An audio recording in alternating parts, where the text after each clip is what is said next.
Boom. There we go. Oh my God. Typical. No volume. Muted. Oh, my crypto pirates. Welcome to your Discourse Syndicate. I'm Captain RG3, your muted pirate. And this is your Discourse Syndicate. Welcome, Hexicans. I'm fired up. And you don't need to know what I was talking about anyway, because I am amped the hell of freak up. I've been beat down, tired because I've been that's much gooder. Boomer technology, the ventriloquist. Oh shit. Richard's even in there watching this bullshit. Anyway, so I am fired up, guys, for a whole bunch of reasons. That there is electricity in the air when it comes to Hex. All the signs are pointing to big payday coming to fruition and becoming a big thing. And it's the only thing going on in crypto right now that's real. That's real. I mean, nowhere else is it as real as it is in Hex. And for Hexicans, it should be exciting because I can't believe that we're being held down like we are right now. And the value is such a bargain for Hexicans right now. So it's getting ready to happen, though, guys. I hear it in Richard's voice. I hear it all over the place. Hexo and I were talking about it last night. It's getting ready to pump. This thing is getting ready to take off. We are getting ready for big payday, and I cannot wait. I cannot wait for big payday to be over. I cannot wait for all the Bitcoin claims to be done. I cannot wait for it. It's exciting. But the other reason I'm all pumped up is because some of the younger guys at work, they all they'll take these energy drinks and these 5-hour energies and things, and they handed me a handful of these like things you get at the liquor store or the gas station or whatever. Said, here, take one of these. I'm like, no, I don't need one of those. I'm good. And so I put the handful in my pocket, and I don't know what the hell they are. They're like they look like Lakers colors. They're yellow and purple or some shit. You just get them over the counter. They're nothing special. But I took one of those. I was tired as shit, man. I've been up since 3 o'clock this morning, getting ready for some exciting stuff that I got going on personally in my life. Maybe to get me away from all this travel that I've been doing and get me back in this seat where I belong with all you guys. Sorry about all the traveling and the hotels and the cars and all that stuff. It's just been crazy. But anyway, I took one of those freaking purple and yellow pills. I don't know. Anybody know what they're called? No, it's not a Spanish fly, you stupid. Anyway, but I am amped to freaking hell up, man. I'm very amped. So anyway, above being excited about everything, I'm speeding on whatever the hell this stuff is, but and a cup of coffee. But anyway, ready for a Friday night FN Hangout. And you guys are this is your show. Get on here. We've got one person in the back right now, and he's one of our Cutthroats regular on the program here, and that is Funding Jim. Gary, how you doing, bud? Can't miss out on the show. This is the excitement where 4-letter words are welcome. 4-letter words are definitely welcome here. Yes, yes. You know, somebody's. I've heard it go both ways, where cussing and using the F word a lot and is like showing a lack of vocabulary and a lack of intelligence and all this stuff. And I get it, when somebody uses the F word after every word while they're conversating or whatever.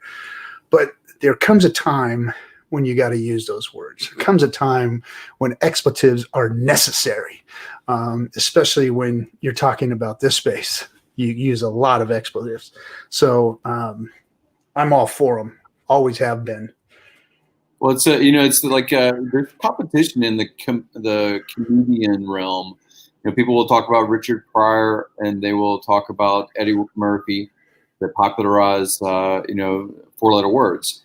And then on the other side, there'll be maybe Steinfeld, who built or Jay Leno, kind of goes to a more majority about how they craft their comedy. So yeah, language is very powerful. And I think that, like you had said before, I think a few months ago about, the presentation of this being the product of Hex representing to the financial world, and how do you appeal to these people that we think of as stoic, accountant, very business, mathematical people, and they get alarmed over, kind of the way that street talk, a little bit more street talk happens. Yeah. So language has its place, And it's bullshit. You know why? Because I remember back in the 90s when Cosby was his big deal. It was right at the end of the 80s, early 90s. And he was giving Eddie Murphy shit for cussing. But look at what happened. He was no different than anybody else out there. He was out there doing all the same shit, but acting like he was Mr. Goody Good, by not cussing. But in the background, he's giving girls roofies and freaking, sticking it in them when they're asleep and stuff. So, I mean, go to hell with your bullshit, Well, it's interesting also. I've been inside of areas that are more like boiler rooms when they're doing, it's financial, it's billions of dollars worth of volume being traded, and it's basically call rooms of 20 or so phones in a room with a bunch of guys, and so it's very professional. Talking to the dentist, talking to the your client that might be dealing with big sums of money. But when the phone gets hung up, I mean, they're just as crass and dirty as any other kind of XY chromosome kind of guy. Yeah. Let me jump in the chat real quick. Hey, Brian Magruder, thanks for the diamond, bud, and letting me know that I was muted. Thanks for both of the diamonds. Mama Rock is in the house. She's dropping ice cream. She's dropping ninja guineas. She's dropping everything into the fire. Colin Hexander, Hex of the Protector.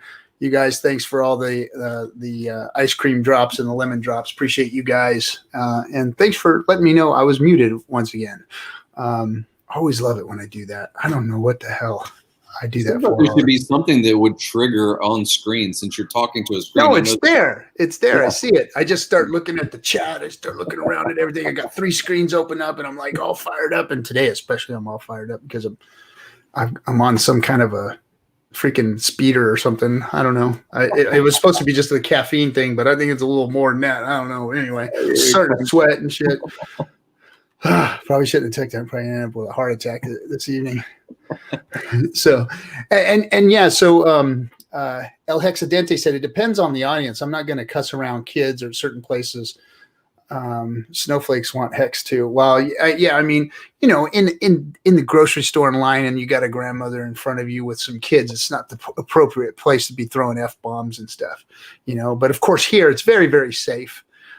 This is where we get to let it all out, and this is where we get to talk to each other on the real, because things are emotional here right now. When it comes to your money and investments and projects that you're excited about, I mean, there's emotion involved. So expletives are all part of it. Well, another thing that's interesting is, in a comedy run, the expletive might be the punctuation, it might be the excitement, it's the enthusiasm as you're relating a story. And again, Richard Pryor as an example. But what you remember is the interesting thing that he explained or that he put on stage, the thing that you can relate to, not just the word, right, but the environment. And that's kind of the thing is when Richard does this kind of talk, yep, he brings genius as well. You learn something as well. And for some people, they get turned off the first time that they hear someone speaking candidly, apolitically, and straight. And they want this diplomacy that's lying to them. And I like the candor. I like the directness.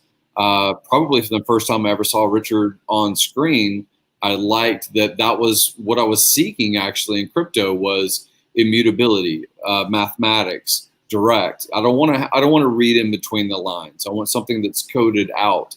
And I think that's what becomes attractive is, again, if this program, people come on and they're just, spewing hate or venom, then you don't really get anything out of it. But even if they are in a negative light and they can explain their points clearly, the logic will sink in if it's valid, Yeah.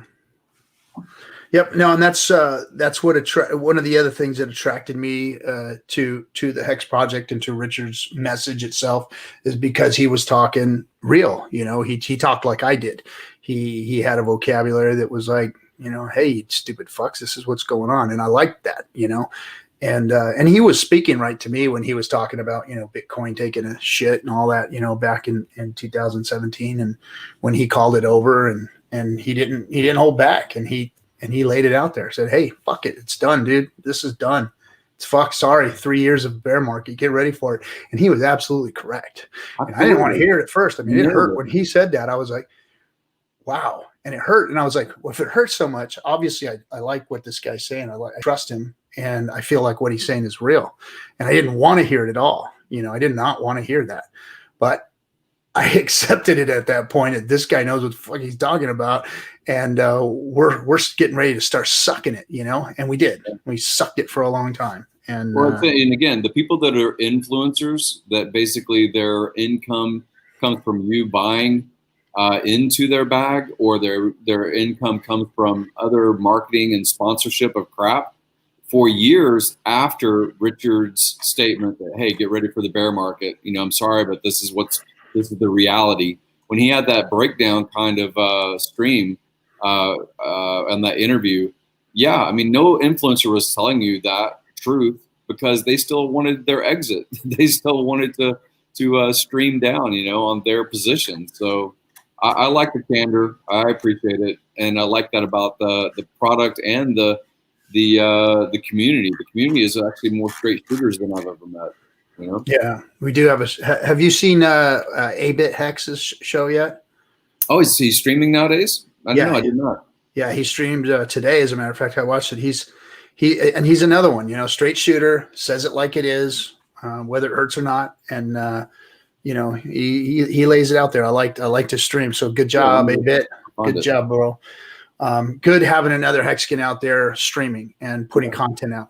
The more of us that do this, I think the more real we all get out there with folks about what Hex is. And, we may not have the most, perfect groomed community. Like I said, you get the community that you deserve, not the community that you want. Yeah. But it's real. It's real. Hexo is real. I am real. This show is real. Everybody that comes on here is real. Everybody that's out there is being real, and that's what I like about the Hex community. And the more and more people that see us, the better off I think, Hex is going to be, whether or not we're the groomed shirt and tie guys, whatever. And or the groomed crypto professionals, because I'm definitely not a crypto professional. I'm not by any means, well spoken or whatever, but I'm passionate about what I'm doing, and I like to give people a platform, and I like to stir people's consciousness about crypto and what it means to the world and all that kind of stuff. And I got some updates too about some things that I want to. I've been calling some things out, and I've started to some of the things that are out there that are kind of taking place of what crypto was trying to do. For instance, the Zelly app and that, they're not as good as I was thinking that they were.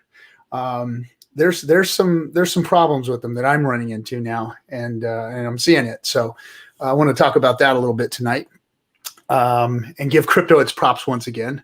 And it's about what gets settled. I mean, we'll get into it later, but the thing about you talked about, whether it's PayPal or Venmo or Zelly or Chase Pay or Wells Fargo Pay, they put limits about the amount or the origin or how long it takes to clear, especially if you've got bills to settle with other vendors. Yeah, maybe you'll get into that one.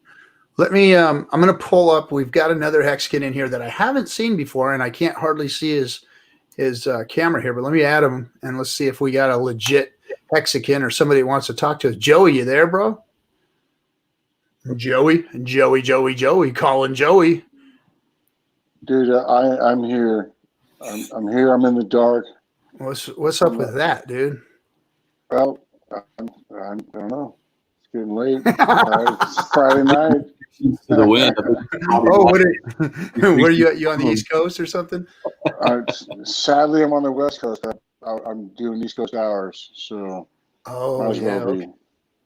Yeah, I just got back from Cleveland myself, man. I was out there for the last week, and I was actually working at the airport when the president came in, and they shut us all down and everything. And now anyway, that was kind of a mess over there, but it was cool. I got to see the motorcade and all that stuff. But now I'm on Cali time. So I feel you, bro. You should have had one of them yellow and purple things that I had tonight, and you'd be fired up too. Damn right I should have.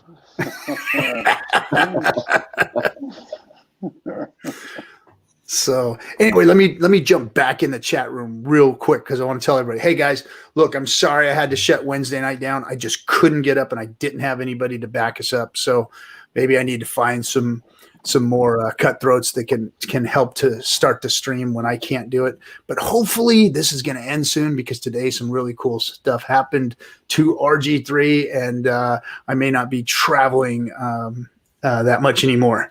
So we'll cross our fingers for that and hope for that. But anyway, because we missed Wednesday, I am going to put a crap ton in the treasure chest tonight, and we're going to pick 6 qualifiers for the Million Hex giveaway. So we'll pick 6 people tonight.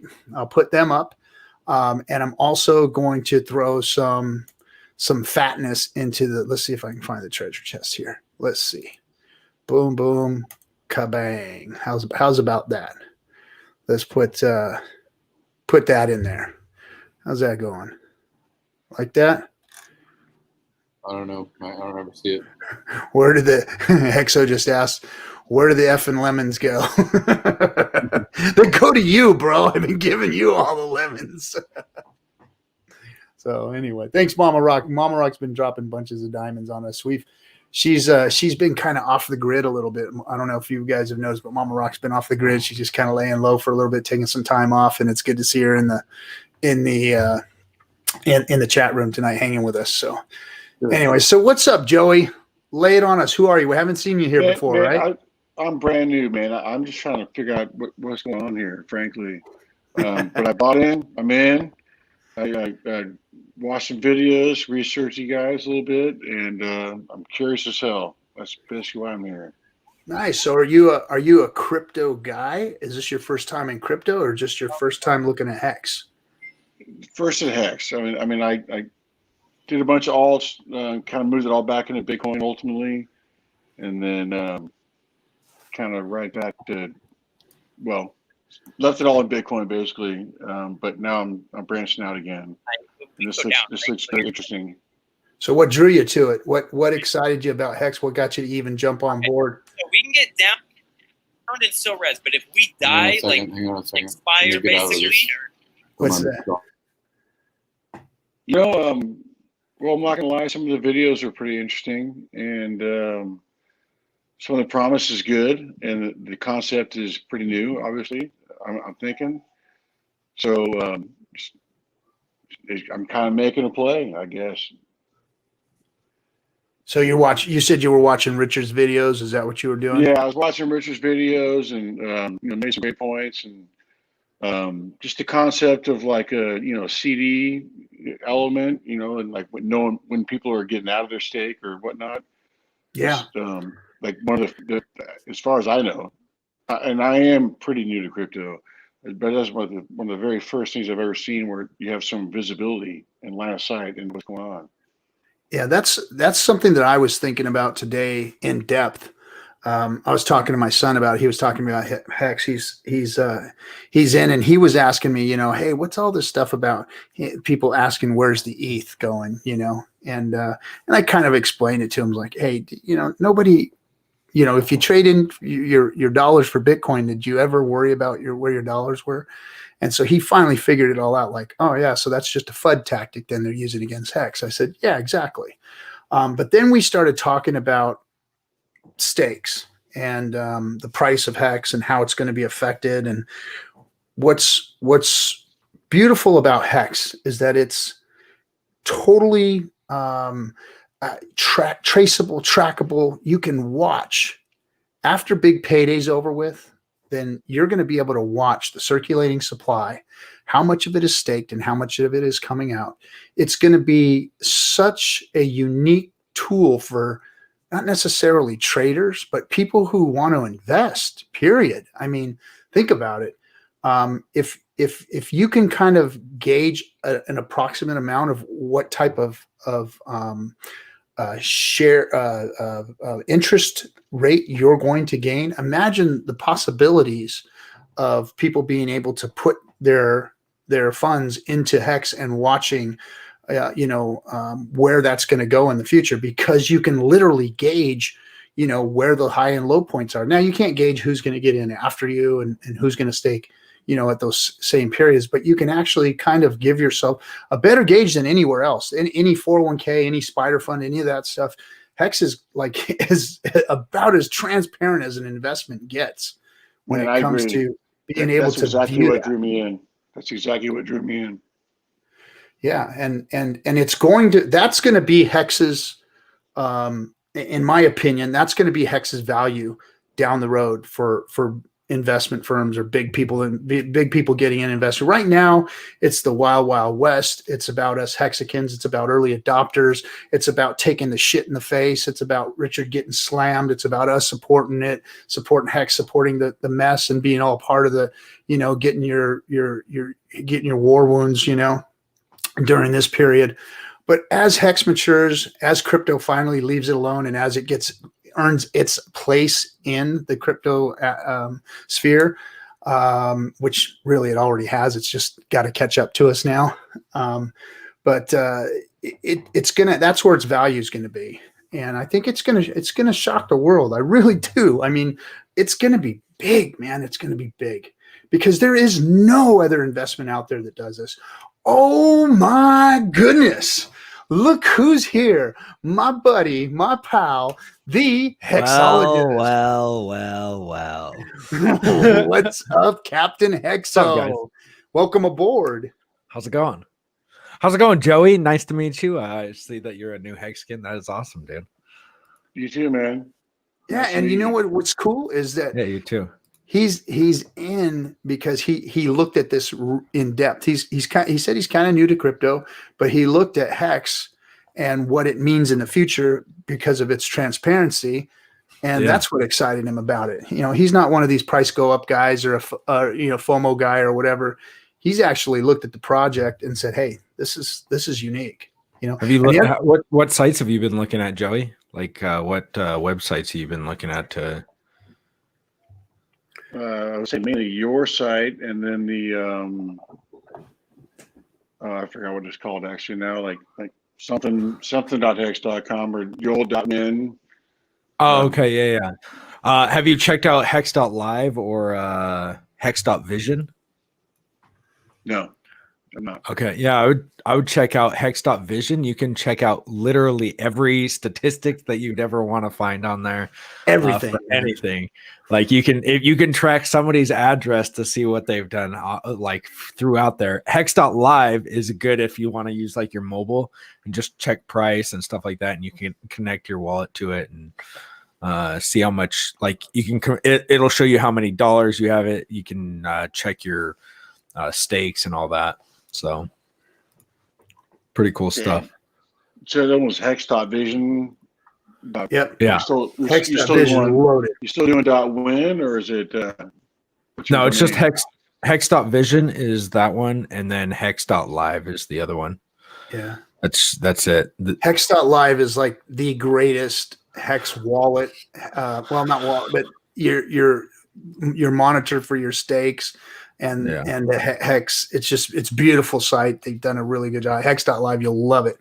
But if you want statistics, Hex.vision. And the cool thing is those two guys that both built those platforms are merging together to build a platform called Staker App. And I'm hoping that Steph shows up tonight. We heard that he may, and kind of update us on what's going on. Oh, really? Yeah. So Steph might be showing up. Okay. Oh, and the other thing, somebody just thanks El Hexidente. Nomics. Nomics is freaking exciting, man. I love Nomics. If you haven't signed up for their newsletter, man, do it. They update you on every coin you want. It's good stuff. I really like Nomics, and I posted on Twitter the other day. They're giving away free Nomics T-shirts too. If you go in there and fill out their little post deal, they'll send you a free Nomics T-shirt. So check out my Twitter; it's in there. Yeah, I think that if we keep kind of consistent with our different about sections, whether it's in Dlive or YouTube or people that are kind of participating in broadcasting information, the one that we like is Nomics because the transparency, they're really making the best attempt out of any coin market cap kind of review website to put full transparency metrics. And so we like Nomics, even though you may have heard of something like Coin Market Cap or maybe some other listing of all the coins that are available. We like Nomics the best. And then when it's talking about Hex.Vision, I caught a little bit of what Joey was saying. A lot of people coming into the space of crypto may not realize how many domains there are out there. I, for the longest time, of course, heard about .com or about .gov or about all these different things, right? But when you hear Hex.Live or Hex.Vision, or these aren't things that kind of roll off the tongue of other people. Even when I'm doing advertisement now, when I'm marketing certain things, I feel like people don't, because it's a URL. If you type Hex.Live, it will automatically make it into a link. But if you're putting something in print and you're going to make a sticker, you're going to make an advertisement, you're going to put a banner out there, a lot of people don't even realize that may be a URL. So I kind of want to focus on that a little bit better too, and explaining on some of these streams where new people might be gathering new information. A lot of people don't realize how many domain types there are out there now, like .io and things like that became very popular. And I think that even that education is helpful. Fair enough. I was just kind of waiting for like a Hex.Live something. Yeah, that's yeah. I was expecting you would think it was a .com or a .info or whatever. Or just anything, but I'm there. I see it. I got it. Yeah, I've visited a lot of sketchy sites, so it wasn't. Like, yes, sir. Thanks, not live. That doesn't blaze past me at all. Hexologist, if you I know you're starting to make comments, and maybe Adrian pays attention to you a little bit more when you make a comment. I noticed.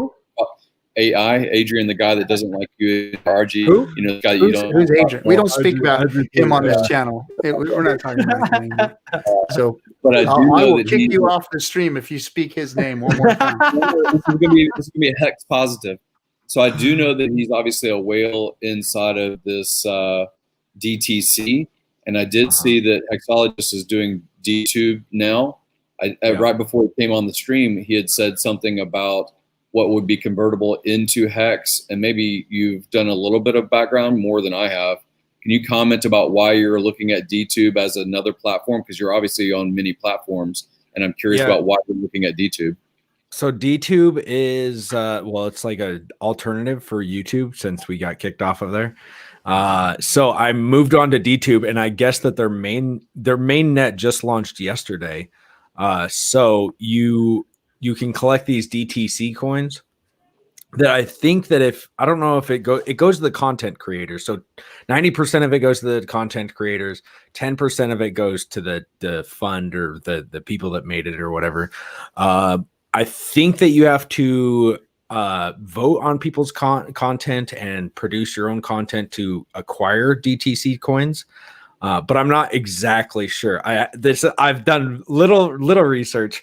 But so these DTC coins, they haven't been yet. They're not yet, but they're going to be able to be wrapped and then put onto Uniswap. So you can sell your DTC coins on Uniswap for Hex. You'll be able to sell it for Hex on the Uniswap platform. So if you guys are content creators or, if you just kind of learn how to do that, maybe some free Hex if you want to, be. If you're kind of like Alan Bittner, even RG3, anybody that's doing it, I mean, just go over there, post it, and make some. So I had YouTube 3 years ago, and I still think I have that URL or that access or whatever. So I had it 3 years ago before it was DTube, or it was DTube, but it was a different coin. I think that they shifted around because it used to be like a derivative of Steemit. Was it part of Steemit, or is this a different thing? Yeah, I think so. No, it is. I think so. Yeah, so it used to be Steemit, and then they launched either their own different blockchain or something that's completely split off. And so I found it 3 years ago, maybe not today, but I found it really clunky. Now that you're a day on there, is it clunky? It's gotten better from when I mean, it like I don't understand all of it yet. It doesn't make sense to me, but like, I mean, it's just I upload my videos there and people vote on my stuff, and the more votes that you get, I mean, me, Adrian, and Nomad. Oh, sorry, AI. Seriously. All three of us like run the entire DTube. Like we're some of the I mean, I'm on trending over there. So if like, if we start getting more people over there and you see I'll put on DTube now. Yeah, I was up there. I have some streams up there. That's where I was saving them was to DTube to kind of keep hold in case YouTube shut us down. Well, if you do a third party one and YouTube shuts you down, it'll shut it down as well. So exactly. So you have to, even once you upload, if YouTube shuts it down, it pulls it off of DTube, right? Right. But you can add your own little, like if you wanted to add, so you could do a third party one and then add a video on top of that as well, just in case they ever do shut it down, that it'll back it up. So you can add multiple videos to one upload. But so yeah, I mean, Motley Investor says, what about Spotify? Is their video platform up and running yet? I have no idea. Well, my question is because Hexologist had said before, about pursuing different platforms. So he focuses for a little while on Twitch, and then he'll come back to Dlive, and then he'll experiment with something like DTube. And I'm just curious because it's kind of like, you do these litmus tests to see if it's worthwhile. And then if it's relatively easy to, like we're doing right now on StreamYard, this is streaming out to 4 or 5 platforms possibly. And if it's that kind of thing where you're leveraging your time, I think it's really worthwhile. Oh, there's stuff. We're going to get some updates. Let's go, stuff. Hey guys, how's it going? Oh, jeez. Oh boy. So what, are you tying it on tonight on a Wreck Pirate? Who's you got a bunch of echo on, right? Somebody's got to turn their volume off or something. Last time Pirate had panties on his head. Now he's got horns. So he must be, Here you go, boys. What's happening here, eh? What's going on, lads? How's it going? What's up, man? Oh, I can hear the dog today, I tell you. Hair of the dog. Yeah. Don't let it bite you. And Steph, look who's here. It's Steph, everybody. What's up, Steph? A different time zone altogether. We got the whole family in the house. Thanks, Mama Rock, for the diamond. Appreciate it. I think Steph is burning the 3 a.m. or whatever. 4:30. Hey, did you hear Ryan Lopez calling 3 cents on Hex? Coming up to the big payday, reckons a massive FOMO rally. That's why I got the horns. Look at this. Bullish. Hey, I can have a go at that. The bullish horn. The bullish horns. I like it. So what's up, Steph? You going to talk to us, or are you just going to sit there and make us all wonder? You're muted. He's frozen. Let's see. Oh, is he frozen? Let me unmute him here. He's frozen. See if maybe it's just his video. Oh, Steph, we've been waiting for you. What's going on? From Mars. I'm back. Okay. Sorry. Okay, there we go. What's happening, bro? Things are good. Things have been quite busy. I mean, the entire summer working hard on different things, different projects. And one that everybody is waiting for. So I think me and Fireburn, I think we're quite excited because we're just coming to the end of the tunnel and we start seeing the lights. There's a few things that are almost ready. So exciting things. We're about to publish the website for staker.app and then oh no! Oh, keep us in suspense. Keep us in suspense. And we're about to. This is the biggest thing you'll ever hear about in your entire life. Here it comes. I'm gonna make sure you don't forget. So what did you miss? Everything. Yeah. You said you were about to publish the website of staker.app. Yeah, and soon after we'll have a light version of the app ready for everybody to enjoy.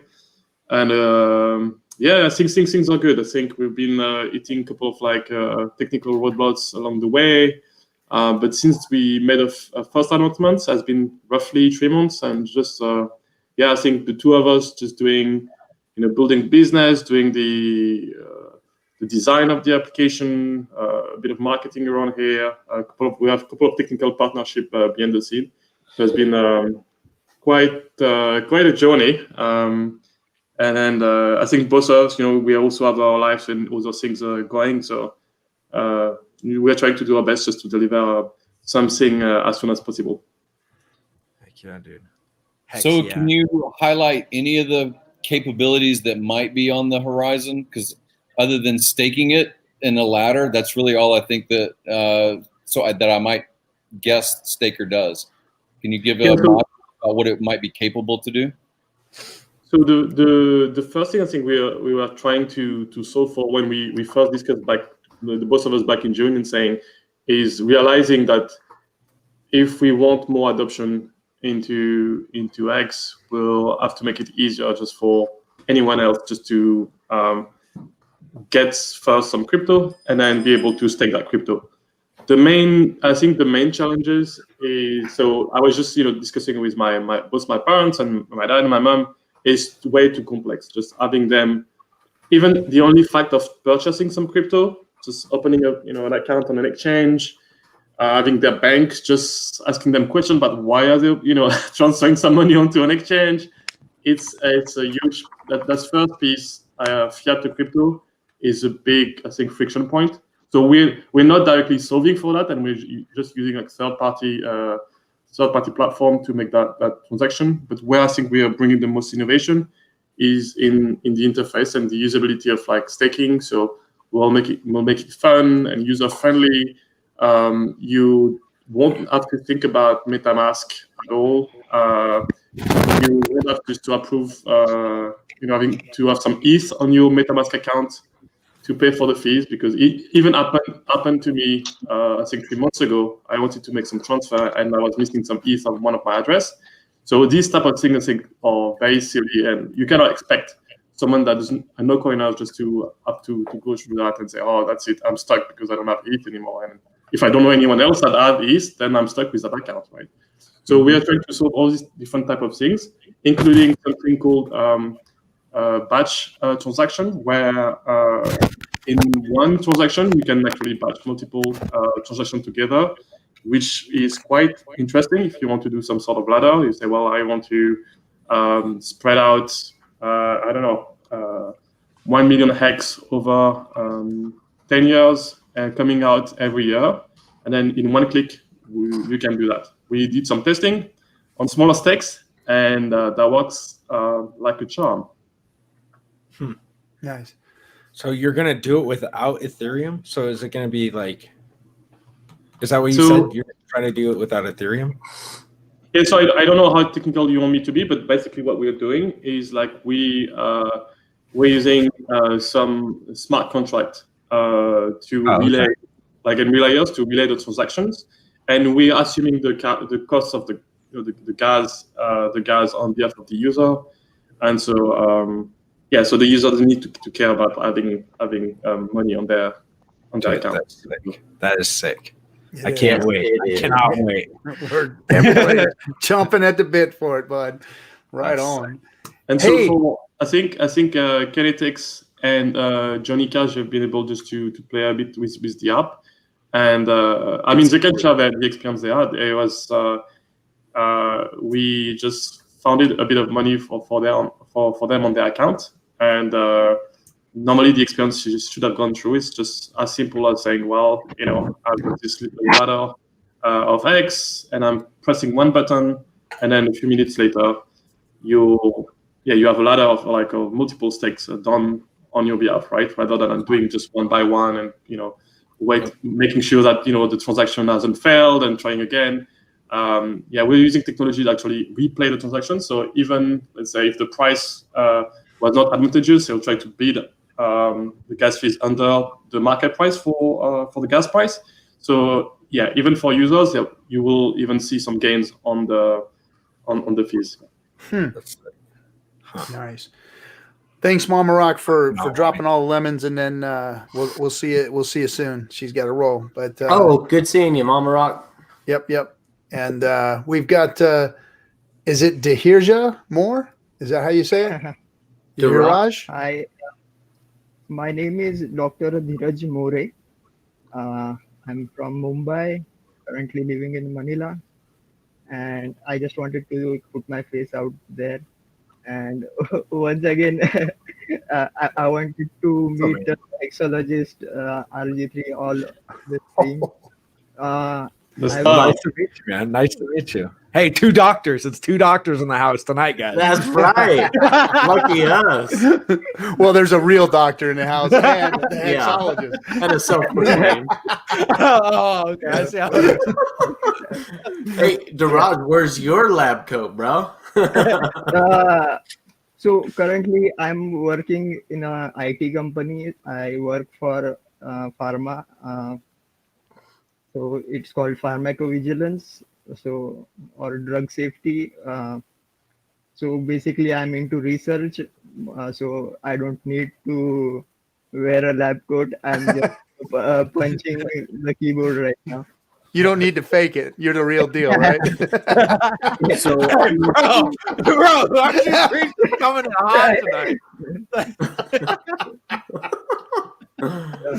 Now, Well, for all of welcome you in. guys, exactly. For all of you guys that aren't in the Telegram chats, you'd know this gentleman very well. He's always dropping helpful knowledge and always trying to help inform people on Hex. So, Mr. Moore, it is a pleasure, or Dr. Moore, it is a pleasure to have you in here. It is. Thanks, man. and Good meeting you. Finally, you've been there for a long time. You've been in Hex. You've been in my chat for a long time, man. Since how long have you been in? Since day one? You've been in there for a long time. Actually, I started following Richard since Bloxco 2018. So if you guys remember, the one where Ivan on Tech was wearing those 3/4 shorts. I think that was when Richard first announced Hex in a live conference. And the first thing I noticed about Richard was, damn, he was wearing a good suit. And amongst all of those presenting, I at least I can justify that, someone has the knowledge and understanding how a presentation should be made. Yeah. So that's what attracted me to Richard as a personality.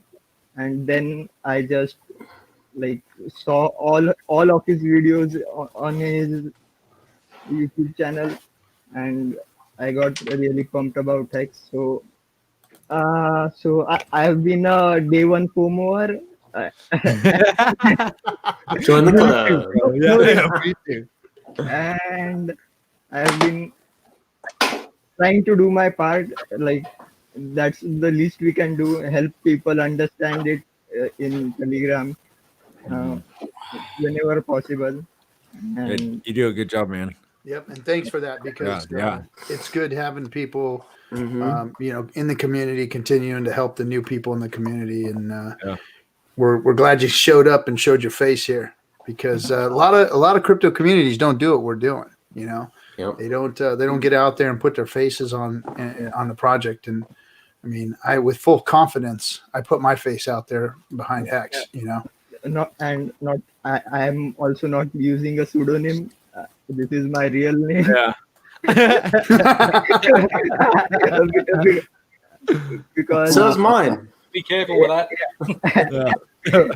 The thing is, many people in crypto are afraid of putting their name out there because of the fear of getting doxxed. But I'm okay because I'm a pleb. Even if you me, I won't get benefit much from it. We've all been plebs at one point, haven't we? Well, it's interesting. He's talking about, so are you a principal investigator in clinical research at a pharma company? Is that what you're talking about?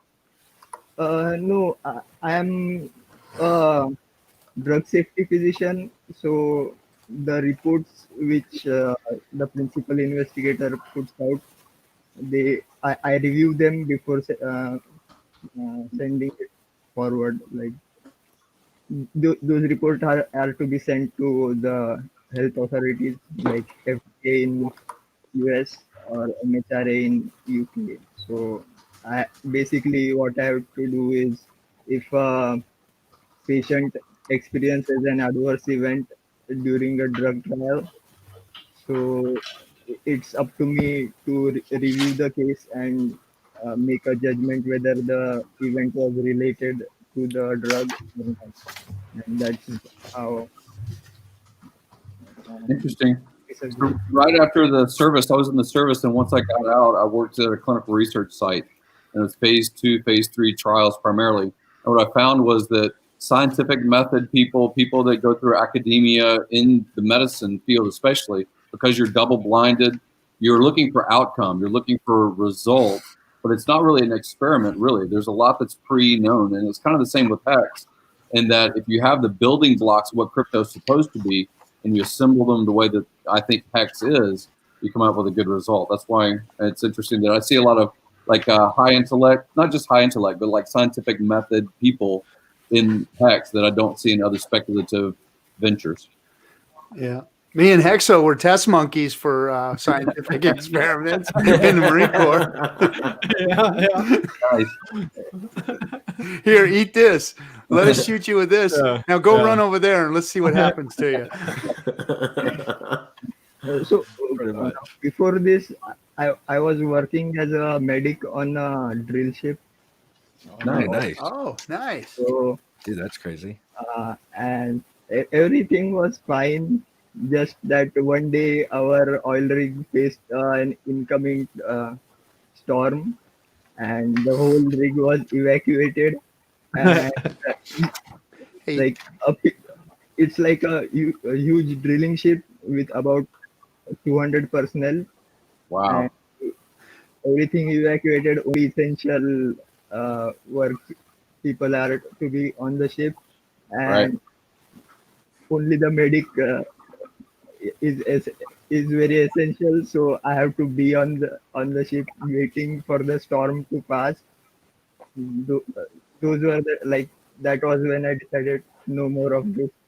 I would sit at home in front of a uh, computer, not worth the risk. Yeah. Yeah, I would. hey, Too much children of the risk. grave, screw you. It was a speeder pill, not a freaking boner pill. All Oh, right. geez. Speeder pill. He said my gas station boner pill has me all amped. It was a speeder pill. What's the difference? What were those things called? The jackets, the yellow jackets that you can get from the gas station. They're like- These were the color of they were the Laker colors, like purple and yellow. I don't know what the hell was in it or whatever, but it was supposed to be an over the counter thing. So Steph, blue you got pill any? too, right? Steph, you got any more gems to drop on us? I know it's late there, man. I don't want to. Yeah. I was starting just feeling tired, starting to eat something on the side. Sorry. So for the app, there's a few things gonna be I think nice in the app. So obviously, a lot of features coming from X.Live and some statistics overall. Throughout, you will have a feed. You will have the ability on your profile to track multiple addresses in your profile and get a leak status for the combo of all your addresses. So that's quite neat. And then we're moving with the app as well is just to reinforce all the principles that we see in Hex that favor long-term thinking by having the ability to compare in the app people that are actually trading versus people that have some X and listed are trading X versus people that are staking X, and say, well, the average APY for trader is minus 10%, while the average APY for stakers is on the opposite side, right? So what we want to do is really use all the data that is on the blockchain not only for people interacting with the Hex smart contract, but also interacting with other like smart contract like Uniswap or Balance or wherever like Hex could be traded, so that now user coming to the platform will be able just to see in front of their eyes, well, this is what you get if you behave a certain way, and this is what you get if you behave in another way. So it's really about like mixing a bit of like financial education with entertainment. You know when's the website due? Do you know? Have you got an ETA on that, Steph? The website for the staker? So the website, I think it's most likely gonna be live this weekend, and the app, in a few days later. So for the app, we cannot get like a clear ETA because it depends on the review that gonna go through. Like we're gonna go through the App Store review and the Play Store review, and they have different cycles. They're more or less picky about what they look at. So I think we are gonna have like a first version is gonna be a light version of the app, so that it doesn't like raise any flags, I think, for the people reviewing the app, and then we'll just keep iterating in a stealth mode so that we pass under the radar. So yeah, roughly this weekend you're gonna see like a nice landing page with some element of staker, a little countdown, and most likely in the next week, yes, we'll have, the first version of the app out there. I reckon you're going to smash the lights out. You're going to smash the lights out on that. Oh, Good luck. nice. Good. I can't wait. Hey, So so your face is going to be plastered all over my thumbnails for a week. For a week. Steph said. Yep. So the only thing is like we had to make some changes on the back end with Fireband, some of these like multiple batch taking and all this type of stuff. So I think the first version of the app is going to be more kind of a read-only app where you can just like plug in your different addresses and get yourself familiar with the different area of the app. And then we'll most likely doing like a fast follow release a week or 2 weeks later once we are done with some of these additional elements, which will include some sort of a referral scheme. We are trying to iron the details, but you can imagine that we'll try to reward as much as possible people that are like staking long term. So right now, what we are considering is that if someone is referring someone else that is like signing up to stakers and then that's taking more than a given period of time, let's say 5 years, then we'll be just giving some bonuses or some Hex or some digital goods within the app just to reward the person that does that effort. So that's where we're going. Yeah. Are you gonna make it like a pay, like if pay $5 kind of app, or is it free? So that's something that we were considering, but that adds a bit of complexity, technical complexity. If you go through both the App Store and the Apple stores, they take a big cut. So we are most likely going towards something like a fee revenue model where based on whether you're trading via staker or staking, we take a small cut there, and then that's why we give back. Actually, we give back that to the users if they're doing referring someone for the long term. That's this amount will gonna be given back to the users. The other thing that we are considering is whatever being taken as a fee by staker will be staked for at least a year or two. So we are just trying to iron the details, making some price modeling to make sure like, hey, how much is going to cost us just to pay for the ETH, for the fees, to sustain all the servers and the load and all the time that we spend into developing the application. Right. Yeah. So that's where we're going. But the good thing is like most of the things we'll be doing will be just transparent on the blockchain, and so like the revenue coming into stakers will be everybody will be able to see, well, that money gets reinvested into the ecosystem and it gets staked for a certain period of time. So this is where we're going roughly. I mean, you guys built it. I don't really care what you guys do with it. It's like you guys built built an awesome thing. It's like you guys, if you don't, I don't know. I don't think the community would hate on that much. It's like no way. I fully endorse that, and I think that's awesome that you guys are doing it. What they did with Live already. I mean, that is such an add to the community already for free. So, I mean, well worth whatever you put out there. I mean, I'll promote it because you deserve it. And you guys worked really, really hard. And it sounds like you're putting out some cool shit for us. Yep. So thanks for what you do. And when you guys do launch, I got to get you both on. We'll do a time where we can get you on where it's not like 0 dark fucking 30 in the morning for you. And I'll give you an afternoon show and change everything up so that you can actually do it when you're not like bone ass dead tired. Yeah, I think it's maybe over the weekend that'd be nice. One thing I didn't mention, so on top of having the referral scheme that I think is gonna be nice, because right now there's no way to refer someone and get some money if they're staking, right? You just get money with the AA, but once the launch phase is gone, there's no more referral scheme. So I think we're building one that I think might be very interesting for people using Staker. The other thing that we are doing is being able just to do some promotion with and giveaways with X. And so you could imagine that we're gonna be gamifying the same thing that you see in the feed. We'll go just a bit one step deeper, where let's say on the weekly basis we could be running a staking contest, right? So within your league, if you're the one that is like staking the longest or getting the more share within your league, then we give you a little bonus. So sharing either already stake ladder or even granting you some Hex there. So everything we'll be doing is to encourage people to think long term and just enjoying Hex a little bit more, right? That's awesome.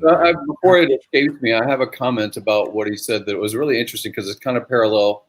I'm not doing anything that's an application, but I'm trying to obviously onboard people into Hex through conventional business models, kind of converting them and tweaking them. So many people know, as far as I do Airbnb and I do rentals and things like that, and I end up giving effectively a discount because they're paying in Hex, but I can justify the discount from a dollar amount that they're going to pay because I'm staking that Hex, and I'm staking it with an ROI in mind.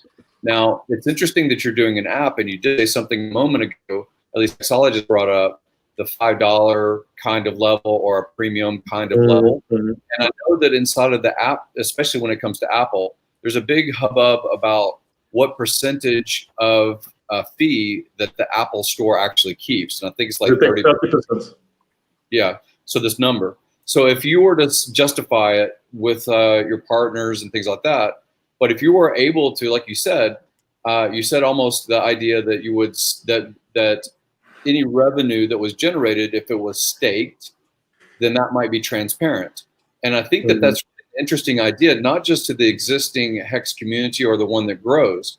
It actually is pretty interesting to people that are building apps already on the App Store and on the Google Play Store, because right now they have to build and they create something knowing that about a third of their revenue goes to a central platform. It goes to the Google Store and it goes to the Apple Store. Now, if you could show the same numbers to that same field of people, which is billions of dollars really in the app, and you could say, look, 1/3 of your revenue is going to go to the centralized platform. Yes. But did you know that if you staked a percentage of your income in Hex, that would return and give you more, right? There's a way, if you're transparent as a frontiersman, as an app that basically is staking part of your revenue, above and beyond what your support needs are and things like that as a duo. And if you're very transparent about it, you show it on the blockchain, you show it on the Hex Vision and the Hex Live, you're cross promoting. I think that that's very exciting for someone that just comes up with an app that's a game or that's some other utility app, because you're showing the numbers transparently. I think we won't even be bolder, saying like we are just doing away altogether with the Google, in-app pay method and Apple Pay. We're not even just dealing with that, because it requires first like the technical implementation, hooking up with a bank account and everything. So we say, well, we'll just do everything on chain, and then while we're building this the meta transaction with batch stakes, we're taking a little cut there, but then we can display to the user, well, the fees that we're taking, let's say half of the revenue we're getting there will be staked for 2 years, right? So we can display all of that to users, and it also helps with the kind of the review of the app, because now we are mostly kind of an interface to the blockchain, and I think it's less obvious for whoever is reviewing the app to understand like our business model, because it's not something that traditionally apps are doing. So I think it will play favorably. So fingers crossed. I'm not the one reviewing our own app on the Play Store and the App Stores. Hopefully it's gonna be okay. But yeah, I think we'll try out I think this model and see if it works for the community and for ourselves, and we'll try to tweak it. If there's everything to be doing at that point. Yeah. Well, another last point before I let go of this thought is, if Apple and Google aren't making money from it, they are cutting apps that don't make revenue, whether it's downloads or not, because they still are servicing things. They still have to make sure that when they have a new operating system come out, that your app is eligible, and kind of a review. And it's not like it's a ton of it, but if they don't make a share, if they don't make a revenue share, then maybe they don't promote it as much either. That Google puts, you already know Google obviously very well, but that that ads get pushed to the top because they're money makers for the platform. So I'm still advocating personally that I'd be willing to pay for an app, even if I know that that's kind of throwaway money, because I'm still supporting the platform that might be promoting in the algorithm against other apps. So maybe still consider that, even though it'd be more challenging to get through that part of it. Yeah, I think that's I think we consider that. I think even for us, I think that might be something we revisit in a few months. But as we are now, we are mostly going to be like launching that first light version, and then a follow-up one a few weeks later, where people can actually refer their friends and family, and if those people, the people they refer, are actually staking, then you get a bit more hex there. One nice thing that I didn't mention with the technology that we're developing is that we'll be able just to create like stake ladders and just like issue them or change ownership of the ladder when people are actually coming to the platform. So that helps us with just managing gas fees and the cost creation of creating provisioning addresses ahead of time, and then onboarding users. So there's a lot of like technical stuff that I don't want to bore the audience with, but we've been busy this summer, and that's why it takes time, and we're trying to recreate something neat that people will enjoy. Excellent. Nice. Can't wait. Cannot beautiful. wait.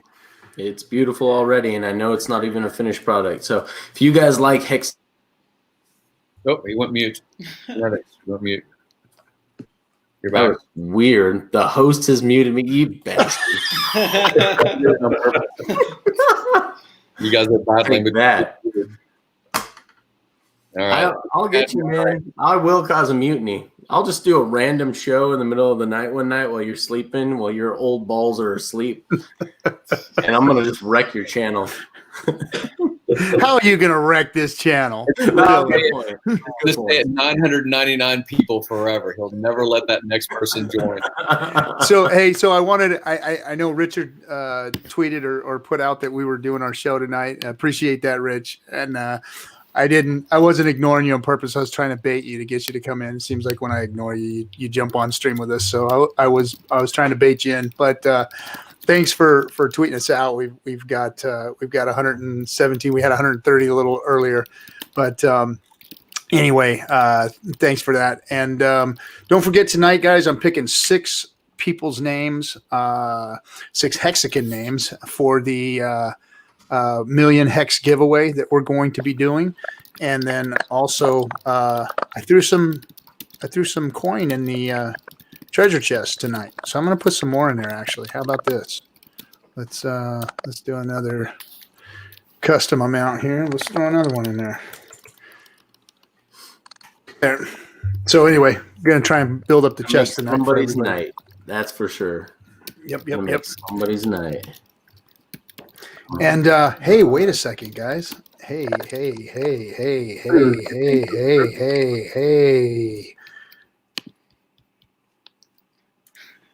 What's up, Bran? Sup, RG3? How we doing, my friend? How you doing, sweetheart? Pretty good, man. Happy Friday. Got a hex shirt this time, not just the hex hat, Where's the tank top? Well, had to represent the hex, so until I get Hex tank top. I'll be wearing this from now on. I miss you. I know. Maybe I should roll up the sleeves. Maybe look. That'll do it for me. That'll do it. You know I'm on a boner pill right now too, right? Oh yeah, I know what you mean. There you go, baby. That's what I was waiting for. Give it to me. Come on. Don't tease me. Full of kinetics. Good to see you back with us, bud. Good to see you back. Throw one back. Throw one back. All right, everybody. We can come back on. I've had my moment with Brand. Okay, it's not private anymore. It's not private anymore. 100 with a boner pill. Yeah, with your Spanish fly from the gas station. It's not private at all. Brand is Hexagra, huh? Crypto Vince. Hexagra. Boner moment. Man. Earlier about was it like a poster or something? Who was flexing abs of like Franklin's abs and some other? It was like all these military. Oh, the other guy, dude. The other guy photoshopped his abs on. I know he photoshopped him on there. Whoever it was is a master troll. I love it. That is awesome. Oh, I'm getting some interesting messages right now. Let's see what happens here. That's hilarious. Well, the Staker app is coming. It's going to be here soon, and we're all excited for it. We've been waiting a long time. I'm just glad it's going to be here right before Big Payday. That's for sure. Mm-hmm. Because I got some more stakes to put in, and it sounds like you're going to make it juicy for people who are staking. Yeah, and just for the the folks that are asking for an ETA or like why is it taking so long, or well, I think you need to realize that building mobile application on the interface with the blockchain and that actually does cool things that no other app that do. Like how many apps are doing like batch transactions or application? I think there's not that many people in crypto that do this kind of thing. So we are really at the cutting edge of like what we can be doing, and we want to do it right. We want to make it safe. So it takes we are serious people, and so we're taking the time it takes for building the app. But it's coming. Yeah, if you think about locking up funds, and you're locking up potentially for years. I mean, again, kudos to taking time and being diligent. That's great. Yep. Yep. That's right along with our culture and right along with in line with Hex. Do it right. Yeah. I'd rather. So I'm gonna leave you guys. It's 5 a.m. Here in Paris. Oh man, get some sleep. Oh, wah. I need to take some gas station speeders, bro. Boner pills. So if you want the app to come online and the website to be released this weekend, just I need to rest a bit. So have fun, everybody. That's been great. Hey, later, Steph. Thanks, Steph. Take care, man. Take care. See you later, buddy. I'll see you in the Discord. See you. Yep. So Kinetics, I know that you're pretty tied into with that. Since I didn't want him to stay up any later, does this mean that we're going to be putting ETH into Staker app? No. What is the mechanism? No, that's the beauty of it. It's the blockchain is so out of the picture with this that it's going to be so nice for the common person that's never dealt with blockchains and sending and receiving to ETH addresses, because it's going to be seamless. You push a button, and I didn't want to say, I'm afraid how much I can say. I did sign an NDA, but he did say that we could tell some things, and this is one of those things I believe is okay. So hopefully, if not, Steph, I apologize. You can sue me later, but it's a one-hit button. You choose whether you want a short stake, a medium stake, or a long stake. You push it, and it gives you 3 staggered stakes. Boom, one button, one push. It does it all for you on the back end. It is so simple and not just easy, but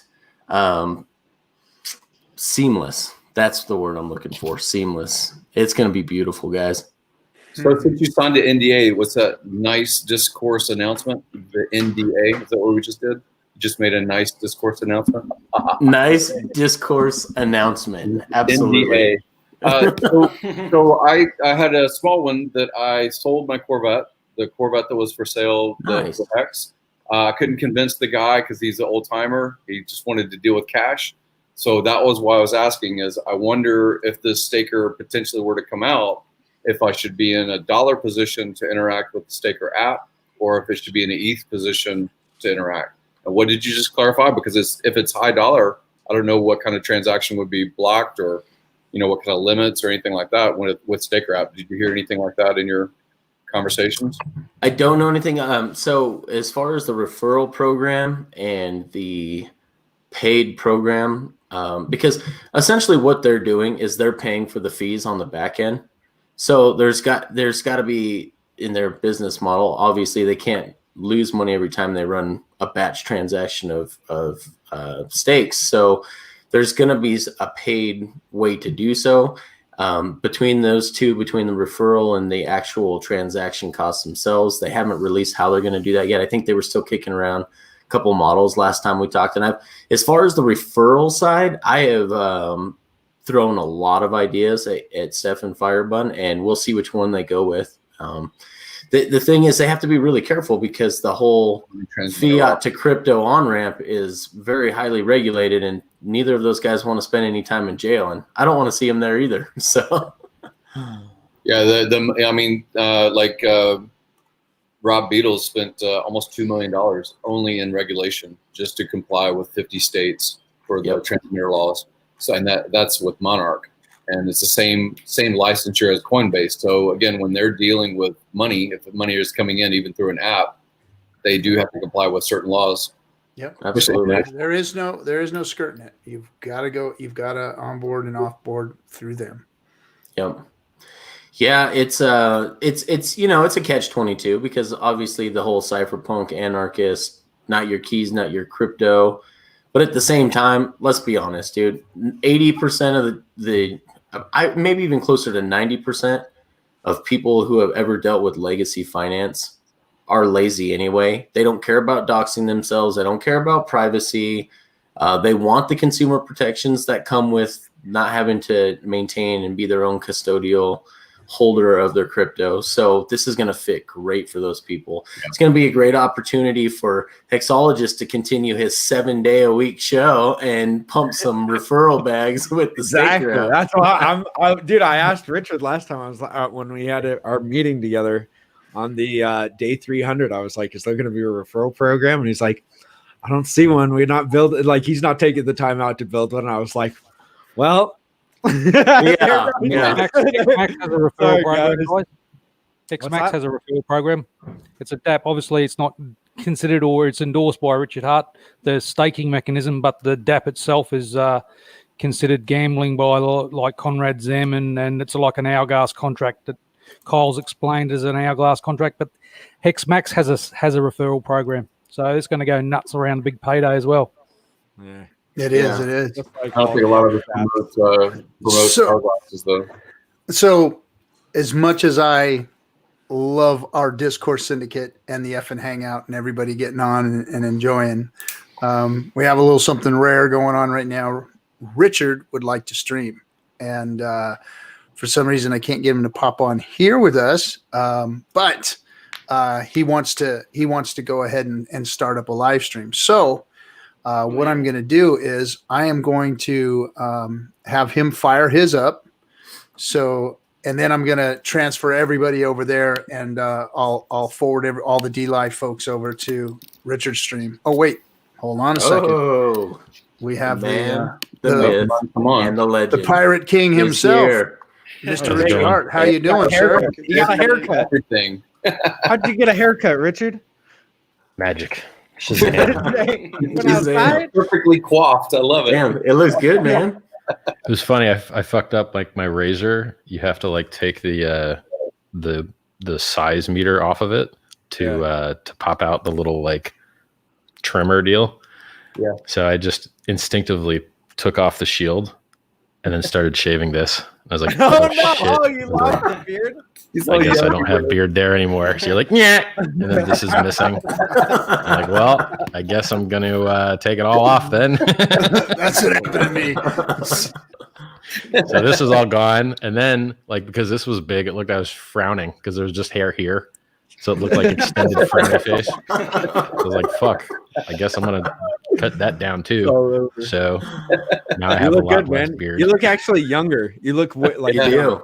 Yeah, It's yeah. like you dropped look 5 at to him. 10 years. I guess I'm lighter too, right? That's right.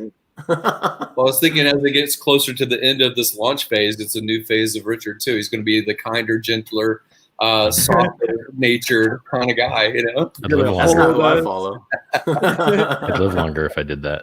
It's hard. You flip back and forth, right? It's like if you just do whatever naturally comes up, then if there's good news, you're going to be happy. If there's bad news, you're going to be like angry. If you argue with people on Twitter, you're going to be angry. If you just listen to people that like you, you're going to be happy. And so I try, like in the Sci-Vive book, I make a very big deal about this, that you don't experience reality. You experience the reality you notice. Mm-hmm. And the reality you notice is what you focus on. So there's always infinite joy you could focus on. There's always infinite pain. There's always infinite opportunity and regret. And whether you get into the habit of focusing on the good stuff or the bad stuff is whether you're going to be happy or sad, whether you're going to have a good life or a bad one. And the stuff itself doesn't actually matter as much. So you'll see people that have been raped and they do great. You see people that have been raped and they get ruined. You see people that are beaten as kids, they do great. You see people that are beaten as kids, they get ruined. And then what's the difference? Was it the beating? No, beating was real similar. It's the meanings that they attach to that beating, right? So, you know, because I got beaten as a kid, I'll treat my kid great. And then other people are like, because I was beaten as a kid, I obviously have to beat my kid, right? And then the same, so you can choose your meanings and you can choose your behaviors or at least try and influence them. But the same stuff basically happens to everybody, like good stuff and bad stuff, right? Mm-hmm. So as far as happy or sad goes, if I'm focused on me and living my best life, then I'm going to focus on the things that are good, and then you get enhanced productivity out of it. If you don't enforce that habit and you just do whatever shows up and you start arguing with people on the internet who are broke and aren't going to buy anyway, well, what do you think is going to happen? I'll give you an example. Yesterday, some guy, I want everyone to invest in medical research because I want my life and my loved ones' lives to be fucking saved. That's the only way it's going to happen. You know, we've had increases in life expectancy, but we've had no increase in life span. So your likelihood to get closer to 119 years old is better and better. But the likelihood that you pass 119 is exactly the same that it's always been. It's called morbidity compression. That's not actually a good way to make progress. So if you want to see real progress, we need to do more engineering and less understanding. It's harder to understand how things work than to just go directly at the problem. So it's easier to like take a drill and drill out people's arteries that are clogged up than it is to understand how that plaque is building up because the systems are so complex. Well, anyway, so my tweet, I explain that, hey, look, Trump has COVID now, and he's not actually going to get better medicine than anybody else. He's going to get the same medicine everybody else gets, just for the same reason Bill Gates has the same computer everyone else has. And then some fucking clout-chasing fuckwit hops in the fucking thread, and he's like, you don't know what kind of computer Bill Gates has got? I'm like, well, you know, actually, he talks about his computer in 2013, which isn't that long ago, and I've seen him using a computer that was shit monitor, you know, and I've seen other rich people, and basically rich people just don't give a shit about, they're not gearheads about their computing. They're not overclocking their GPUs. They're not, you know, building their own mechanical keyboards. They just don't fucking care. It's a tool. They use the tool for the job. Many different tools will suffice. So, you know, I try and explain that because my goal is to get people to invest in medical research. I want people to understand that if the president wants better medicine, being rich isn't enough. You have to have 20 years of research behind building something better so that it's ready when you need to take it. So I explained that to him. Now, you could say the president did get some fancy pants bullshit that's in trial from Regeneron, a type of dual antibody, something the fuck or another. But that's in human trials, and those other people in the trial aren't rich people. They're just broke-ass people, right? Probably broker than most, which is why they're in the trial, because they get paid to do so. Yep. So I'm using language to get people to understand that if they want to be saved, being rich won't do it. But investing 20 years earlier in smart people and funding smart people, you can still get rich and you can still save lives. And the lives you save might be your own. And then fuckwit doesn't understand that. He just wants to clout chase and talk about me and what I know and what I don't know. And who does that really benefit? It doesn't benefit anybody. So then I say, listen, people that not only do rich people in general not care to have the best stuff, but they also, if they do try and cheat and get stuff before the general public, they bleed on the edge. That's why it's called the bleeding edge, because it sucks there. Shit is unreliable. If you got a brand new NVIDIA 3080 GPU that just came out, which is nice because it's HDMI 2.1, it can do 120 hertz 4K over HDMI, which TVs already support, but GPUs didn't. So for some weird reason, GPUs lagged behind television technology for about 2 years or longer. But it sucks. So we had extra capacity to do 4K 120 in the televisions for years, and there was no device that you could plug into your damn computer that would output it. You could get studio stuff at 8x price. But that was about it. Those cards just recently came out that you could have HDMI 2.1. And I said to the guy, listen, people that have those 3080 GPUs, the newest ones you can get, they're getting black screens of death now because the cards just came out and they need to patch around some voltage irregularities they had on using the all-in-one boards from NVIDIA, which there wasn't enough time for the I'm not going to explain chipset design to you, but basically, if you get the newest thing always has fuck ups. Yep. So if you care about reliability and if you're doing mission critical things, you do not want to be on the most cutting edge thing because you're the guy that will be beta testing it and you're the guy that will run into the bugs. And no one will be able to help you with your bug because you're the first person that ever ran into it. Whereas if you wait a little bit and you have a bug, you can just Google it and someone fixed it and it's been patched and everything's okay. So you don't want to be on the bleeding edge. Like for instance, Trump right now, he's taking a bleeding edge medicine that might kill the shit out of you. They don't know. That's why it's in human trials. It would be, I guarantee you, he would prefer that everyone else already got fucked up or not. And then he could take the thing that had a known risk profile, It's funny. We have in the chat someone here, Mr. Dr. Moore, he kind of does this shit for his day job. So, he probably knows what I'm talking about. So my mission, my goal was to, one, explain that we need better medicine technology because even the president needs it. Two, it's one of the more equitable things where the rich and the poor kind of get the same treatment. And then another physician chimed into the chat and he was like, okay, yeah, but the quality of care differs in between beds in the same hospital. And I'm like, yes, but I can't advertise for people to invest in fixing that and benefiting themselves because I can't bring up the level of standards across all physicians applying the tools that they're given, but I can lobby for better tools. And so I said, here's a bunch of different industries where you're given tools and how you apply them gets you better results. And he said, well, look, Ethereum's a tool and you made Hex. And I was like, yes. And if Ethereum was better, Hex would be better. And doctors use the tools they're given. And if they're given better tools, they get better outcomes. So I'm hoping for better precursors and priors for everything, So when he understood that, I'm like, okay, suggest me better language. It's the same people that complain about me cursing. I'm like, okay, you don't like me saying fag or faggot. Fine. You want me to change my language? Give me insulting words that I can use that you're comfortable with. And then, he's like, jerkwad. And I'll try. I'm like, okay, well, I'll see if I could swap out faggot for another insulting term. But I'll be damned if I don't have insulting terms for insulting behavior or insulting people, So I know what my mission is. I know what my goal is. I'm trying to make the world a better place. And I run into these clout chasers who they're playing a different game. I'm trying to improve the world and they're trying to just feel important. I'm not I don't fucking know about Bill Gates' computer. And if I did, I don't think that would make my life any better.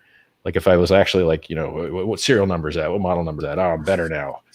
He doesn't know. He's not focused on having the best computing experience. He doesn't give a shit. He spends all his time reading books. Do you think the fucking computer he has affects the books that he reads? It doesn't. It just doesn't affect how he spends his days. And if you really think about how you spend your time, being a developer, you type fucking text. Okay. What is that? What else do you do? That's what you do as a developer. You type text. That's it. That's what you're doing. So like sometimes you're waiting for something to compile, but for the most part, you're typing text. Does it matter what you type text on? How many screens you have? Well, not really. You know, it's like, so how deep down this rabbit hole do I want to go? So we were talking about happiness in the beginning, and then we talked about clout chasing versus improving the world. And the reason I brought that up, and then we talked about efficiency of multi-monitor versus single monitor, cutting edge technology. So cool tangents. The main point, the original point regarding happiness was, so here I have a person that just wants to make me feel bad as though my points aren't useful, that, you know, I'm just trying, like, I don't really know about Bill Gates' computer. I'm just a shit talker. And he doesn't understand all the value I just gave him about not using the bleeding edge thing and the difference in being a gearhead between just treating things as tools, right? Like the best photographers don't really give a fuck about the newest, best lens. But people that are shit at photography, they care a lot about the newest, best lens because that's the only thing they can reason about. They don't know about lighting. Like Hexologist knows about key light and fill light now. He might not have known that a year ago, you know? But you know the difference between 1080p and 4K. So if people that suck at photography focus on tools, people that suck at typing kind of focus on keyboards, people that suck at getting laid focus on game. It's just like it's like people that aren't popular kind of focus on clout chasing and trying to put other people. It's interesting emergent behavior. So with that guy, I think to myself, like, okay, if I delete my posts, then other people won't learn from them, which is what I'll normally do. So I'll try and educate somebody. And if it turns out they're a fuckwit and they're just doing harm, I will delete my responses and then I will hide and block them so that the rest of my feed isn't polluted by their cancerous posts. But in this case, my posts were so good that I didn't delete them. I just hid and blocked the guy. Now what hiding and blocking him does is hiding him makes it so the majority of people won't see his cancer. Blocking him makes it so that he can't issue new cancer that then I'll go and have to deal with. So most of the time when I'm posting on Twitter, people don't really understand what the fuck I'm doing because there's a meta level. I'm playing a different game than people think I'm playing. So to give an example, today I posted hey, are you in the military service? And, are you physically fit? Why? Is it just because it was an interesting emergent behavior that I saw? A little bit. But really, I'm trying to give people another perspective by which to see the Hex community that they have not seen before, that might dock onto their consciousness and make them interested. So you might have noticed that there was more female engagement in that thread because they like to look at pictures of dudes with fucking six packs.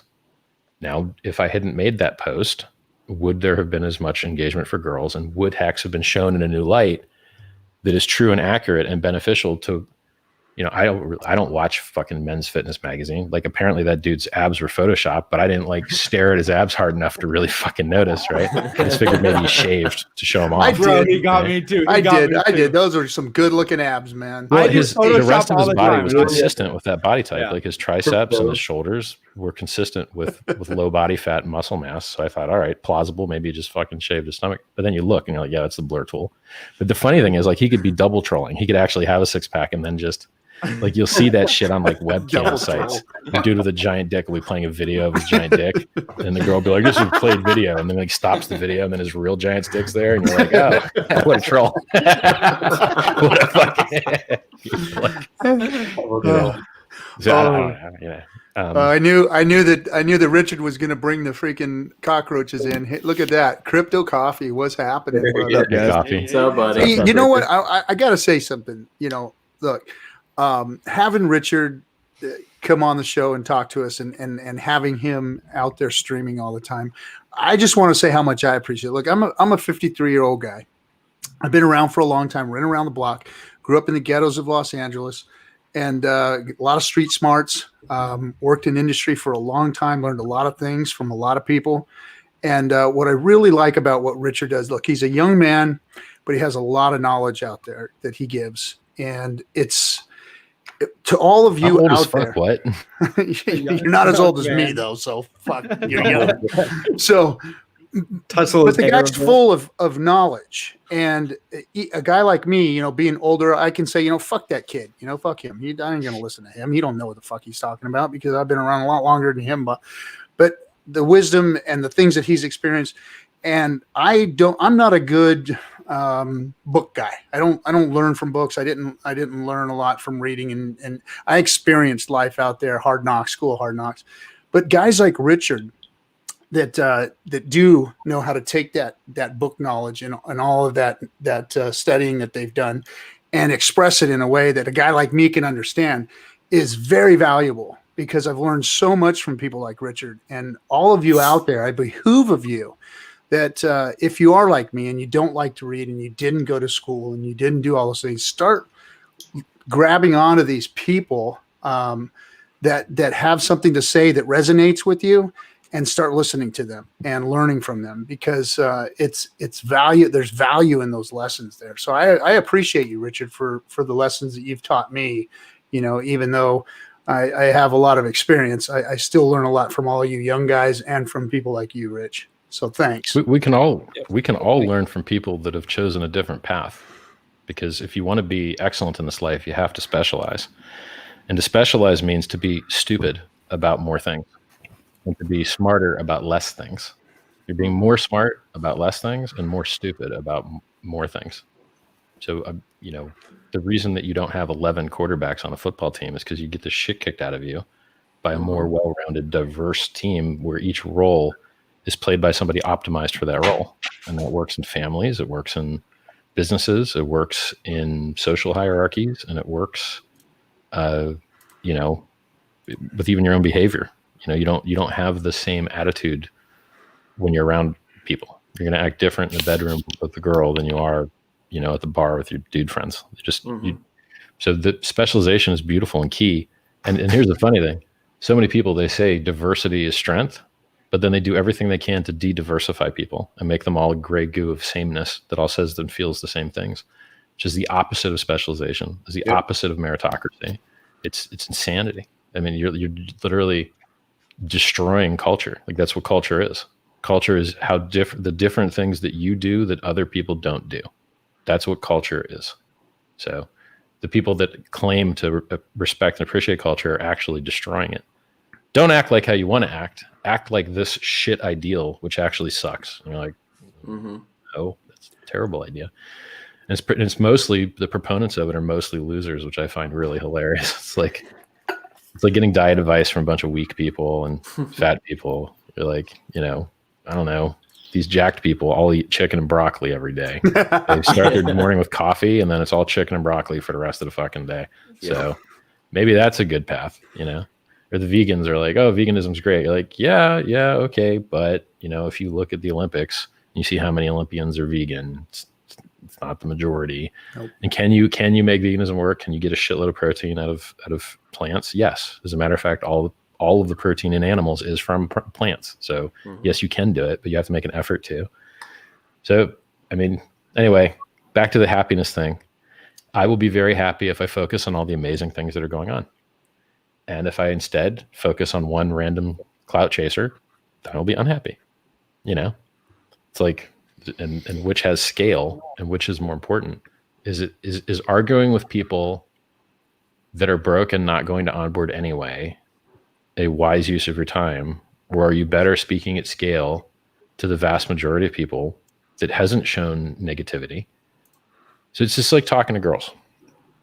If you're social as I am, and you like girls as I do, I've talked to tens of thousands of them. They're nice. I love them. They're great. If you walk up to a girl and you say, hey, what's going on? With good posture and good tonality, you look nice, you're going to tell instantly, without any fucking doubt, whether she's a fun person, a shit person, whether she likes you or not, who in the group is having fun. So if you open up a group of girls and say anything, doesn't matter what you say. The ones that want to have fun are going to respond. I was going to say, yeah, my face will be leaving in a quarter of an hour. I'd like you to be on it, sweetheart. Let's go. There you go. And look, I mean, you can say that and it will work a portion of the time. So there's an art to saying things that are challenging and fun and friendly and yet selective enough where you don't get people that are wasting your time, basically. So you learn to calibrate. So what I'm saying, the reason I'm saying this is, if you spend your time talking to people that are already predisposed to not have synergy with you, you're wasting their time and you're wasting your time. So if you're a straight guy and you go to a gay bar and there's no like girls there, it's just dudes. There's different kinds of gay bars. Some are like very, very dude-like, and some are more friendly and social and have more girls there. If you go to one of the hardcore like dudes-only gay bars, Richard, how do you know so much about gay bars? Long story. Great question. So if you're looking for three-ways with girls that are friendly with other girls, and there's no lesbian bar in your town, you're going to end up at a gay bar. So, I like them. So if you approach a group of people and you say anything with good posture and good tonality, and you look nice, the fun and friendly and ones that might have synergy are going to play back.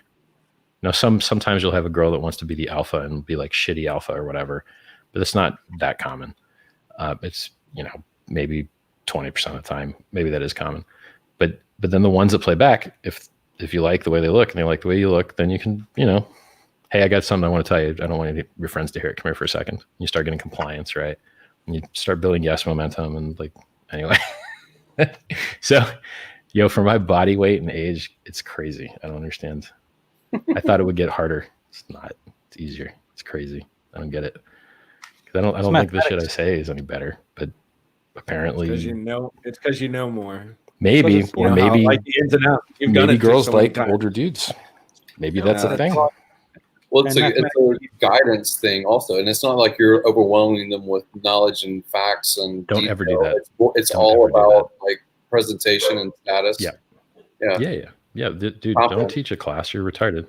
Because they understand the subtext. They understand motive. Hey, this is what I got, and this is all the stuff I know. Why are you telling me all that? Because you need me and I don't need you. Okay, you're trying too hard. Stop. Women instinctively, because women are the fairer sex, men choose women for reproductive traits, and women choose men for protective traits, because that's what we're missing. That's the synergy. So guys, we're strong, but when it comes to taking care of kids, we're just not as good. Like, we can't make milk, and if we get to rage quicker if something keeps irritating us, right? Those are not ideal child rearing behaviors, but they're ideal for other situations, like being effective in battle and killing animals and protecting your tribe from other tribes, which is a big deal. First mover advantage used to matter a lot. Like, whoever decided to just go kill the other tribe first usually won. That's how it used to be. So what a crap situation that was, right? And now we have law to help back that off. So now first movers get fucked up. So I guess they did okay with blitzkrieg style tactics in World War II, but now we've got mutually assured destruction, nuclear. So my point is, these fucking tangents. If you go back to synergy, is your time better spent? So your tier one, like, basic understanding of being a human is, someone's trying to take away my significance by insulting me. I will combat them and insult them back and do a verbal joust and try and win. And that's where most people live. So they respond to flame bait, they respond to trolls.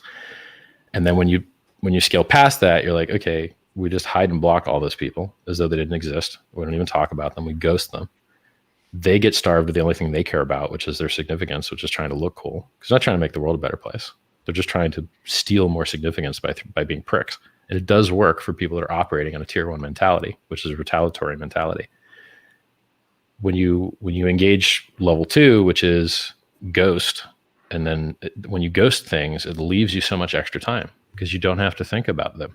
You don't have to think about what was said. You don't have to think about combating what was said. You don't have to play into their narrative and follow their talking points. And if you do that tier 1 shit, your life is basically just the shit they're throwing at you inverted. So someone will throw shit at you. Like, are you still beating your wife? I never beat my wife. And why would you say that? And then what does everybody hear? Hey, this dude beats his wife. Maybe. Right? So you don't want to accept their negative frames. You don't want to absorb the bullshit they're saying. There's more people out there that are neutral or positive to you than negative. So you just spend all your time with those people.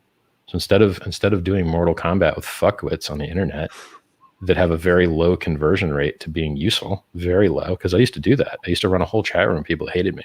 Hundreds of people who literally their whole mission in life was to hate me and destroy me and say horrible things about me and anything that I was involved with. I did that for months just to see how it would work out because I'd never seen it done before. The end result was that they wasted their time, I wasted my time, and the world didn't become a better place. I tried it. I really did try. You self-sacrificed, though. Other people didn't get trolled. Yeah. Sure. But it doesn't scale. So there's a guy that does this for 419. So people that send you those Nigerian investment letters, it's a 419 law violation. That's like the code of the law. And then there's people called 419 eaters that bait those guys into wasting their time. But here's the problem with 419 baiting. And another guy named Kit Boogie or Kit Bodie does this on Twitch. Kit Boga. Yeah. Kit Boga, there you go. Yeah. And you know, he takes a 1-to-1 ratio of his time versus the foreign third world scammers' time. In a 1-to-1 ratio, they absorb each other's time. And then because he live streams it, he entertains and or absorbs the time of thousands of other people. And so one scamming piece of shit consumes thousands of hours of human time at a ratio. Every hour the piece of shit puts in, 1,000 extra hours of other people's time is consumed. That is a shitty ratio. That is not going to make the world a better place. So as fun as it is to bait dumbasses and do 419 eating and scam baiting and all this shit, it's not as good as if you could, like, I mean, okay, this is a little crazy, but if you could drop like an EMP on their shitty little call center in Fucksville or wherever it's at, and then just move on with your life, you could go and generate better content where you weren't the inverse of what shit this guy was saying. You were the source and light of your own generation, living your own narrative. So the more people that read Survive and improve their lives, Survive's the self-help book I wrote, and there's another one called Save the World, which is cool. If you spend your time reading those and focusing on those, you're going to get better outcome in your life than arguing with fuckwits. You can't learn from them. You'll never learn from them. And you're not speaking at scale, and it doesn't go viral. The argument that you had with someone on Twitter is not going to have evergreen content properties. It's going to expire, and people are never going to see it again. So you saw me trolling Arthur a little bit on Twitter. You know, I think what they're doing to Arthur is unfair. So I don't think people should trade. I think they lose a lot of their money. But I also don't think that you should imprison people that own trading platforms for shits and giggles. Because exactly how is these people getting wrecked on S&P futures better than getting wrecked by trying to predict the Bitcoin price? They're getting wrecked either way. The only question is which one, you know, it's like, I don't think shifting some person's wreckage from one form of commodities trading to another form of commodities trading is a way to really improve the world, because they're not arguing, like the CFTC is not arguing against commodities trading. They're not saying, hey guys, don't trade this shit. They're saying, hey guys, trade this shit on some people that we've given a license to wreck you. Like, that's not that better, right? So I'm posting, you know, funny memes, or it stopped because the hype is reduced. So the reason I'm posting funny shit in regards to that, even though I prefer that, you know, he beat the case, because I don't think it's fair what they're doing to him. Like, if you do your best to not have American customers, what do you want? That, like, if everyone's going to break their balls to lie and cheat and pretend they're someone else, that's on them. You know, if you can't have every American website kowtowing to what the North Korean censors demand of websites, you can't have one country export its laws to all other countries. If you did have that, it would remove all competition, all meritocracy, all improvement, and no one would ever be able to have any freedom at all, because some country somewhere would say what you're doing was wrong, or you weren't doing it the right way, and you need to pay a fine. So you just can't have that shit. So the most reasonable way to behave is that the citizens abide by the laws where they live, and the websites abide by the laws where they exist. And that seems to make sense to me. So I don't think what they're doing to his business is the most fair. And this is as a guy who tells everybody not to use it and has told everyone to get off of it for a long time, because their shit just isn't that good. And trading isn't good. Both of those things. So, if you're going to trade, you could do it somewhere better than that. And you shouldn't be trading anyway, because you're very likely to lose all your money and your health and your relationships and your time. Mm-hmm. So the reason that I posted those things, even though I'm kind of on the side, is because we could use the attention, right? So that's what's funny. I have funny shit to say about it. Let's get some new likes and some new follows from new people. But after that phase is complete, I have no problem going and deleting all that bullshit, because of what value does it add to the world, to this man who's risking serious jail time. We're taking pot shots at him when he's probably enduring a lot of stress. Like, this dude could be going to jail for a very long time. And so it's not exactly the most wholesome thing to be terrorizing and piling on to a guy that's facing incarceration. And by the way, look at what his company did. You know what most companies would do? They would shut the fuck down, steal everyone's money, negotiate, and be like, thanks. Yep. He didn't do that. So that $500 million insurance fund that they've got, it's still there, apparently. I've never done the chain analysis. They let people withdraw earlier than they would otherwise, and more often than they would otherwise. That doesn't improve their bargaining position with the regulators, where the regulators could negotiate for larger settlement. That now their ability to settle is lowered because they have less money, and it benefited all of the users by being able to de-risk and take possession of their own coins. That was a very, in my opinion, honorable behavior to allow people to de-risk and not get fucked when the platform got fucked. So, and how many people are talking about that? So I retweeted it. I'm like, look, congrats to all those people that are using crypto the right way, pulling their keys off. And then someone posts, oh, but they might have moved it somewhere else. And then I'm like, no, not really. Here's a chart of all the other exchanges withdrawals as well. Everyone got coins taken off. All platforms had coins removed, which is good for the price, by the way, because you can't sell coins that aren't on the exchange, right? Not in spot traded vehicles. Mm-hmm. So once again, I'm like operating on another level. Like I know people think I'm just posting funny memes, but it's like, no, actually I'm just doing some engagement stuff to get some traders on board that may have Bitcoin to claim with, because they only accept Bitcoin on that platform. I'm also trying to make the world a better place by explaining how we need jurisdictional difference for jurisdictional competition and excellence. And then businesses will go where they're treated better, like Delaware in the United States. So the reason the states has multiple states is for competition. The reason the countries have multiple countries is for competition. We need competition to breed excellence. So I'm educating the world while trying to serve the benefits of the social group, which I am most favored of. I like Hexicans the best. That's my, premier social group that I love. And I tell you this because a lot of people on this call are influencers as well. So you should understand how to hide and block. You should understand who to spend time with.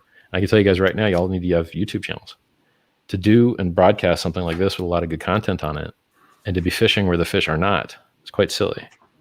So if you want to catch fish, you have to go where the fish are, and where are all the fish? They're on YouTube. Yep. So as much as they ban you, and as many times as they ban you, just like the Elon Musk scammers, you make a new fucking account and you're back absorbing new followers from their algorithm that shits followers at people with the keywords that are in your stream title. And you have to keep playing that game. The scammers right now are doing a better job advertising than Hex is, and that makes me very angry. Are they smarter than we are? Are they more dedicated? Maybe they are. Because you know how many fucking Elon Musk JPEGs I delete per day? 20. Who has more live streams, the scammers or us? Probably the scammers, right? So, and what effect does it have on the world? Every person that watches that scam instead of a Hex stream is going to have a worse experience, because they don't get anything in return. They get their money taken and they don't receive anything in return except a story about how they got robbed. So if more Hexicans did things which got more eyeballs, it could save a lot of those people that would otherwise have been parted with their keys to nothing but harm, right? Like when you see some message that says send 1 ETH, get 2, and you're stupid enough to fall for that you're not getting any money back. You're just going to lose your 2 ETH or your 1 ETH in this case. So you guys that are not streaming on YouTube, you got to man up and make a new fucking account, make as many new accounts as you need to make. Because like the analogy that I made earlier tonight, which was in a conversation you guys weren't on, if someone's censoring you and they have their hand over your mouth, you just got to scream through their fucking hand. it works. If someone duct tapes your mouth, actually your mouth gets sweaty and the duct tape just falls off. So that shit doesn't even work. As a person that used to do air conditioning for a living. You got a shovel and a bag of lime in your back of your trunk too, Richard? I used to do air conditioning for a living. So my dad had an air conditioning company and a newspaper delivery company. And you use the same vans for both. So during the day, we'd fix air conditioners, and at night we would deliver newspapers. And so when you're up at like 4 a.m. and you're a kid, and you don't have the best sleep schedule, you or some of your friends are gonna be falling asleep. And so you are going to fuck with people to fall asleep. And what tools do you have to fuck with them? Well, duct taping them up is about the most common way to fuck with your friends when they're supposed to be helping you working, but instead they're sleeping. So I'm an expert on exactly the effects duct tape has on people. There's nothing else to do it. You got twine and you got duct tape, and the only other shit you can do is like throw coins at each other, but it's expensive. Something that's interesting, Richard, that I've seen in this whole experience of streaming is that our most popular shows, the ones that get the most views, the ones that got the most talk after the fact, were the shit shows that we had. Stuff that was just people arguing, fighting, other coins scamming, and those were like what everybody was interested in those, and everybody talked about those for weeks on Twitter and everywhere else. And it's like, what about all the good streams? Some of those got the least views, and I was like, well, no one's going to watch, and no one's going to buy a newspaper that says everything's great. Yeah, but they'll buy a paper that's like, yo, Trump at age 77, 74 has a 4% chance of dying every year just from being old. His chance of dying from COVID is like 50x or 70x or something of a 30-year-old. Some huge fucking number. Like, the amount that COVID kills old people is crazy. COVID kills the shit out of you if you're old. If you're young, it doesn't seem to do much. But then you hear stories of people that have been having problems from COVID for months and months and months, and they just don't go away. Problems like if you walk upstairs, you're fucking wrecked. Like, you have to lay on your back. Depends. We know so little about this shit still. Like, we don't know much about how the basic cell works. We're learning new things in basic cell metabolism all the time, like mRNA messaging and fucking, like, we're basically retards in as regards to biology. By the way, on Netflix, there's a television show that has Michael Douglas in it, and I can't remember what it's called, but basically, yeah, the movie's not that good enough to fucking not dox the plot to you. So if you're gonna watch the movie with Michael Douglas, it's on Netflix now, where it's like some CIA shit, ignore the next minute of me talking, because I'm gonna fuck the movie up for you. CIA agent wants to bring attention to the fact that we're not prepared for medical disease like outbreak shit. So he tries to like influence some terrorists to release like a biological weapon, but he just wants to do it in like a limited enough manner to get enough press for people to start caring about like viruses and shit. That was the plot of the movie. But this occurred before COVID. I thought it was so funny. Like, oh, yeah, actually, we were not ready for pandemic shit. And how odd is it that this guy plot was that? You couldn't, or just like when you've seen this before, where reality kind of mirrors what happened in the movies, just like a movie Outbreak. Yeah, there was some bat that fucking mixed with some other shit over in Asia, and then this happened and that happened, and like, oh, yep, and then countries are fighting over access to the medicine. And you're like, oh shit, this is all real similar to how it's going down. Yeah, I've seen this movie, and the reality's looking real fucking similar. I was sitting in the doctor's waiting room the other day. Sitting in the doctor's waiting room, this bloke next to me goes, oh, every time I take a shit in the harbour, me turds float. And I said, what have you been eating there? He goes, oh, I've been eating wine corks. And I said, well, you get on down to the tackle shop and get a big feed of sinkers. Yeah, that would do the trick. Yeah, so or just eat protein. If you only eat protein, that'll do the trick as well. Don't eat any fiber at all. You send down those bricks. Food, skydive. Richard, can you come back to the cultural thing you were talking about earlier? Because when you were talking about Hex, I think of originally I thought of Hex like a business. If you think of Microsoft, you think of Bill Gates. If you think of Apple's culture, you thought of Steve Jobs. So you thought about a business and maybe a representative. Now, you're not a CEO, but you're a big influencer in Hex right now. But when you talk about money, and you had mentioned before that, what's the end goal? When will you be happy with Hex? When it's a reserve currency, the diversification, the modules of, like even you said earlier about people putting their own streams or their own brand or their purpose of money. Or some people use money for different things. So if you think about Hex, how do we transition from you kind of being the lead influencer and talking about, ROI and gains, and other people that maybe a year, 2 years, 5 years down the road, they go and they treat, it's not the business of Hex, it's a substitute for money. How does that transition happen? Instead of being like a cultural brand or something representing, crypto, something broader than crypto even. That was a loaded kind of suitcase question. There's a bunch of questions in there. Number one, I want you to talk about COVID.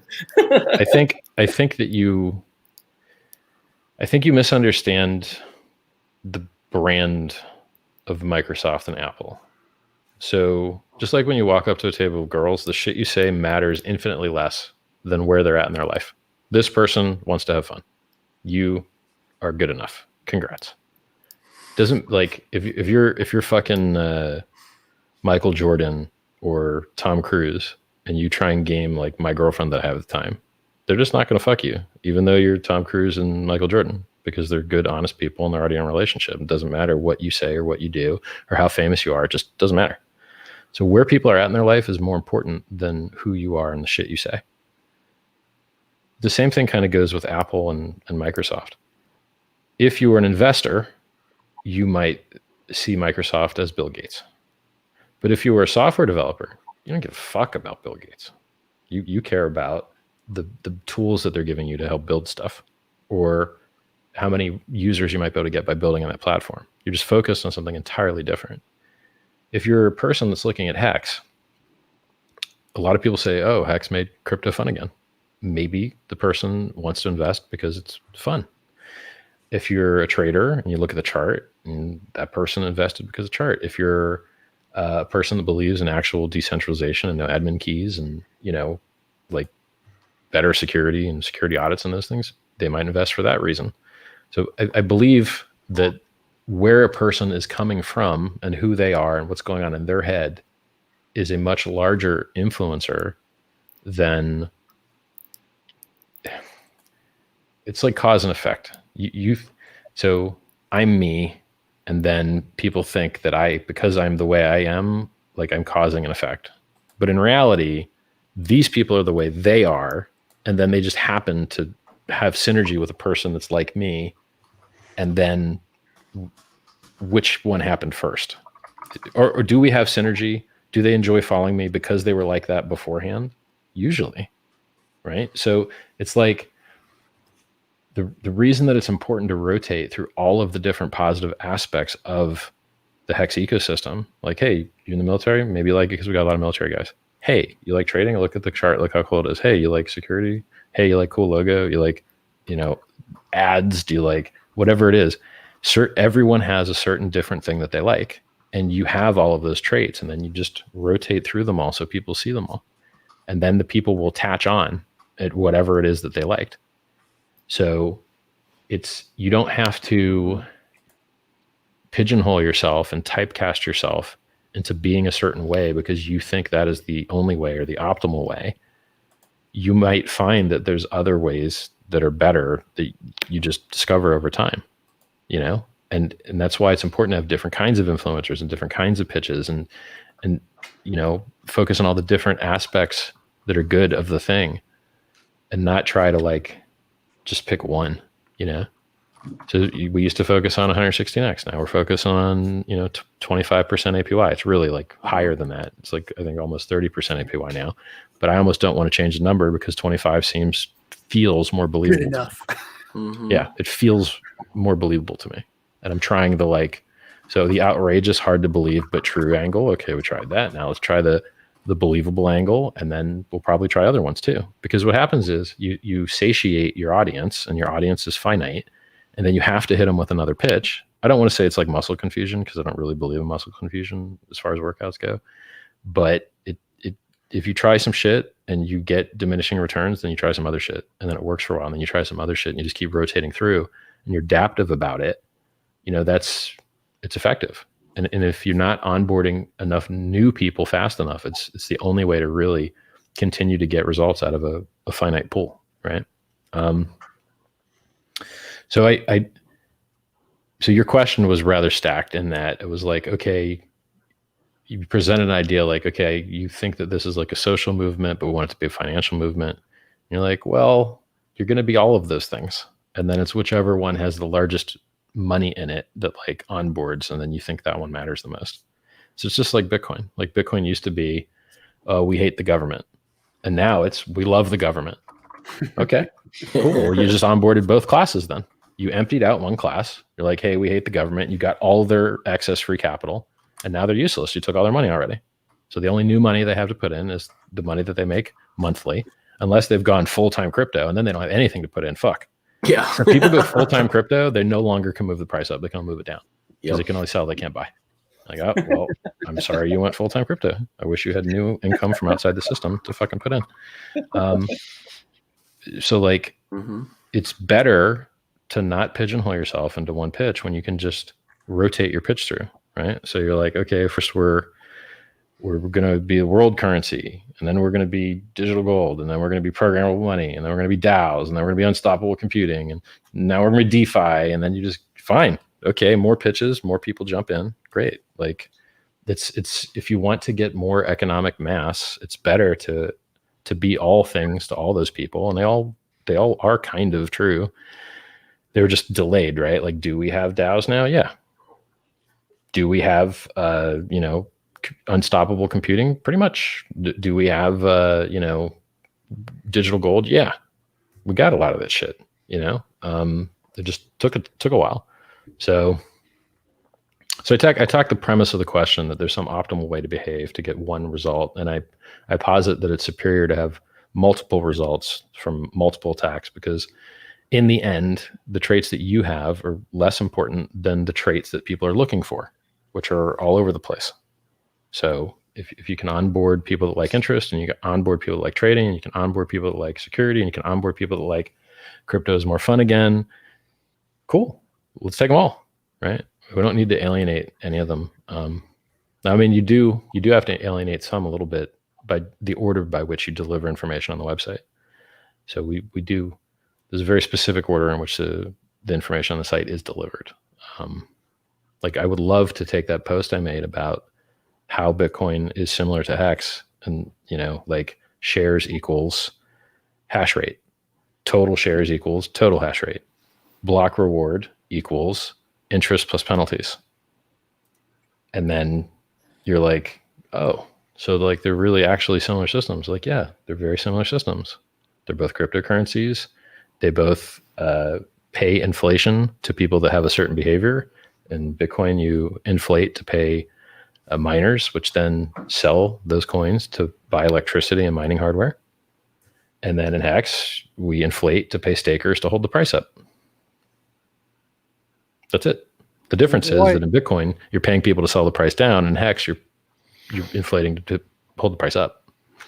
Why do you think it's hard to get people to understand to earn trustless interest by learning to stake Hex? Why do you think that there's such a, like, they're all going over into this DeFi and trying to do this yield farming and curve crap? Why do you think that by learn to stake is very simple, earn trustless interest through the inflation, but why is it that people don't learn or understand or even take the time to look at it? I think that there's a basic human logical error that people have a hard time overcoming, and that they see value in sacrifice. So if you were, 1,000 years ago and there wasn't enough rain, you're like, yo, where are the pretty girls? Let's kill the fuck out of them. Hey, that girl's pretty and young. Let's kill her. See if rain happens. They would do that shit. And they did it for thousands of fucking years because their brain was like, oh, well, I'm sacrificing. So, I mean, shit, that's proof of work, right? So maybe something will get better somewhere. No, like smashing your hand with a hammer is proof of work. It's worse, not better. People don't get that. So they don't understand that waste is wasteful. They just don't get it. They're just dumb about it. So when they see Bitcoin like they're like, oh, the hash rate, there's so much hash rate that pushes the price up. No, actually pushes the price down, but you're too stupid to get that. Like we were at all-time hash rate when we went from like 20K to 3K. Like, well, what happened with the 85% jump with all-time high hash rate? Well, I thought the hash rate would move the price. No, in fact, the fucking price moves the hash rate, but they're just too stupid to get the causality of it. There's a cause and effect. It is the price that moves the hash rate. It is not the hash rate that moves the price. I had the same fucking argument with someone in chat today. They're like, oh, there's no volume today. I'm like, so what? Like, well, I want volume. Like, why? It doesn't fill your orders. You can't put bids and asks on the volume chart. The only people that make money on volume are liquidity providers, market makers, which is just another form of liquidity providing, and exchanges. Are you either of those three things? Well, then why the fuck do you care about the volume? Volume cannot move price, but price does cause volume. So if the price has moved, then there will be volume. But if there's volume, doesn't mean the price moved. Let's say you have a big ass sell wall, $1, big ass $1 sell wall. You buy a shitload into it, price is still $1. You buy a shitload more, price is still $1. You buy a shitload more, price is still $1. Well, where the fuck? There's all that volume. Where's my price movement? Volume does not move price. Price moves fucking price, and then volume follows. People just don't get it. They're like, these fucking. Okay, you wash trade and you sell your own coins to yourself 1 million times. You got a shitload of volume. What good does that do the world? It enriches the liquidity providers. It enriches the market makers. I mean, unless like, so dumb. But people don't get it. They don't. I tell it to them, and it's hard for them to absorb for some reason. So, yeah, on the the angle, Hex is very, very addictive. It is very, very viral. It is very, very good. And similar to other projects which have gotten mass, it just takes time to scale them up. So if you look at the metrics of Hex, number of YouTube channels, number of views, number of users, number of stakes made, number of new addresses entering the AA, number of new addresses making stakes, they're all going up. The average stake length also appears to be going up. Well, what the fuck more could you want, right? And the vast, vast, vast, vast majority of shares in the system are not origin address related. So when you see those ultra long stake lengths, those are mostly Joe Blow, non-OA related stakes. So it's like, what more could you, if you wanted a well-functioning cryptocurrency, I don't know how you could design one with superior price performance, the one that people tend to buy and not sell for a really long time. Like, that's awesome, right? Like that's so all of the things that you'd want to see Hex doing, it is doing. I'm very happy about that. And it's just a question of like, where will the tipping point be? Because even like normal straight up scams have tipping points. Like, you look at the chart of like Plus token. It's like nothing going on, nothing going on, nothing going on. Okay, nothing going on. Fucking vertical line. Billions of dollars. Okay, well, what was the difference between it was doing jack shit like 2 months earlier and then vertical fucking line? And how many other things have done that? Like XRP, nothing going on, nothing going on. Oh, vertical line. And then death forever, right? So like, I don't believe Hex has had its vertical line deal yet. And I think that when it does have a vertical line deal, it's not going to behave like other ones. Because when you're staked, you're fucking staked. And by the way, like now that we are within 90 days of the big payday, Nobody can early in-stake without killing them. the emergency in-stake behaviors. Say again? Exactly. 47 days. It kills 47 you. days. So because there's a minimum 90-day penalty, anyone that has a stake open now is going to be penalized by big payday. So like I believe that the penalties for emergency end staking are going to be different than they used to be and larger. Now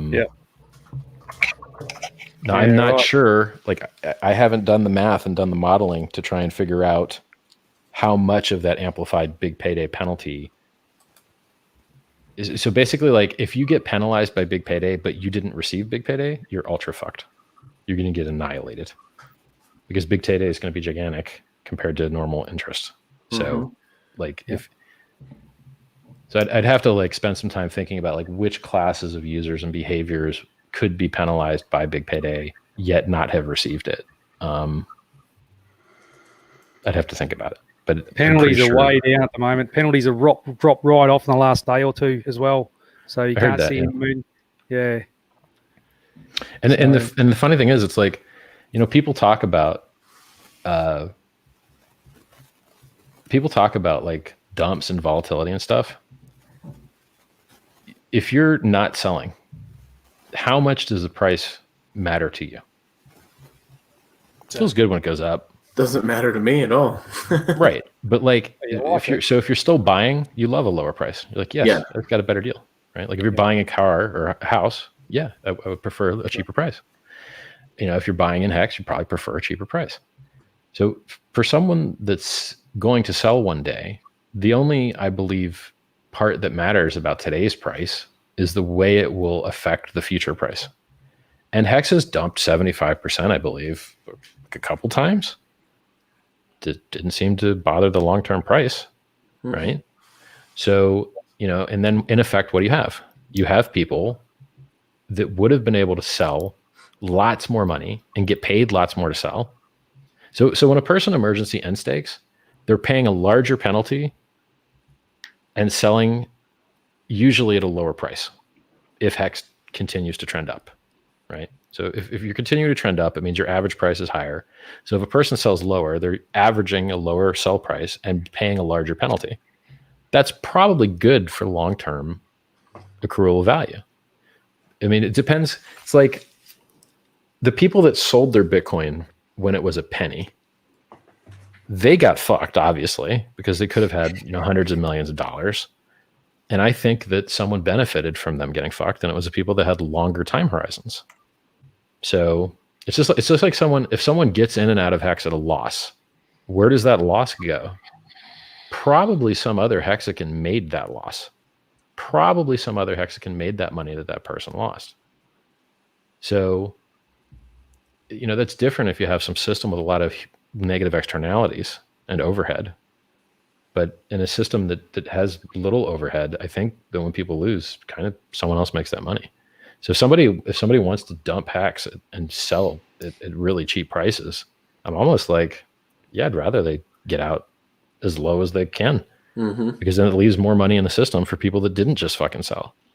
Like, how much do you want to reward someone that's like murdering the price? I don't really want to reward them that much, you know. Like I don't see how that benefits Hex or the long-term price or the ecosystem. So if someone emergency end stakes and murders their stake and tries to murder their price, very interesting. Think about it this way. There's been 840 million Hex paid in penalties. Imagine if those emergency end stakers instead were given that Hex and sold it in market. Well, like the Uniswap has about 840 million Hex in it. So if you doubled the amount of Hex in the Uni pool in a single order, you would cut the price by 4. You'd have a 75% dip. But those guys didn't get those coins because instead they were paid as penalties, which kind of feels to me like the Hex price is a lot higher than it would have been had those guys been given those penalties to just sell instead. Yep. Right? Now, yep. So, you know, not all of those penalties were sold. But the point is, like, if people that are selling give their penalties to people that aren't selling, that seems like positive price pressure to me, because sales that would have been made aren't being made. They're being kicked into the future, and you don't know if those other guys will sell or not, right? Like the OA gets half of the penalties, and I am unaware of any record of the OA making a market sell. So cool, right? Like nobody knows if that behavior will continue, but if it does, that seems like it would be positive for price. If you have some entity that just is sucking up supply and not selling it, regardless of the title or stature or type of entity it is, anybody that absorbs supply without selling it is not hurting the price. They would be inflating the market cap, right? If it was treated as circulating supply. And they would be inflating the interest, because interest is paid out as a function of total supply. And if you have a larger total supply, so you're going to get higher interest payments. So if more people self-refer, then that causes more coins to be minted, which causes more copy to be minted to AA, which is the reason every day Hex inflates by about 1.3 billion. A lot of people think that it's 500 million because that's what they see in AA, but that's not how it actually works. How it actually works is our supply is like 360 B and we're on day like 360. Well, what do you know? It's like about $1 billion a day or whatever, right? So there's a lot of cool emergent properties in Hex which are working out really well that you wouldn't have been able to predict. You're like, oh, who knew, right? But even the staking class people that have got stakes that are coming to maturity are going to be considering how they manage that because they've got other stakes that it's in their best interest to, right? Do the right thing. Well, it's like I almost feel like if there's going to be a dump, that I prefer it be a fucking brutal, murderous dump, so that whatever people sell for nothing. All right, well, see ya. Suck it you up. don't get to sell later now. Now you don't get to sell later. So if people eject and like leave early, you're like, okay, well now you have less. Like I'm not. There's no book about this. Like you can't know whether your thoughts on it are like perfectly accurate. But to me, it seems like if you have someone that's going to eject and sell, you'd rather that they just get less. I mean, am I missing anything? Like it seems, because let me put it this way: if someone sells when the price is like near nothing, all they have done is remove their ability to hurt the price later. But if they don't sell at shittier prices and they sell at like higher prices and then it gives them the money they need, then they retain the ability to hurt the price later. So it's just like the liquidity thing. Like I look at liquidity, like if you want to do a 10,000X, it's very useful to have the minimum viable liquidity available so that it takes less economic energy to continue to rise the price. Because if you have infinite liquidity, the price literally can't move. Because no matter how much you sell into it, it's just a wall. Or no matter how much you buy into it, it's just a wall. And that's not what people prefer in their speculative investments. They prefer appreciation. And so you must have non-infinite liquidity, which is easy because, most things aren't infinite. And it's like, I'm looking at this system and trying to, when I talk about a target of 10,000X, like I was serious. It's like I want Hex to do better than Ethereum did, and it did a 10,000X on the Kraken exchange. It did less on other exchanges, right? Because Kraken wicked down to like 15 cents. So if instead you had bought at their like ICO price of like 30 cents or 31 cents, then you really only did like a 5,000X. Okay, well, I'm quoting the 10,000X on Kraken instead of like the ICO price with no wick down at 5,000X. So like, for me, I want to see this system really be the highest appreciating asset that's ever existed because it can. Like it has superior properties. It has a better logo. It has a better name. It has a better domain name. It has better. Ethereum is literally trying to build into their system things Hex already does. They're trying to build staking to their system where they figure out, if you lock up this much, then you get this much inflation. They're still trying to figure that out. We already figured it out. They're trying to figure out coin burns with the IP 1559. We already burn coins that are staked. We already do coin burns. So Ethereum is trying to catch up with Hex, which is funny because Hex is built on Ethereum. And that's why I have to explain to people, Ethereum is just a typewriter. That's it. You have to program and make something. You have to write your own novel. Ethereum is not a novel. Postage stamp. So it's like, I want traders on board. I want girls on board. I want strong guys on board. I want weak guys on board. I want state guys and soy boys. And I want everybody to fucking on board because this has superior properties and it is showing wonderful performance. It's just what other cryptocurrency in the history of crypto has had a 4.8 year average fucking lockup? What? I don't know. You haven't been able to lock up anything for real. What are these emergent qualities, these emergent properties that you had mentioned before, Richard? What are some of those? Can you talk about that? Well, sure. Like I didn't know that it would be fun. That wasn't in my brain when I made this fucking thing. but it turned out to be fun. Probably because the community it attracted. I didn't anticipate people would be emergency end staking to make longer stakes. Never occurred to me. Guilty. I didn't really think so much about the 90-day BPD behavior change. Like, oh, like people that stake during this epoch had a different experience with emergency end staking that people that stake during this epoch. Didn't really think about that. Some things came out in ways that I thought that the amount released every day would be much more variable. I thought that more people that free claimed would drop that number faster. I didn't know that it was fucking averaged, and that it was the amount that it dropped would just spread over the whole phase. I'm like, fuck. I would have preferred that it dropped. Like if you got a lot of claims on a day, then the AA available that day dropped a lot. I would have preferred that because it'd be more responsive system. And then what we end up with now is like basically about 511 million come out every day. I think it's like 510 million now. Like rounds to 511 still. And then, by the way, you have to inflate that for the people that self-refer by like 32%. Yeah. So, a lot. I have a question. My question is, when AA ends in 47 days, there won't be this opportunity really to buy without pushing the price up. Like you right now can buy in the AA as a whale and not push the price against you. The Uniswap is a different location, but like in Bitcoin or in other kinds of cryptos, there may have been positive because exchanges want to compete for users and price. People are seeking arbitrage opportunities, or they're looking for, I can buy it over here, over there.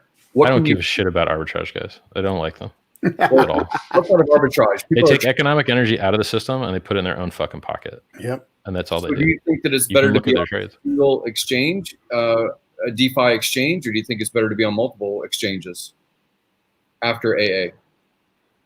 Or just be on the best one with the first mover advantage? Well, the question's it's a misleading question. It's a false binary choice in it. So, one, if you have all your liquidity in a single exchange, everyone gets superior order execution because you're not spreading that liquidity across multiple exchanges, which reduces the order book thickness, which increases the slippage, which gives worse execution to everyone participating, and causes the arbitrage fucks to make more money as they equalize across the systems. So you do have efficiencies of consolidating liquidity in a single system. And in my opinion, the system that is least likely to exit scam your ass, which is a custodian-free, peer-to-peer, censorship-resistant, locked, no admin key system like Uniswap, or at least Uniswap v1 and kind of Uniswap v2, for the most part. For the retail user, Uniswap v2 doesn't have admin keys. For the liquidity provider, the fact that they could turn on a switch that takes 15% from any new liquidity added is a fucking admin key to a degree. So that affects liquidity providers. It doesn't affect retail users unless it disincentivizes liquidity. And then so far it's enhanced liquidity. So be it. I mean, there's $1 billion with Ethereum and Uniswap right now, literally $1 billion. It's a lot. Wasn't that way 6 months ago. Not even close. Not even 10 times as close. So the only utility there is in normal exchanges is regulatory arbitrage, being able to accept fiat money from people's bank accounts. That's it. Second, they have users that are already in the crypto ecosystem that you might gain access to, which is a large benefit. Huge scams have made billions of dollars without being listed anywhere. They just accepted people's Bitcoin and ETH, period. You can accept Bitcoin through Uniswap now with TBTC, WBTC, RenBTC, etc. You can accept Ethereum easy as fuck using go.hex.com or Uniswap. So your ability to onboard users, peer-to-peer, superior, no sign-up, no selfies, it works now, today. And it works far better than it needs to. It's far better than any other system that the crypto has ever seen or probably the world has ever seen. With $1 billion liquidity, the most liquid Ethereum pair in the world is on Uniswap now. More so than any other exchange has ever been, ever. It's amazing. It's really amazing. And Hex is like number 12 or 13 or 14, depending on the day. You know, some coins will hop in with some liquidity and then they'll move around, right? But it's, you know, on like top 15 or 16, like every time I've looked on Uniswap.info. And it's only like number 20 or 25 market cap, depending on what site you use. So it's higher in the liquidity ranks than it is in the market cap ranks. If you want to onboard the world needs to be able to turn their economic energy into Ethereum or Bitcoin and then into Hex. I do not really believe that there's much advantage to having a native Hex pair on exchanges, because they need to use Ethereum to perform stakes anyway. So they need to buy Ethereum anyway. So just buy more Ethereum and turn that into Hex on this trustless exchange or in the go.hex.com, self-refer if you like and get a 32% bonus. Do that instead of exposing yourself to, you know, shittier, thinner order books on the native Hex pair on these other exchanges. So I like when I bought today, I bought a better deal on AA than you could have gotten on Uniswap. Yep, sure. Got more out of AA. Okay. Yeah. If you self-refer, go.hex.com very often is a better deal. I mean, you have to check it, right? Like you have to check it at the end of the day. Yeah. Or before the end of the day, so to speak. So when basically that big outlet or big opportunity to buy through AA goes away. Oh, well, yeah, well, okay. That's a very easy answer, by the way. I'm sorry I skipped that one. So I answered your question about how important are other exchanges. They're just not. As long as people can get ETH. As long as people can get ETH, having Hex listed on other exchanges doesn't fucking matter. It doesn't. Except for the marketing shit. And if the marketing shit was so good, how come stuff gets delisted off those exchanges? If being listed somewhere on its own was enough, where do delistings come from? Being listed alone is not enough. Motherfuckers need to want to buy. And if they want to buy, they can buy ETH and get in. They don't need a fucking native listing. Now, the easier answer, so I answered your how important are exchanges. Now your question is like, yo, dog, how much price pump when AA go away? That's really what you're asking me. Yes. So quite simply,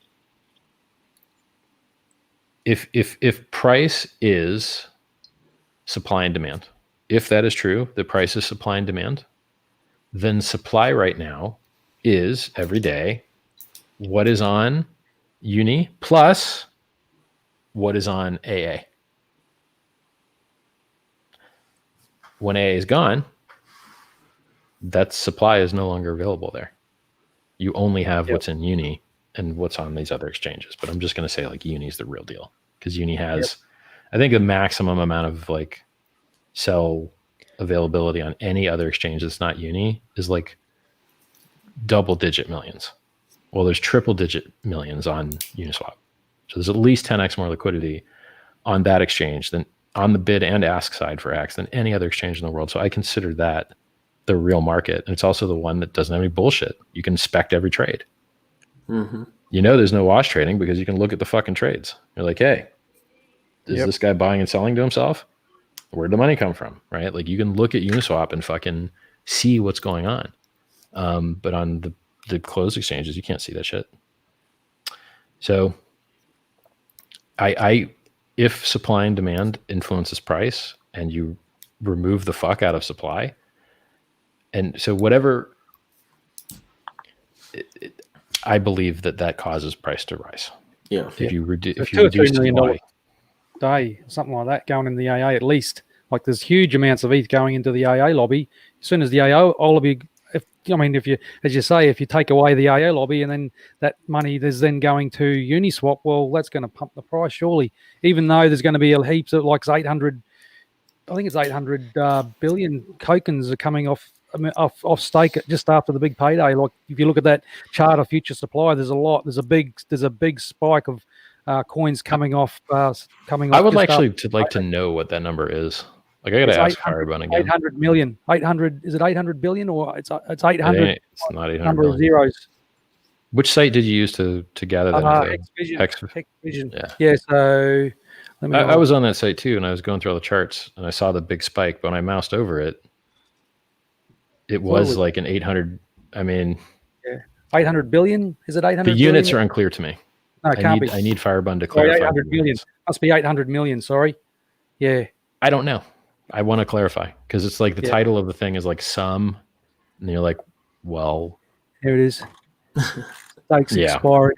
Well, I've said this plenty of times on this stream, and Hexicans are probably getting sick of hearing it, but I don't think people understand when you've got 1 billion new coins hitting the market or 800 million new coins hitting the market every day. When that goes away, the fact that the price is not dropping when that kind of inflation is being introduced to the market on a daily basis is just going to mean exponential moon price later when all you can buy is off of Uniswap. Well, it doesn't take Maybe that to catalyze that, though, because if you already have been buying in over the course of a year through AA and you've been accumulating, why wouldn't you want your stack to increase in value by just buying more on Uni and forcing up the whole value of your entire stack? So I can see it rising. But like this stuff is so timing related. Yeah. So for instance, if you want to sell in a single order, like if you want to buy $3.5 million of Hex in a single order, you're going to 4x the price in that order, period. And if you want to sell $3.5 million of Hex, you're going to drop the price 75% in that fucking order. That's the math.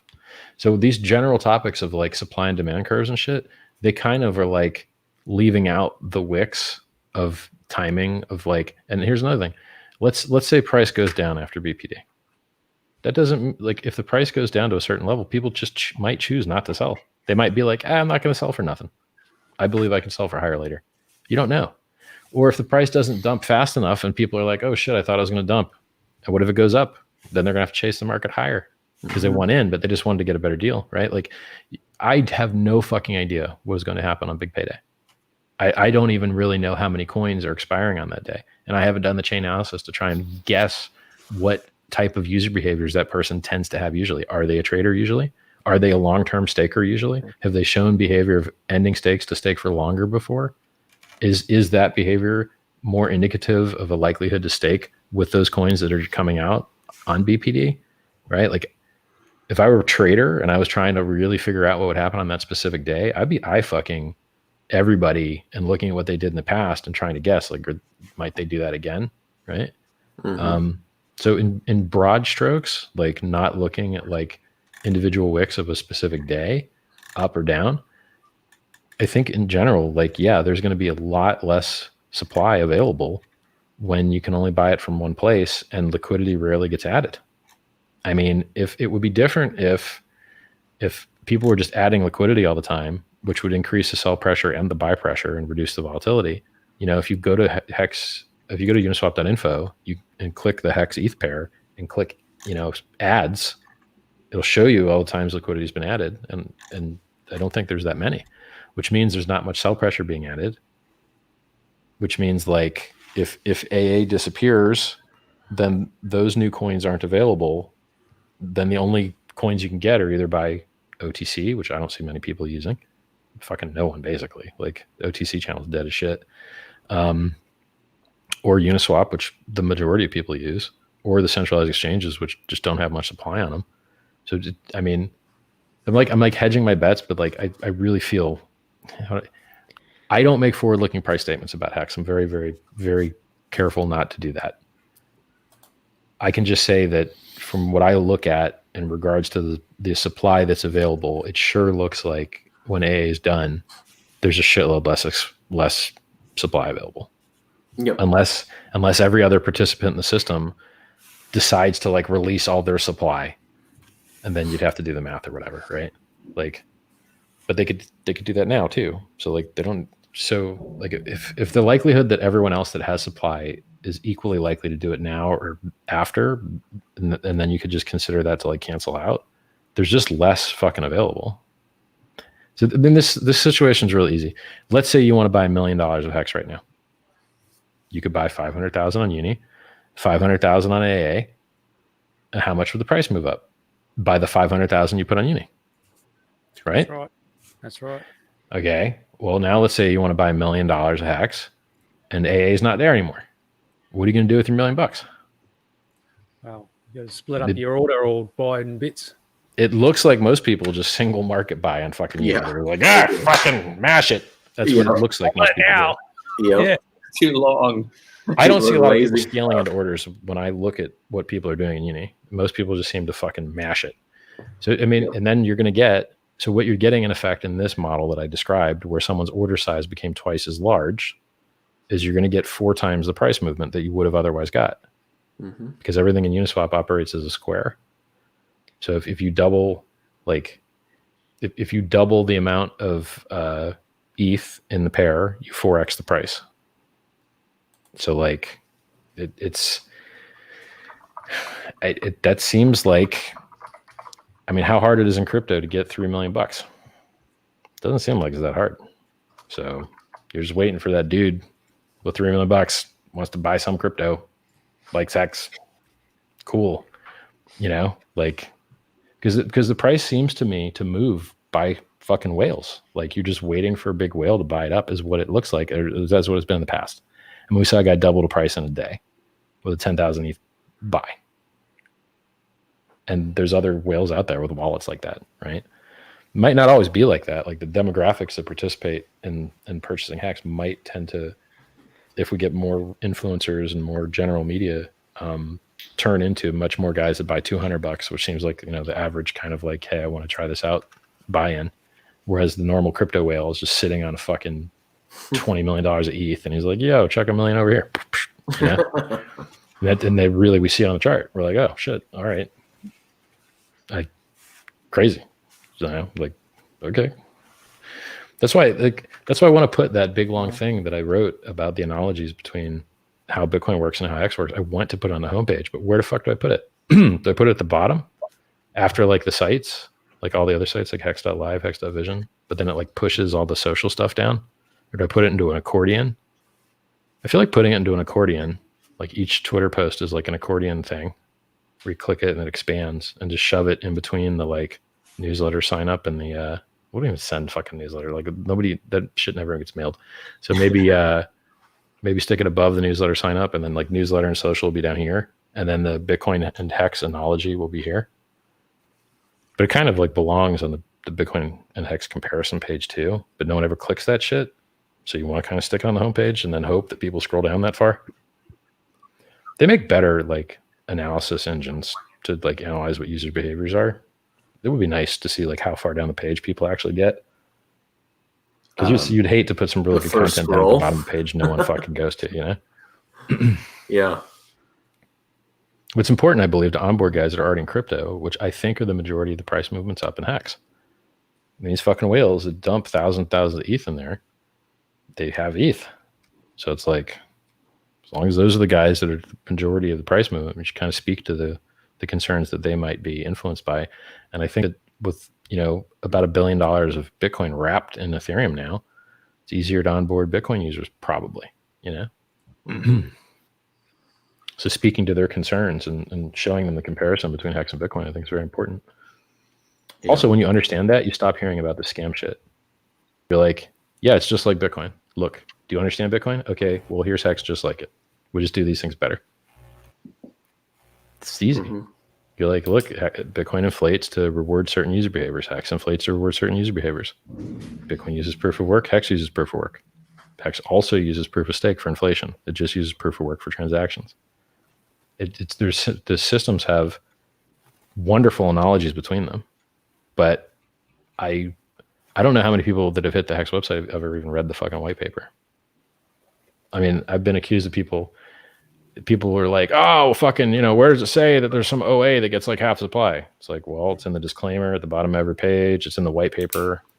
Yeah, it's in the white paper. Did you bother reading the fucking white paper? Like, I don't understand. Like, this fuckboy, Evan, writes this whole shit article about how like there's some hidden shit. You're like, no, this shit is not hidden. It's in the fucking white paper, along with a bunch of other really cool tips. But read the white paper, you piece of shit. Like, just amazes me. You know what? You want to know how many crypto websites talk about crypto going zero on their homepage? Just Hex. It's just Hex. Hex is the only website in the world where it says, yeah, crypto goes to zero sometimes. Flash crashes to zero. His huge volatility drops 85 and 95% sometimes. Nobody talks about it. Nobody. Yep. Hex does. Right in that accordion. All these guys in the chat just want to talk about infographics. Everyone keeps posting here. Nobody reads past 2 scrolls. Steph was saying nobody reads shit. Could be. Yeah, it could be. Which is regrettable because Hex is so fucking cool. There's so much cool shit going on. I did, but maybe it's just because I'm a nerd. But probably. Even in stock, people buy a narrative. They don't really, I mean, they get a prospectus because legally they have to get a prospectus, but they don't really read all that stuff. Just like when you update your Apple iPhone, you don't read all that stuff. If you added up all the hours it would take to read all the bullshit, you wouldn't have a life left. You'd be like, oh, life canceled. Signed up to too many things. Life. Well, we all sat and listened to about 400 hours of your live streams before we all got in. So, I mean, what's the... That's true. I mowed a lot of lawns listening to Richard Hart talk. All kinds of stuff. Yeah. Yeah, people are just so dumb. Like, they think they understand crypto better than I do. It's like, I am a better trader, smarter, been at it longer, mined, no game theory, successful serial entrepreneur, and then fuckwits that have never done anything with their life. Like, no, man, I just got here. I'm going to tell you how to do this shit. Like, motherfucker, you don't understand anything. Yep. My dumbest day. Like, why don't people just, if they don't fucking can't read the white paper, why don't they just respect my accomplishments? It's like, hey, I called the 20K Christmas. Any of you fuck boys call it 20K Christmas? Hey, I called the fucking multi-year bear market. Any of you fuck boys call it multi-year bear market? Hey, like, I built and gave away, billions of dollars of Bitcoin was used to mint what I invented. I gave these fuckers millions of dollars of free value that I busted my ass to create. And you fuckers hand out millions of dollars? No? All you guys shut the fuck up. They just even said thank you yet. You get one of them has said fucking thank you yet. Yep, exactly. Instead, you get these young kids trying to discredit your school as if it were like what a I almost want to take a live IQ test. Like, let's just live stream an IQ test. Okay, everybody, haters, we're all gonna live stream our fucking IQ test. Like, it's no. It's so, it blows my mind that people they just don't listen to the things I tell them. They don't listen. It's so like people in Ethereum think they're better than Hex. Yeah. I'm like, okay, well, let's analyze this shit real quick. Okay. Hex launched complete. Did Ethereum launch complete? No. The SEC declared that Ethereum launch was an unregistered security offering, which is illegal, by the way. And they just chose not to prosecute. Did they ever say anything like that about Hex? No, they haven't.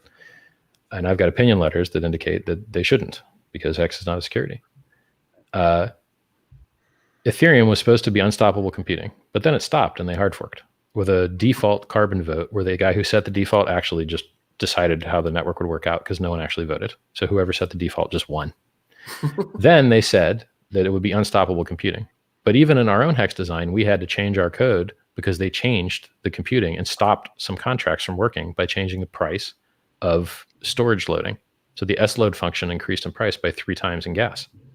Well, that's funny that they broke working applications at the fucking developer level. Mm-hmm. Oh, well, that doesn't sound like unstoppable computing to me. And then their pitch was world computer, only does 1 million transactions a day, simple sends, obviously not a world computer. Actually more than simple sends maybe, but in between 1 and 3 million, you can't exceed that. 2, we're going to do just DAOs. No, you guys had a DAO and everyone lost their fucking money, which is the reason they did the hard fork, right? Mm-hmm. Mm-hmm. So Ethereum has lied a lot and missed all of its deadlines. Its price performance has sucked dick. It went to 1,500 and then dropped 95% and is now still down 80% now. Still down after 3 years, 80%. Is Hex down 80% after 3 years? No. Hex is doing good. It's down like half from its all-time high a couple months ago. So Hex has a better price chart, was more honest about why it's designed, came out with more security, did exactly what it said it was going to do. The user experience has been superior. You don't have anyone holding a fucking bag down 80%. Nobody. Vastly superior from price performance, more honest things said on the website, actually talks about price like it really exists, actually talks about the price going to zero, actually has fucking audits like done on it. The actual Ethereum code itself isn't fully audited. There's no security audit for the Ethereum code itself. There's a security audits for shit on top of Ethereum. The good news is that if Ethereum fucked up, the type of fuck ups it has would not affect Hex's supply because our consensus code is locked. We know what our consensus code looks like. So if Ethereum has some fuck up, it's unlikely to affect Hex's supply. So like for ETH people to talk shit about what I built, I'm just like, are you not paying attention? The price is better. The honesty is better. The location of the honesty is better. The opinion letters are better. The SEC has not written anything saying shit like it has about you guys. Mm-hmm. So who the fuck here is the scammer? Who's the scammer here? You guys that change your narrative 8 times, or the bag holders that are down 80%, or the fact that the only people that actually use your network are doing shit real similar to what I'm doing? Right? But these motherfuckers try and gatekeep my project. And I'm just like, y'all got no goddamn idea what the fuck you're talking about. This is a superior project with superior price performance and superior fucking properties and has a superior fucking disclaimer on the homepage. How dare you say anything about what I built? You fucks you. How about you go put that fucking flash crash shit on your homepage, motherfuckers? How about you go pay some security auditors, motherfuckers? I did. How about you bitches? So it's like the fact that these fucks gatekeep and all the other fucks, right? How many shits get broken in crypto on a daily? Mm-hmm. All the fucking time. KuCoin. Y'all gonna gatekeep us, right? Y'all ain't listed Hex, right? But y'all just lost $200 million, didn't you? Didn't you? Mm-hmm. Didn't you motherfuckers just lose $200 million? Didn't you just get hacked? But you gatekeep us. Pro tip, every dollar that didn't go into your exchange, that went to Hex instead, didn't just get fucking hacked. Yep. How dare these motherfuckers? Just disgust me. Like they know more about crypto than me. I was born in this shit. They were fucking just arrived here, right? Like, blows my mind. Yeah. Motherfuckers ain't mined full blocks. I've mined full blocks. They just full blocks, bitch. Raise your hand if you invented a cryptocurrency with new game theory and new code. Okay, raise your hand if you just copy pasted some shit. Now you think you're hard. Litecoin, Charlie Lee, copy paste boy. You ain't invented a new game theory, bitch. You didn't do shit. Yeah. I did. It's just fucking crazy to me. And we ain't even got into toilet paper rolls yet. That's right. They have. Well, I'm sure Charlie Lee's in a rough spot there. It's like it just offends me. It offends me that they don't respect someone that's been right so many fucking times, and then they just. They think that they're my equal. They think they're my fucking equal or on the same playing field. You're like, guys, we're not even on the same playing field. I wrote self-help books and retired at 25 years old. You know, you fuck boys retire at 25? Fuck all you people. Show me your self-help books, fuck boys. Show me the hundreds of emails you get from people's lives you positively affected. Fuck all these fucking pieces of shit. And I get called a scammer? I'm not the one making people's lives fucking better on the regular. Now, how many of these pieces of shit tell you not to trade? Right? So I live a better life. I have a better product. I have a better project. I have a better price chart. I have better disclaimers, a better opinion letter. It's all fucking better. These fucks will realize it some day. We'll just keep shoving it down their throat and just be like, yo. Let's circle back. Because Richard, it's going to be sweet victory in the future. I mean, it may take some time for them to realize it. But going back to the very beginning when you hopped on, if we got to focus on those positive things, right? I mean, we've got so much good going, much good that that shit sucks to be gatekept and to be talked down by people who are a bunch of little bitches. Yeah. But at the same time, it'll make it that much sweeter later. Well, look, this is what's beautiful about Uniswap is that now that's where all the liquidity is. That's where all the intelligent traders will go, and that's where Hex has been the fucking leader. Hex popularized it. Yep, and Hex is there. By the way, have they sent you a thank you letter for that yet? Well, they didn't. But apparently the Hexicans were well rewarded for participating. Yes, they were. We sure apparently were. 50 million Uni tokens were given to liquidity providers that gave liquidity to Uniswap by their percentage of total liquidity in Ethereum terms before September 1st or September 6th or whatever. I think it's September 1st. So the Hex liquidity providers got millions and millions of dollars of free Uni tokens. Yep. So that was nice of them because they didn't have to do that. So they didn't add Hex to the search bar, the default search bar. They didn't do that, but they did give the Hex liquidity providers millions of dollars of free Uni tokens. We'll take it. I'll take that. Yeah. We'll take it. Keep us off the list. That's fine. I onboarded a no coiner not too long ago, and he got to claim his 400 Uni, and it was pretty sweet because today he just dropped another $5,000 on top of his sell of his Uni token. So we had $6,500 that he just dropped into the AA today. It was a pretty sweet day. I think the Hex ecosystem has absorbed millions and millions of free dollars of money from that uni token. Yep. So it's like cool. It's interesting. Dump that shit for Hex as soon as I got it. It was awesome. I had been promoting months and months and months ago that people should have more than one MetaMask. They should have on multiple different browsers. I even made videos about how to do it.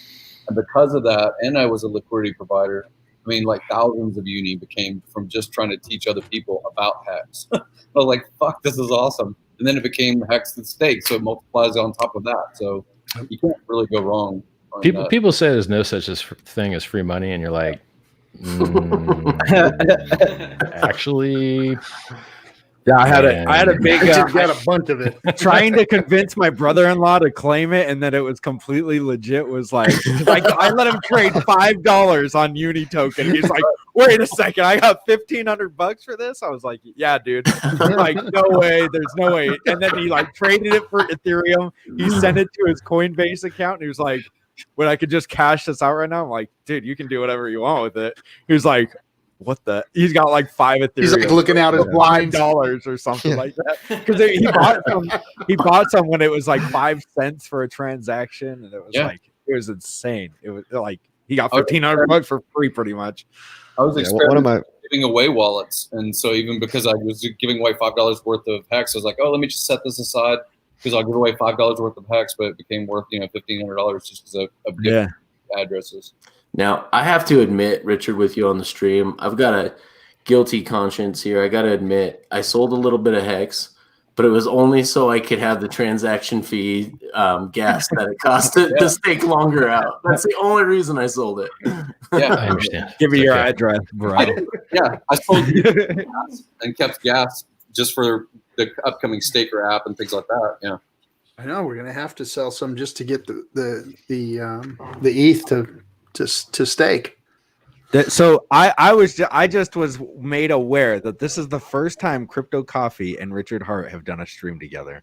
And these two brains, the brains of Hex are together now. I've always wanted to see what would happen. It's like some kind the best hairstyle of Hex. Oh yeah, no, I'm starstruck, man. I'm just so nervous. I've been simping over Richard for so long. Isn't it fucked up that that's a word now?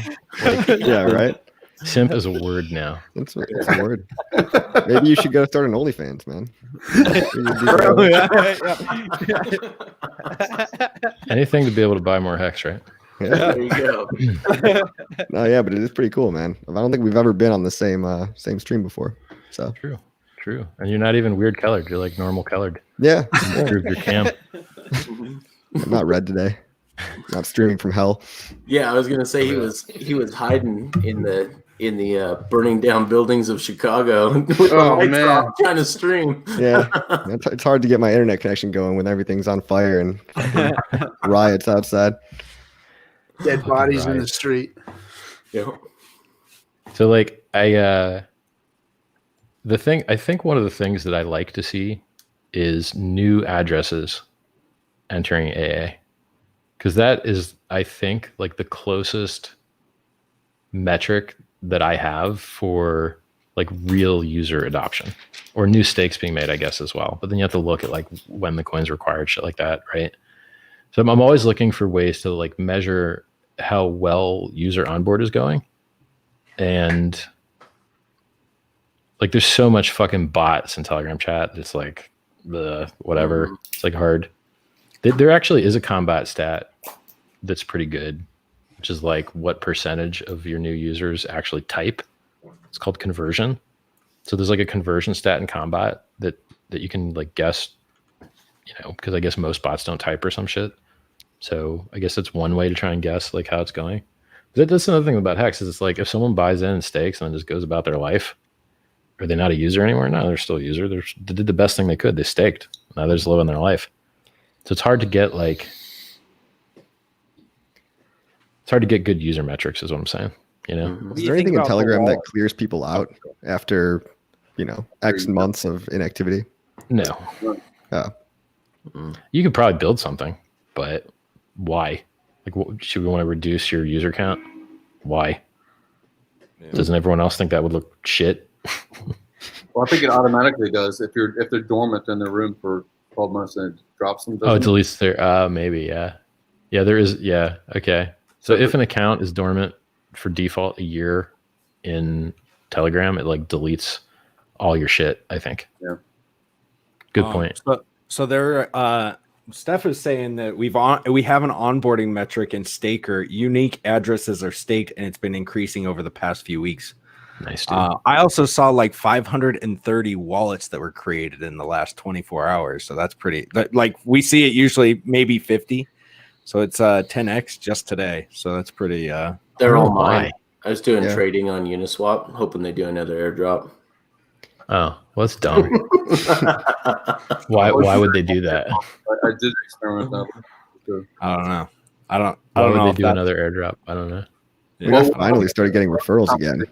You know, for a while it was Dex's, or it was centralized exchanges competing to bring their users over to their newer platform. That's how Binance rose. Do you see the same kind of rise in competition from other VCs that want to mimic the Uniswap system? Oh yeah, everybody's jumping on that dick. Like everybody's jumping on Uni's dick like crazy, which is good. Like good. Let everyone use decentralized systems instead of shit, exit scam, hack the fuck out of it. Cryptopia, KuCoin, Cryptsy, Quadriga CX, Mt. Gox, fucking like, okay, how many hundreds of millions, right? We don't need that shit. That's the opposite of why crypto was invented. So let's move away, you know? What do you think about changing the front end though? Because they turned front end? Well, they turned off the visibility to V1 to have everybody go over to V2. They wanted liquidity to go to V2 and so forth. Next is going to be V3 and they'll turn off V2. It's only 9. I think it's a good idea. I think it's a good idea because every time that there's a price difference between a DEX and another DEX, someone has to spam up the chain to equalize those distances and arb the two systems. And those arb guys, if you don't need them, get rid of them. It's just inefficiency. So so V2 ends up costing a little more gas, but gets people better prices because you can route over multiple pairs and support multiple native pairs instead of having ETH as a native pair for everything. So you can have like a USDC USDT pair without ETH being involved, whereas you had to route through ETH and pay twice the fees previously. So your effective fee wasn't 0.3%, it was 0.6% if you traded a non-ETH pair on V1. But V2 doesn't have that problem. So it's more efficient price-wise. It pumps their Uni token, which a lot of people got for free. And it reduces complexity for the end user because there's not a pop-up that says, hey, you know, you can get a better deal on V1, which I think it still might do that anyway. Might still do that anyway. Like if I was in charge of that front end, I would probably deprecate V1 and stick everyone in V2. Like in Hex, there's like 10,000 roughly ETH on the V2 pair and 9 ETH on the V1 pair. So what do you think you're going to get better order execution on, the 10,000 ETH or the 9 ETH? Do you think you would still want like to be able to put liquidity on V1 or V2 when V3 comes out in the future, let's say? You still can. V1 will never go away. It'll never go away, right? So if V3 does something stupid and they add an admin key later on, then V2 will also be there. You can't kill V2 either. You can't kill V2, you can't kill V1. The admin key doesn't have power to kill it. It just has power to jack LPs after the switch is turned on. That's it. So I don't know what properties V3 might have if it comes out, which probably will. What are your thoughts about flash loans? Because I know that was something you were curious about on V2. They're great. They're useful. And any system that uses a time-weighted average price will be immune to fuckery from them. There's no difference between getting a flash loan and just being a whale. If you're a whale, you don't need a loan. You just have enough to move the market around. If you're broke, well, then you need a flash loan to try and act like a whale. So any system that's resistant to whale manipulation will be resistant to flash loan manipulation. And I mean, you've seen an increase in the ability to take flash loans by a factor of 10 because liquidity increased by a factor of 10. There's $1 billion of ETH there now. And I haven't seen any reports of anyone using that extra ETH availability on V2, which equates to extra flash loan ability. I haven't seen anyone using that extra flash loan ability manipulating any projects recently, because I think all the low hanging fruit of non-time weighted, easy to shove around order books probably already got like eaten up, or it could be wrong, and they just haven't happened yet. But time weighted average price solves those loan problems, because if you try and take a loan, well, first off, your loan has to be repaid at the end of the block, at the end of the transaction. So you can only manipulate for 13 seconds, which is like average block time. So it's like, I mean, I time weighted average price solves flash loan fuckery. Because if you try and fuck around with the price and push it somewhere it doesn't belong, someone can arb you out against a real market and put it to where it does belong and make the difference. So I answered my own question in regards to flash loans. I forgot that time weighted average price solves the fuckery, because you can only get a flash loan for a few seconds. That's why they're called flash loans instead of normal loans. Any other questions, homies? So we had a question in here. Are you familiar with the Naga tribe? Yeah, it's great. That dude's videos are fucking hilarious. Yeah. So glad he's doing Hex videos, because you just laugh your ass off the whole time. It's great. Yeah. His videos are just fucking hilarious. I hope he does Prosperity Ash. I hope he lights the candles. It's great. It's just fucking hilarious, man. Good. 2 fingers in the fucking camera. You better hope this ain't a scam. I am not a financial advisor, but I am a crypto commander, and I command you. Like, God damn. Yeah. Good. I mean, there ain't anything funnier in crypto videos. It's like Bizanchi's videos, which he stopped making, and then Nagabo's videos, Naga Tribe. Hilarious. Nothing funnier. Absolutely nothing funnier. So I love that he has Hex, and I love that he's doing Hex videos now. I think he'll have a lot more fun in this community than he was having in the XRP one. Maybe the anger, man. The anger, I think, brings it out of him too, because you can tell that he was getting pissed about the XRP dudes back in the day. Like, you better he's like, because this is a scam. What was this quote? It's like, let me remember the quote. I can't remember what the quote was. Either this is a scam or we're gonna get rich, because the truth comes out. I got Lambo dreams, bitch. Where's the bank money? Where's the bank money? That's what he was saying. Where's the bank money? So good. It's so fucking good, dude. Did Hexologist figure out the 24-hour stream schedule or anything like that? Is that? No, they keep saying 12 before and 12 after. Oh yeah. That's what I'm planning on doing. Yeah, 12 before, 12 after. So I'm gonna do like a Google Docs, like you said. So you'll sign up, everybody. Good. I took off work. I'm excited, man. Did you? I'm try to make it the whole time, but damn. All right. I know. All right. You heard it here first, guys. Need a crypto coffee. Yeah. Can you believe this shit's in like 40 plus days? It's crazy. Crazy. So close. Yeah. I mean, in crypto time, that's like tomorrow. Yeah. It's exciting. I mean, fuck. I look back at my first videos. I look like such a young lad. You're so aged. I've aged. Crypto's aged me. I got gray hairs. You know what I never noticed that just occurred to me? We used to have so many haters in chat. Constant. Oh yeah. They're not there anymore. No. Yep. I think we've got the persistence. They don't have the time span to just hang out and hate for that long. Yeah. The hating energy goes away. I've noticed them on your stream, especially, Richard. Oh yeah, we used to get a lot on my stream. So much less now. Like maybe very, very few, if any. So that's kind of neat. I mean, I guess that means we're winning, right? They just run out of FUD gas. Well, the average you don't need FUD to hate. You can just keep hating. Yeah. There's still a few of those. Because I've been insulated from all the drama on other products or exchanges, or I mean, there's been a lot that my zen has come into being in Hex more than the fear of being in other cryptos. You know, I don't give a fuck what other projects do. It's like great. I don't care.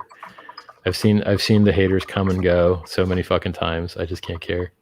Well, it's crazy how much they love a project that's not completed. It's like, dude, or it's one that not doesn't even exist. complete. Yeah. People love Hey, buying give shit us that your doesn't money. exist. Some people are in love with ADA so much. Been going You're like, how many times have people bought shit that didn't exist and it goes to zero? All the time. Mm-hmm. How many times people buy shit that just launched and it goes to zero? All the time. More so than ever. My favorite thing is watching those influencers apologize all the time now. Watching them get on stream and just start. You reckon they go? Wow. There was a guy that apologized and says he's on board with Hex now, some trader guy. Yeah. But I still have the same policy with traders. I ain't gonna follow you. Because it's only a matter of time before you sell your bag and shit talk. This is what you're gonna do. That's what every trader does. At some point, trader fucking decides to take profit and starts talking shit, trying to get in cheaper. Oh, talk shit. Like, nah, we're gonna skip the unreasonable hype and then we're gonna skip the fucking FUD phase. We're just gonna skip both of those phases. Yeah. So you don't need to tell me about $1 million hex, each coin being worth $1 million. I don't need to hear that. And I don't need to hear all the FUD shit either. Yeah. So you can onboard users from wherever, but not from me. Well, I onboarded my accountant today. We were talking about reviewing 2019 taxes, and I told him about how Hex replaces a product of the bank with trustless interest. And he's like, oh, tell me more. And he goes, a couple years ago, he's an older gentleman. A couple years ago, I would have thought, oh, you're making risky investments with this Bitcoin stuff. Because he actually became my accountant because I said, okay, 2017, I need someone who's willing to take this on. And so he actually became my accountant then. And even then he was like, oh man, it's risky. Just make sure you're letting the IRS know about it. And now he's like gung ho, like, hey, I got some money to throw at it. Can you teach me some stuff? And I'm like, absolutely. And just try not to give him the information overload though. That's the only problem is there's so much game theory to Hex. It's like, let's stick only to the important stuff. And you don't realize how much it takes to get that into your brain. Cause like you start telling somebody and you're like, and then the shares, and then you can't do that. Like, boom. Yeah, like, you lose them right away. Did I just overdo it? Did I overdo it for you, dude? Because they're just like, Yeah. When's the Skyvive book coming out, Richard? When's the published version? I haven't fucking like I got it back from the editor, and I never even bothered to like read his edits yet. So that'd be good. That'd be a good. That'd be a good stocking book. Put it in a Christmas stocking for people that care about. It's very unlikely to come out by then. Because right now I'm just focused on Hex, man. 100%. Wake up, Hex. Go to sleep, Hex. Dream Hex. Like that shit just has to wait. So do I.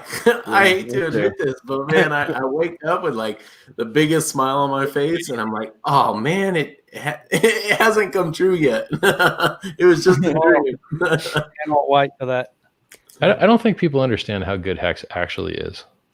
Like, the supply is inflating like fuck right now. It stops doing that in 45 days. Exactly my point, guys. It exactly stops. my point. It freaking stops. Yep. Like, can you stay away from politics, but can you say if you think it's better for Hex if one party gets in office as president versus another party? Just the general. Well, I mean, Trump shit talked Bitcoin as hard as it could be shit talked publicly. Said it was for fucking money laundering and terrorism and shit. And who the fuck knows what else? So I posted in that thread, wrote down the price. I was like, yo, today's date is X and the price is like $11,249. You'll want to remember that. Might have been $11,294. You'll want to remember that for posterity.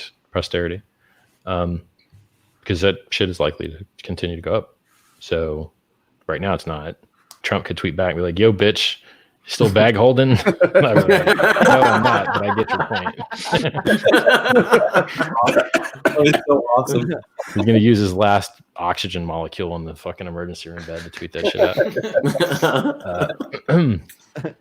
So yeah, when you put like remind me in a year, you like want your shit to be in the direction that you'd predicted a year ago.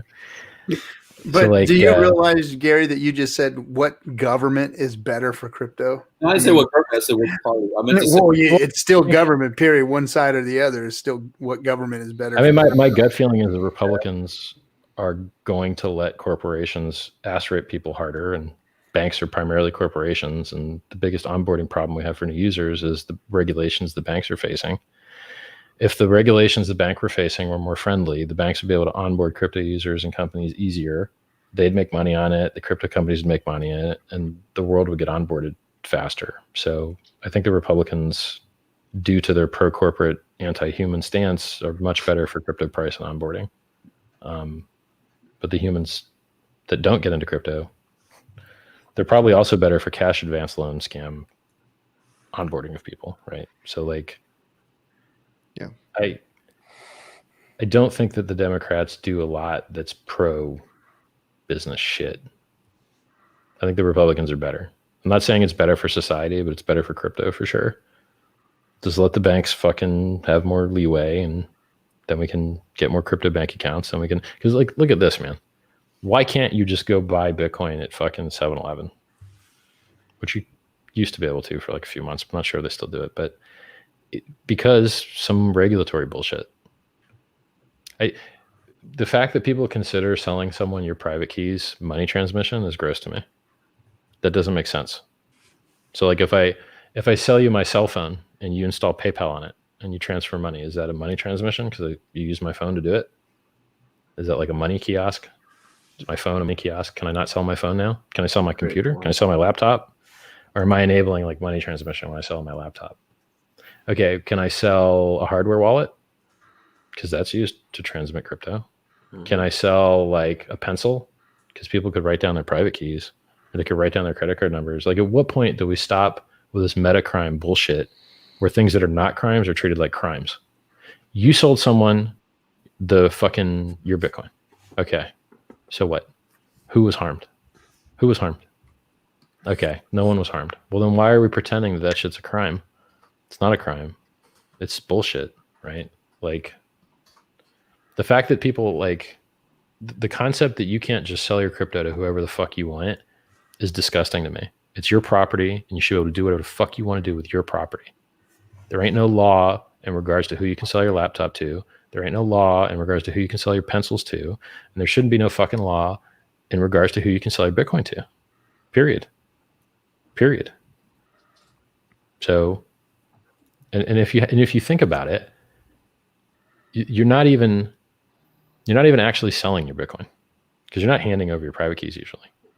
And I would hope that the law would even respect that difference between the sale of a private key and issuing a data state update to a networked consensus system saying that these tokens of value are now held by a different private key, which is what is commonly called a send in Bitcoin. You send from one address to another. The law in this is just totally fucking backwards and wrong. Like, you can't even actually own a private key. You can't actually even own a Bitcoin. You think you own a Bitcoin? Why do you think you own it? How do you know someone else doesn't own it? Because you think you're the only person that has that private key? Well, how good are you at computer security? How locked down is your endpoint? How dare you say you're the only person with that private key? You don't fucking know. Your shit could have been hacked for the last 6 months, and lots of people have that same private key. So who owns the coins now? So this concept of like owning a Bitcoin is very stupid to me, because you think you possess it. You don't fucking possess it. The blockchain possesses it. All you have is a private key, and you don't know how many other people have it. And you don't have any way to prove no one else has it. Period. So what makes you think you own it? So this concept that you can even own a Bitcoin is like, you really can't. You can't actually own a Bitcoin.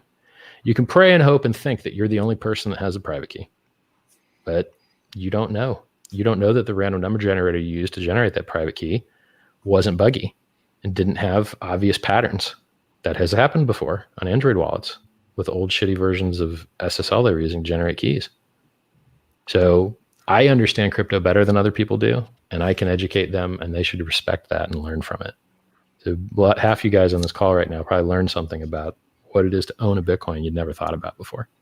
You can't actually own a Bitcoin. It's not possible. You can just hope you're the only person with a private key. I'm open to counter arguments. So KuCoin didn't lose $150 million? Well, they never had it really, right? Exactly. They just had the keys. Exactly. So they lost access. KuCoin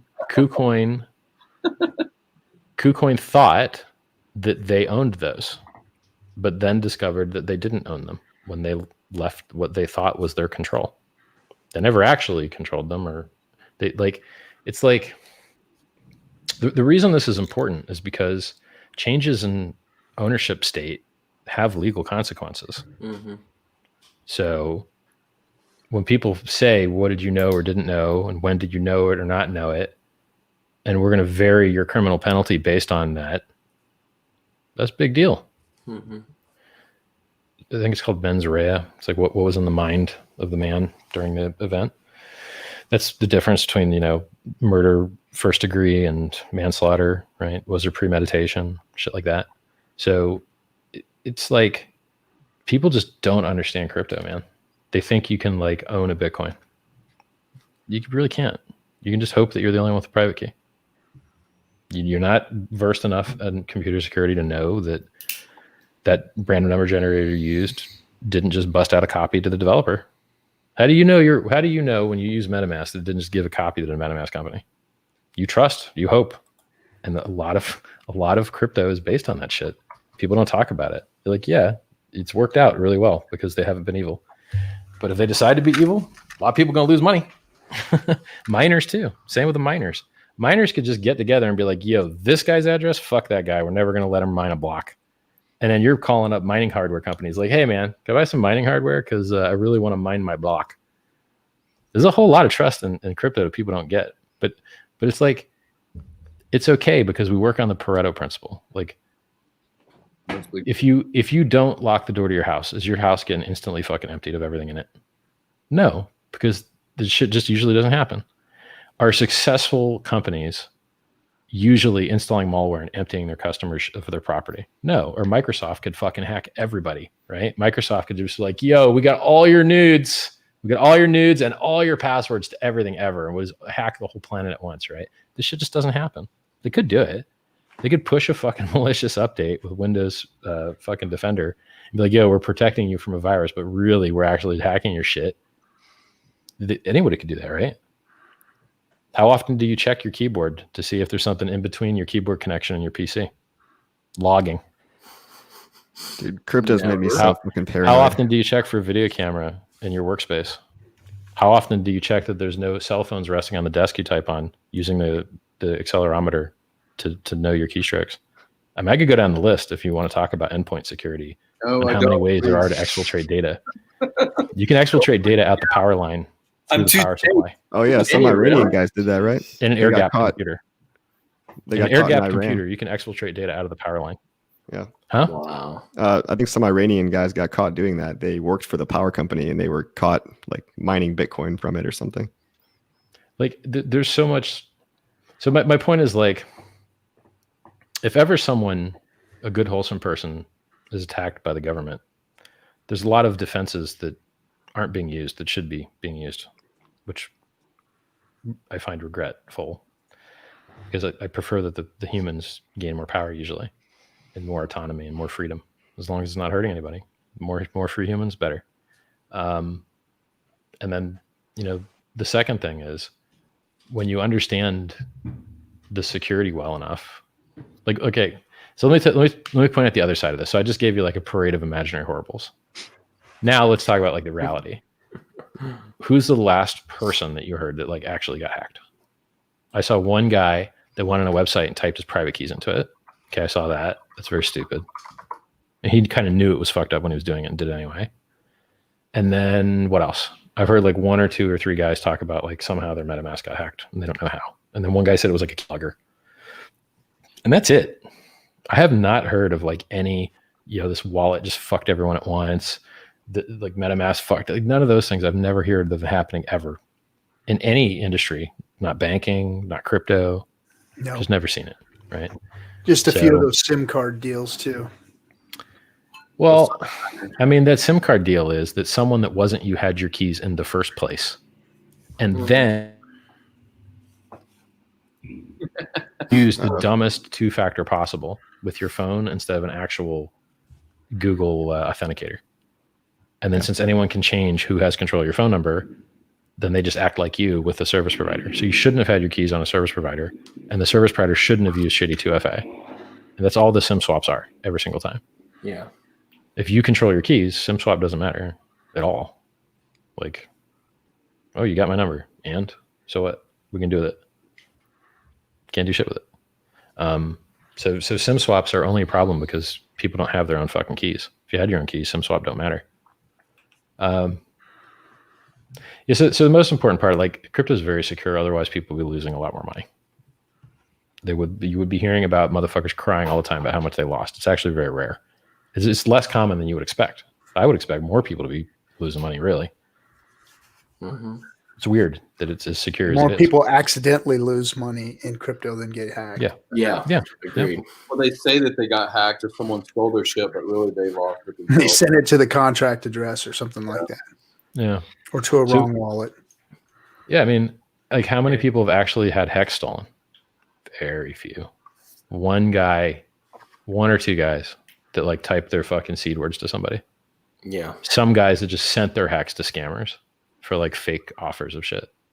A lot more people that traded their Hex for fake tokens or tokens they. Yeah. That's probably the biggest number of Hex loss is people buying. They're not comfortable with the mad gains in Hex, so they want to try and outperform Hex, and then they just lose it all.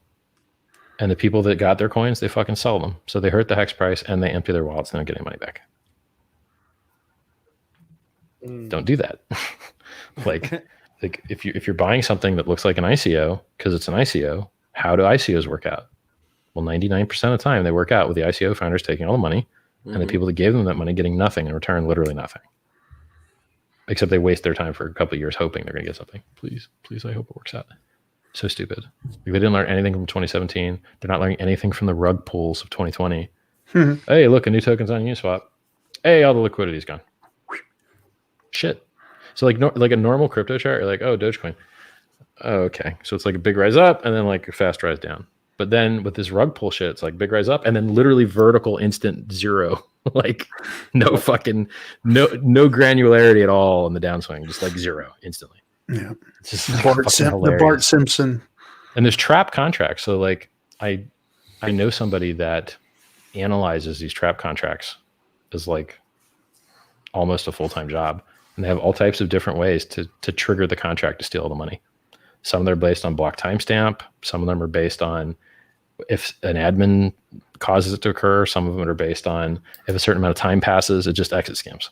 They're literally trap contracts people set up. They're like, oh, we're going to do a new thing. Hey, it's on Uniswap.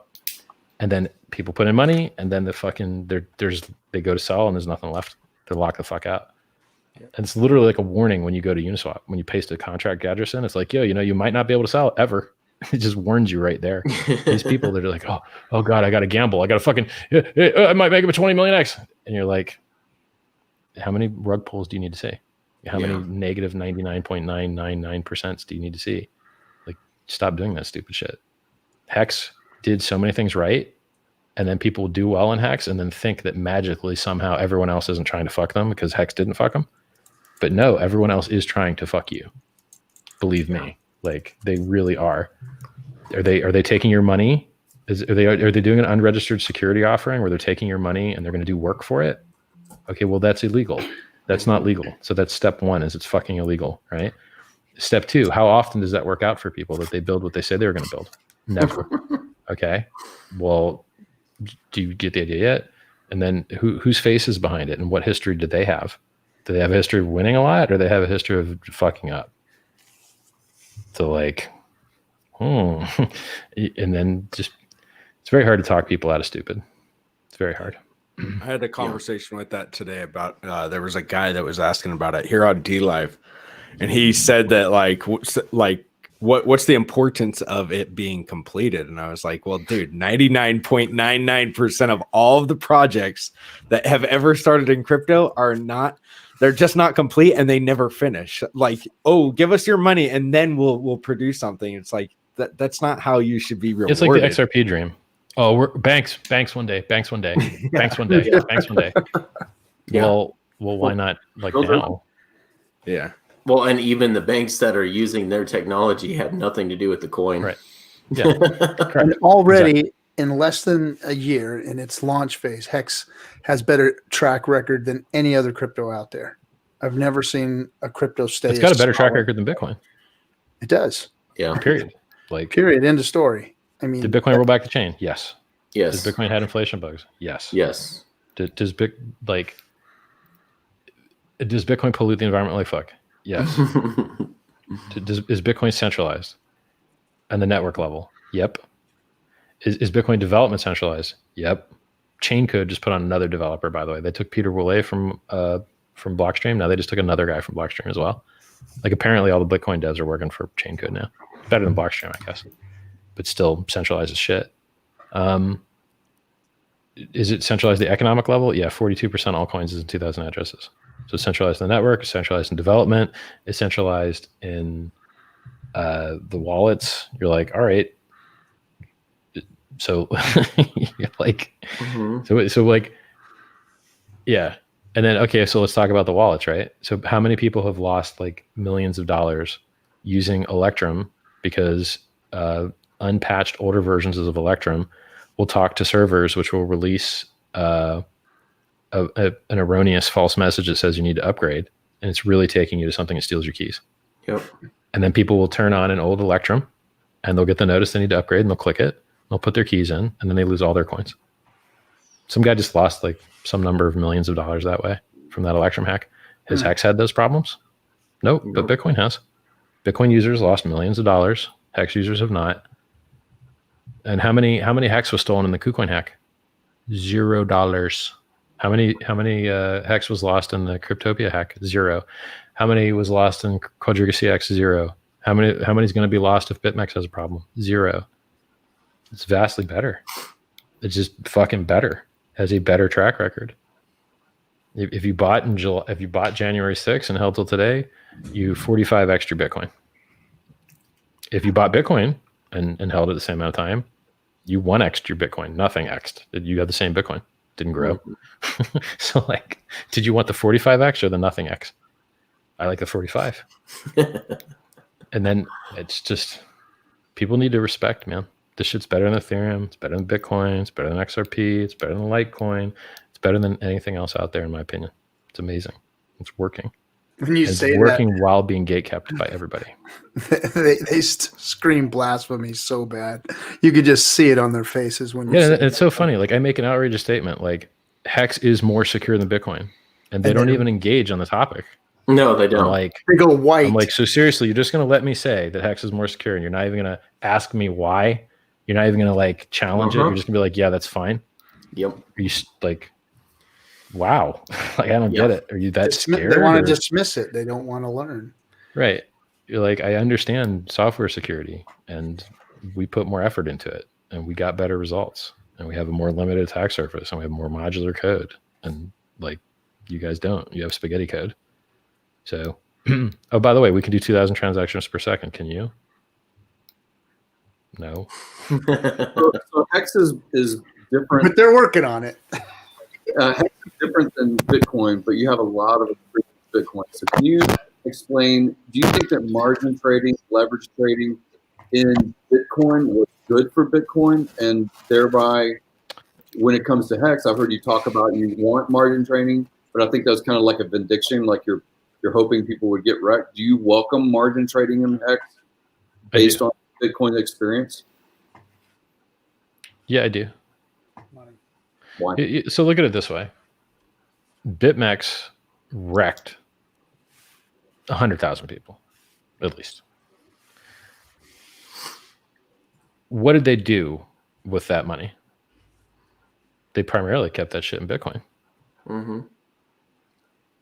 So what did that do to the Bitcoin price? Because they liked Bitcoin and they held it in Bitcoin. It raised the Bitcoin price because those guys got wrecked. The guys that got wrecked can't sell now. So that $500 million of Bitcoin is sitting in the insurance fund, which is really the retirement fund. They can do whatever they want with that money. It's their money. It's the company's money. They can do whatever the fuck they want with it. They can buy drugs and hookers with that money and nobody will be able to say a fucking word about it. So really, like, if there's a company in your ecosystem sucking up a lot of the native currency of that ecosystem, it matters what they're doing with it.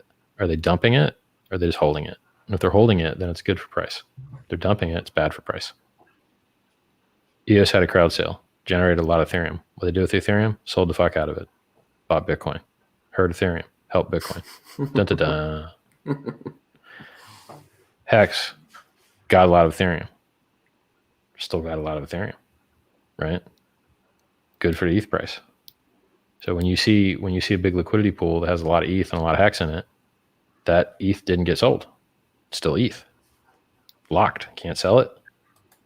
So, that's good for the Ethereum price. And the more projects that have Ethereum as their primary liquidity pair, I believe you'll have the same type of ICO bullshit where like people get in and then they go here and then they go there and then they go here and they go there and they just don't sell. And then you keep doing that and the price keeps going up and up and up until you have a fucking blow off candle and then there's no new buyers and then you have a huge dump. This is what normally happens in most crypto. And I think that the DeFi and million token shit should be similar to the 2017 run. Should be. Like, oh, there's 1 million tokens. Price go up. Okay. That same type of FOMO shit. So I think your question was like, is margin trading good for Hex? I believe it is good for Hex. And I believe it is a good, if speculation is the primary use case for all of crypto and you want to have some centralized entity take more money away from those people than murdering them with fees and allowing them to trade more money than they have by the use of leverage, empties their wallets faster. And then the question is, what are the people that are emptying their wallets doing with that money? And if they're holding on to it, then it's better for the price of the whole ecosystem. And it's easier to onboard new users too, because that's what they want. They want to gamble. Okay, well, here's gambling shit, right? So I do my job and tell people not to gamble, but I realize not everyone fucking listens. So if they're going to, it might as well be. If you're going to gamble, you might as well gamble on Hex because you're less likely to get fucking. You're dealing with counterparties. In normal crypto exchange derivative bullshit trading like BitMEX, the government just arrested one of the founders. If they arrest a few more founders, the multi-sig stops working. So unless those guys hand off their keys to somebody else, which gives them access to all the money, at some point, if you arrest enough employees of that company, the fucking multi-sig stops working and then the users don't get paid anymore. You don't have that problem in Hex. If you trade Hex on Uniswap, ain't no admin keys, ain't no counterparty risk. You can arrest everybody everywhere and Uniswap still works fine. So it's a superior risk-free way to trade if you want to trade. Now I'm going to tell you most people get wrecked trading, so you probably shouldn't do it. But if you're going to do it anyway, maybe it's better you do it with a counterparty that can't empty your fucking bank account because there's no counterparty. You don't have to pray that some more executives of BitMEX don't get arrested or else the multi-sig can't send fucking withdrawals anymore. Hex doesn't have that problem.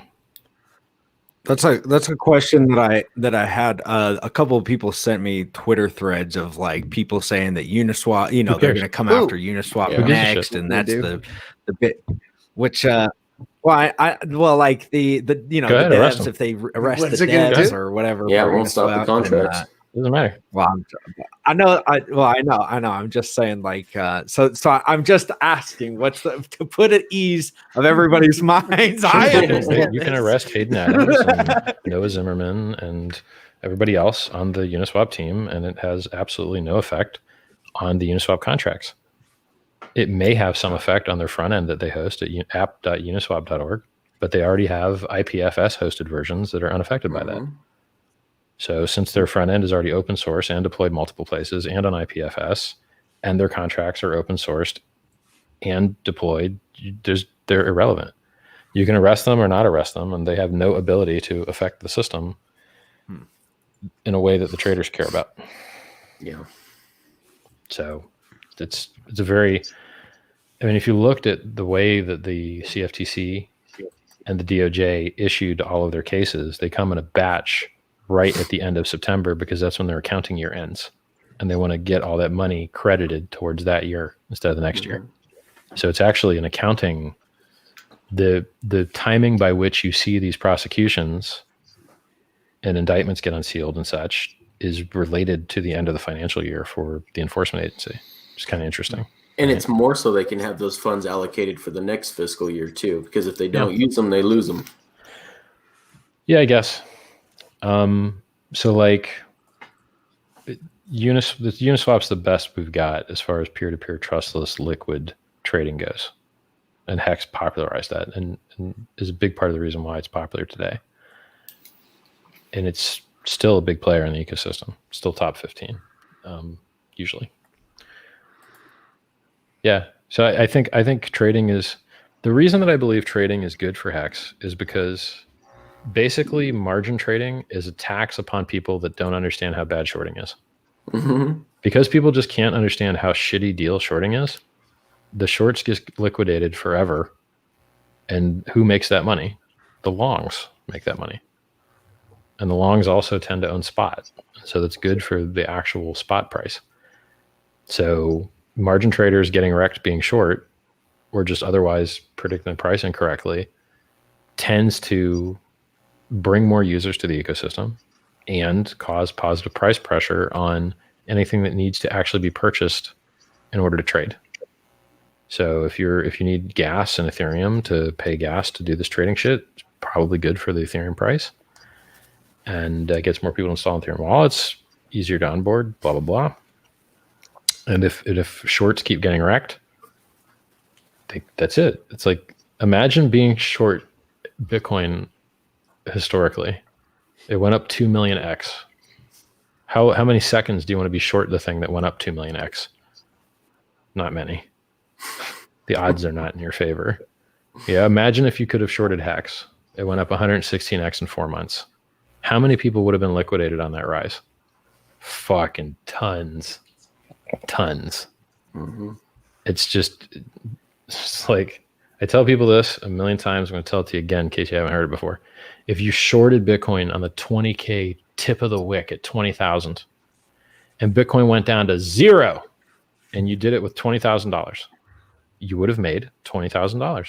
You would have doubled your money by shorting 20K and riding that bitch down to 0. Didn't go to 0, by the way. But if it did, you would have made 20 grand. You would have doubled your money. But what if you had longed and you didn't even long 0? You longed at $1 and then you rode it to 20K and you did it with 20,000 bucks. You would have made $20,000 on each Bitcoin and you would have had 20,000 Bitcoin, and 20,000 times 20,000 is $40 million.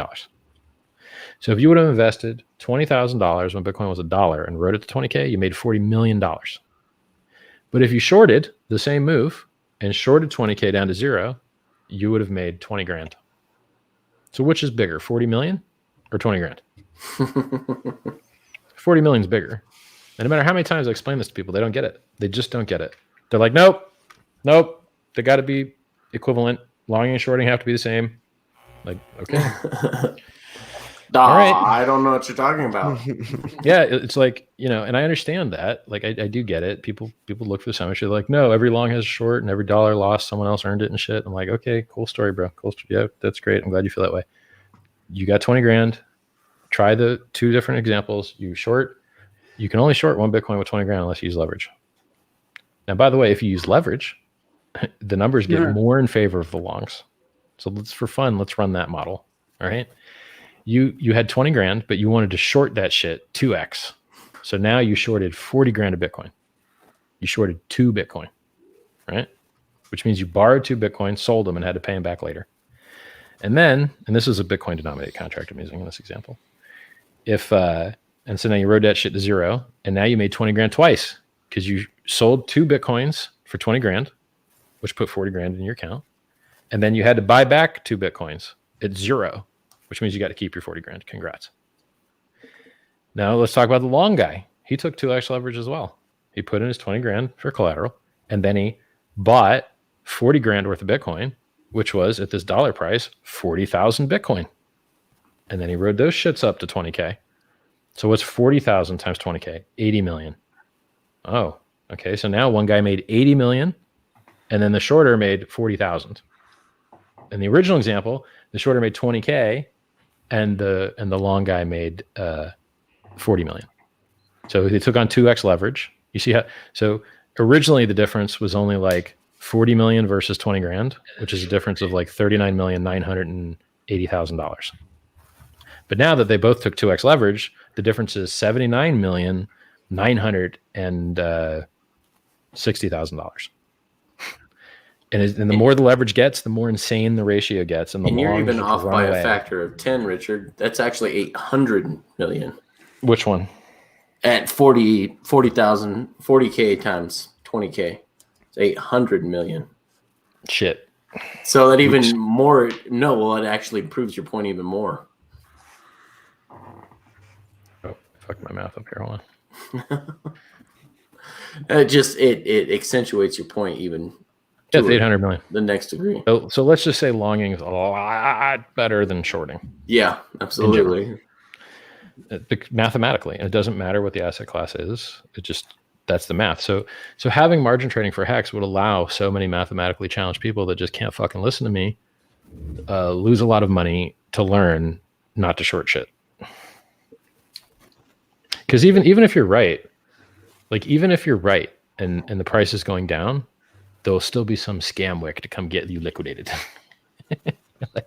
You're like, oh shit, you're right. The direction was right, but you still got fucked on a mechanic. Like, so it's don't trade, don't short crypto. So and Arthur's law. It's like it's like the Murphy's law. Murphy's law. Murphy's law? No. So Murphy's law means that anything that can go up, can go wrong, will go wrong. So it's like Arthur's law is a corollary to it. Like if you have margin, you will get wrecked. And what is it called? Anton's law? Arthur's law. Arthur's law. Okay, I get it. Yeah, I mean Arthur explains this himself very easily. He's like, "Yo, we took the world's most volatile asset and then let people take the most leverage on it." Haha. And he talks about everyone getting wrecked. And he's like, "Yeah, we're a volatility play. We make money when the price moves up and down. We don't make money when the price moves flat." So we make wild predictions, long or short, just to get people to trade. He doesn't give a fuck which way you trade. He just makes money on the volume times the price movement. Like, would you say coffee? My last question is, and I got to sign off. Is do you think that crypto as a whole will always be speculative play? Do you think it will actually be adoption as like something more than speculation? Sure, you'll get both. The question is like, who do you think makes more money in the world? Derivatives or McDonald's? Derivatives. Yep. Does that mean McDonald's sucks? Like, no, they're both good, but there's just more money in that other crazy shit. Mm-hmm. So yeah, you'll have real adoption. People will use crypto for games. People use crypto for darknet. People will use maybe crypto to replace PayPal. This shit will happen. Okay, cool.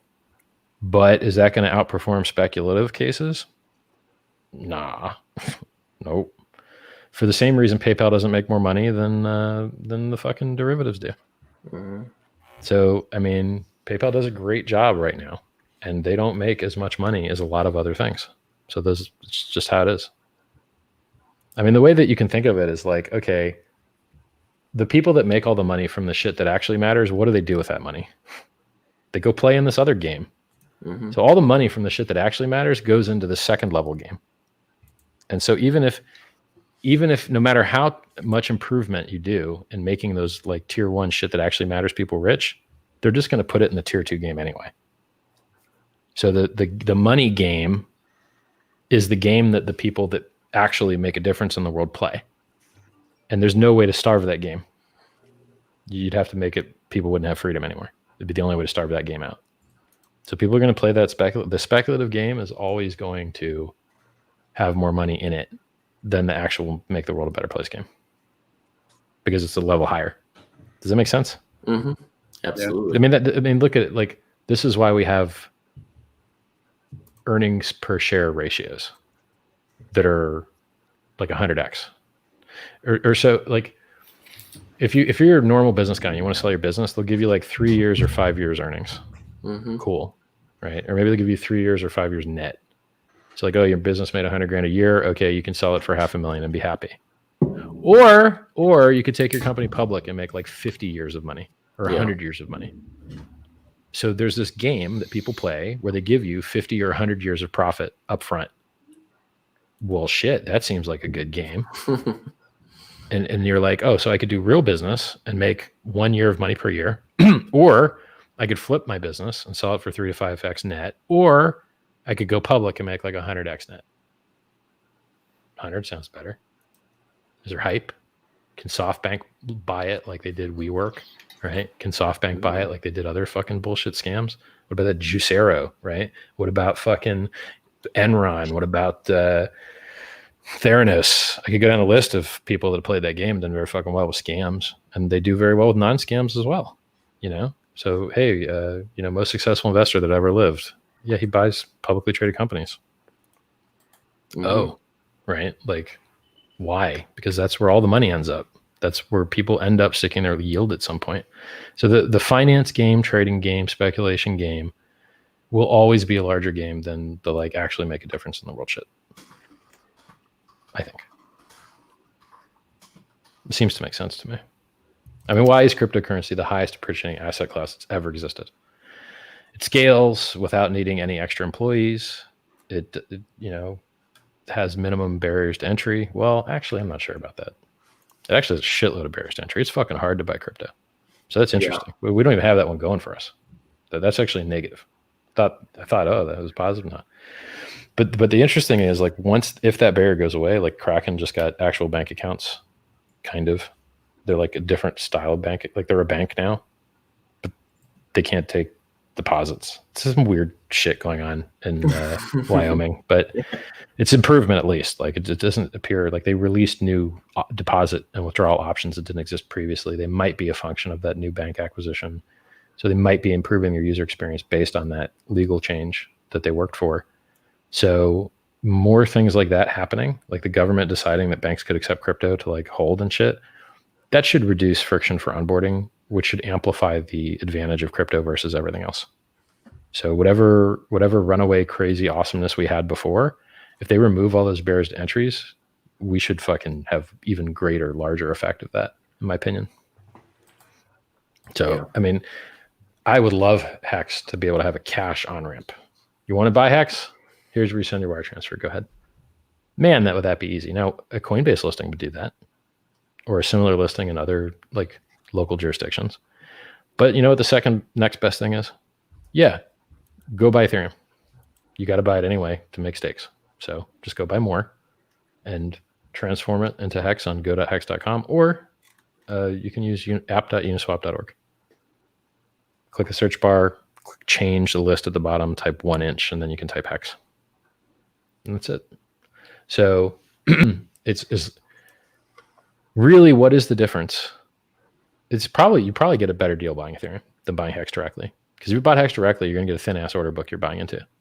But if you buy Ethereum and then trade it on the largest exchange pair, which is the Uniswap pair that has about 10,000 ETH on it and about 1 billion Hex on it, that's a 10x more thick order book than whatever your local jurisdiction exchange is at. So I think that onboarding new users, it's just easier for them to fucking buy Ethereum to get in than it is to have a native Hex pair. So, like, I wish we could email everybody's fucking exchange user base without having to dick around with the listing. It's just like, give us access to fucking users. We don't care about your stupid listing shit. They can buy ETH. ETH has a thicker order book, and Hex has a thicker order book with ETH, and it's thicker all the way around, and that's the toilet paper roll. So no reason to have a native Hex fucking listing. If they want to do it, it's fine, but it's just easier to buy ETH. Now, one day, if Hex isn't on ETH anymore, it's on a different network, then we'll address that issue when it shows up. Because it's at some point, if the Ethereum fees continue to be high, you're like, all right, well, how many stakes are there? I don't know. Does anybody on the call know how many fucking stakes are open right now? How many individual stakes there are?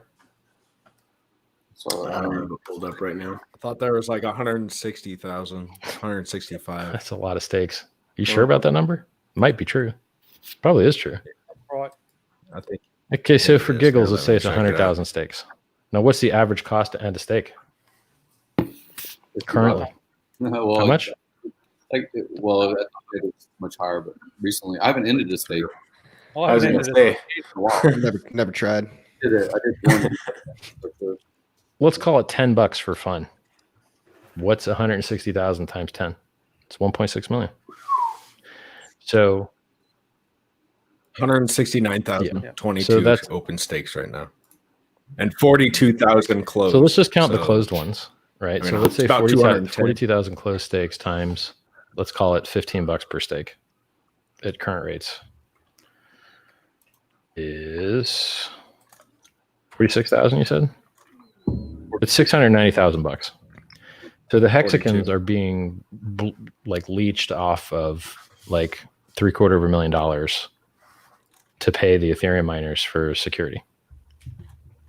It's not a bad deal considering the market cap's like 1.3 billion or whatever. It's not a bad deal, but at some point, like if you 10x'd, there is some edge case where Ethereum fees could stay high and you weren't onboarding primarily Ethereum users anymore. And then you'd be like, well, let's save money on Ethereum fees by, the community doing its own layer 2, like its own ZK sync that supports contract functions, or its own, alternate chain, or its own fork, shit like that. Those things are all things the community could decide to do if the fees are unbearable. I think the fees are still bearable where they're at now. And I don't know that they will remain high forever. So, historically, these things have tended to come back down. It's just nice that we know that option exists. You can airdrop system state to a new system. You can do It's that. interesting if you staked early in Hex, December, January, February, March, before ETH got really, really expensive. You didn't want to sell your $200 or $400 worth of Hex because it was going to cost money in gas. So it actually was kind of a holding pattern for some low investment. This is another thing is that like if the amount of money that you would get from ending your stake is less than the amount of money of fees, you just don't end your stake. Right. So in effect, for a certain number of stakes, it holds the price of Hex up because they're just going to sit there. And then someone would have to chart like how many stakes are in that class and shit like that. I'm still of the very strong belief that the majority of value that's being absorbed into Hex economy currently is from people that have had Ethereum for a long time and or otherwise speculate in that ecosystem. And therefore, I find it extremely valuable to remain in this ecosystem as long as that is the case. So as long as the new users you're onboarding, the whales are ETH whales, or even, if you want to onboard BTC whales, is there a chain that can actually onboard BTC whales better than Ethereum right now? No, because you can't do smart contracts in Bitcoin. You have to do it on Ethereum. So it's the best place to absorb trustlessly Bitcoin energy as well right now. So I think we're going to be on this chain for a while is my guess. But a layer two could solve all that, right? Like you could just do a layer 2. You're still in the ETH ecosystem. You have the drawback that it's less decentralized, but if the decentralization fails and it just like gets shut down, everyone has to wait 2 weeks and then they get all their money out because it like times out and then you can just withdraw your money out of the L2 on layer 1 with a proof. So that's like the reason that you still have layer 1 security guarantees with L2s and Ethereum is because after 2 weeks, you just get your money back. Or you can withdraw your money out of the L2 from L1 after 2 weeks has passed. So I bet that a layer 2 like ZK Sync or Loopring would be a superior option for Hex for scaling than its own chain. Probably. It still depends where the economic energy comes from, right? So if you get your own chain, you get all the fucking idiots that are like, oh, it's better because you got your own chain. You get those guys money, I guess. Yeah. But then, if you want to be closer to all the real big market cap money, which is ETH and Bitcoin currently, the closer you are to that with the less friction, which means be on the same chain, the better, So I think that Hex should remain on the ETH chain for as long as the majority of people putting money in are on that chain. If that changes and more people are, new to crypto and getting in for the first time, then you could have alternate routes. You could even, you could actually have a pegging system between two chains and have some speed and throughput and like a smaller automatic market maker on another chain. It could work as well. So there's other options there. So you've got L2. You've got another chain with pegging, and then you've got full alternate chain. What we need to worry about is onboarding new users. We don't need to worry about that shit currently. New eyeballs is what the Hex community would benefit the most from. Because we convert. If people see Hex, they like it. They use it, they love it. But they need to see it and preferably use it. So I just started a new streaming channel on YouTube. So Nice. I got 24 hours. I got 24 hours, boys. And then well, what you need to do is put out a stream. tweet and I'll retweet it and we'll get you 100 signups so you can get a custom URL. Lock your custom URL in. Yes. Because I want there to be 2 YouTube channels, one for my like the clips one, so I can just make sure on a stuff different on email there, address and with a then, different sign up info, bro. Yeah, that's what I'm doing. Yeah. So because when Google fucks one of your addies, they fuck it for all services. All of them. Yeah, I'll just have this one for just a throwaway account. All right. Well, guys, it's been fun. Any other questions? No, it was great. It was great. I talked a lot of like inside baseball here with you guys.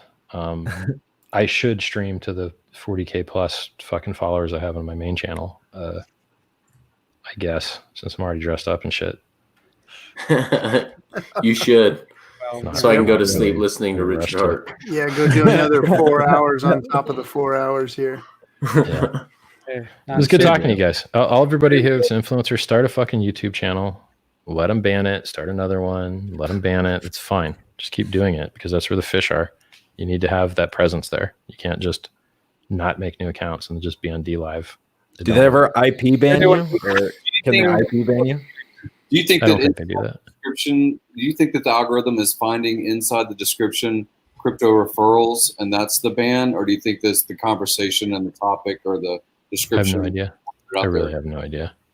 Because I've been trying to put the background, like, just the graphic where they see the background instead of just putting it in the description link. So I thought the algorithm might be finding I have no fucking idea. Nobody else does either. I was in a channel full of influencers. People were getting banned left and right. No one could figure it out. So I was, of course, banned from that channel. You're allowed to talk about any other coin in the world except the one you made. So you can talk about any coin you want except the one you made. Because fuck you. Yeah. Okay. Yeah. Richard, you should start a TikTok channel, bro. Dancing Richard. He's already got the clip. Move, bro. Yeah. The Hex Torque.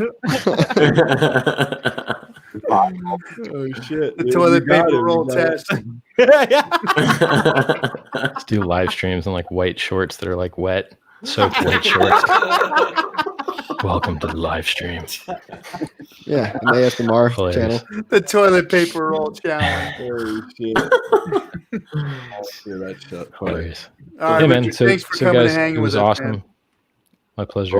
We got outbound a couple messaging, names guys. for the giveaway, and then I'm gonna pick release the 6 Kraken, names. and then we're gonna go head over to Richard's channel. Yep. I'll host it over there. We'll as soon as we get our stuff taken care of here and get some names picked for our million Hex giveaway. I'll see you later, guys. We'll get over Later. there. Long live Hex! Yes. All right, guys. Well, you heard it. We finally got RH on the FN Hangout. That was awesome. We're going to now get everybody go ahead and start spamming up not spamming, just get in there and type in one thing so that I can pick 6 names here.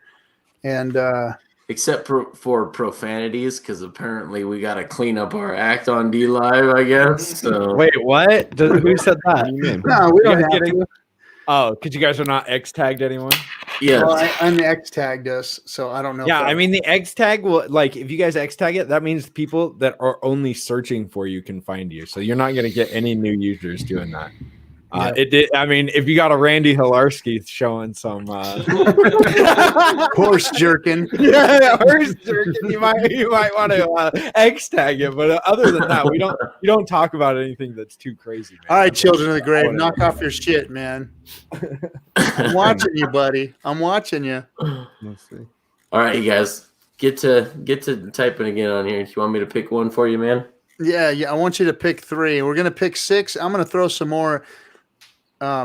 If freaking Children of the Grave puts one more post in there, he's done. He ain't getting picked tonight. Okay. All right. And Hector the Protector's. I got Hex Kai. Hex Kai. Hex Kai. HEXKYE. HEXKYE. And G1BBZY. Gibbsy. G1BBZY. Did you write that down? Because I'm trying to pull this up. No, but I will. Let's see here. All right. And hold on a second. Let me Hex Kai and spell the other one again. Gibbsy. G1BBZY.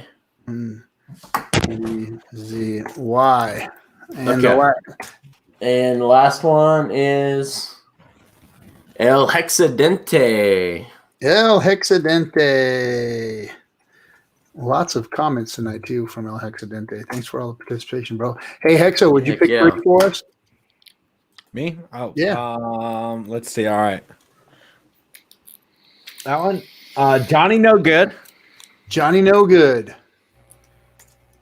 All right, here comes number 2. Crypto Vince. Crypto Vince. All right, and Jimmy Diamond. Oh, right. Oh, he hit me with a bunga. Hit me with a bunga. He did hit you with a bunga. All right, I'm going to add some more to the booty chest here. Let's see. Why not add some more here? And boom. All right, we're going to release it. You guys ready? Let's. Yep. Oh, some of them left. What a bummer. We had like 174. We got 173 now. So let me release the chest here. And Coffee. Good to see you, man. You didn't get to say much because you jumped on when Richard was on, and it's hard to talk over that guy when he's spitting gems, you know. Right. That and 9 people in the chat, but no, it's always a good time, man. I was a little starstruck at first. I was like, "Oh my god, that's how I was my first stream too." It's really him. We got 9K in the treasure chest tonight. We're dropping 9K lemons, guys. Wow. 9K. What's 11 worth these days? Anybody know? 1.012. So 1.1. El Hexadente with 1.8K. Hector the Protector picked up 1K. And Children of the Grave 759. Dang, those are some good payouts. Ash 84 got 603, and Trustless got 505.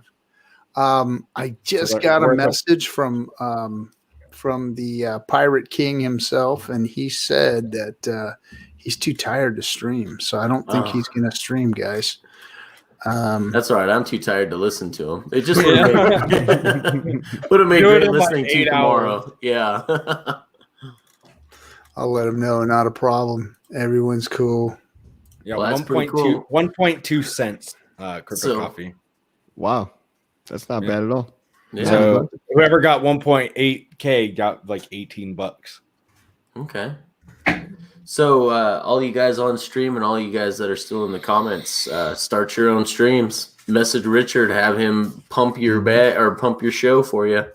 Yeah. And if you guys have any, go ahead, Crypto. As a little thing, if you guys think referrals aren't still happening, they definitely pick back up again. So that should be some motivation for you guys. I had a guy drop in about $1,500 yesterday. Got a $250 referral bonus. Dang, nice. I mean, just little shit like that keeps piling up. So anybody out there that thinks referrals are over, they're not.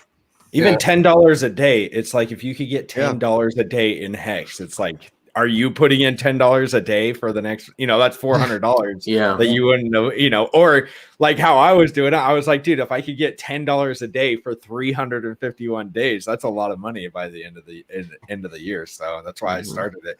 Even a little bit is going to pay at the end. You're at these Hex prices, absolutely. So I got on mine maybe less than a week ago, and it was I don't promote mine hardly ever as far as like links or anything like that.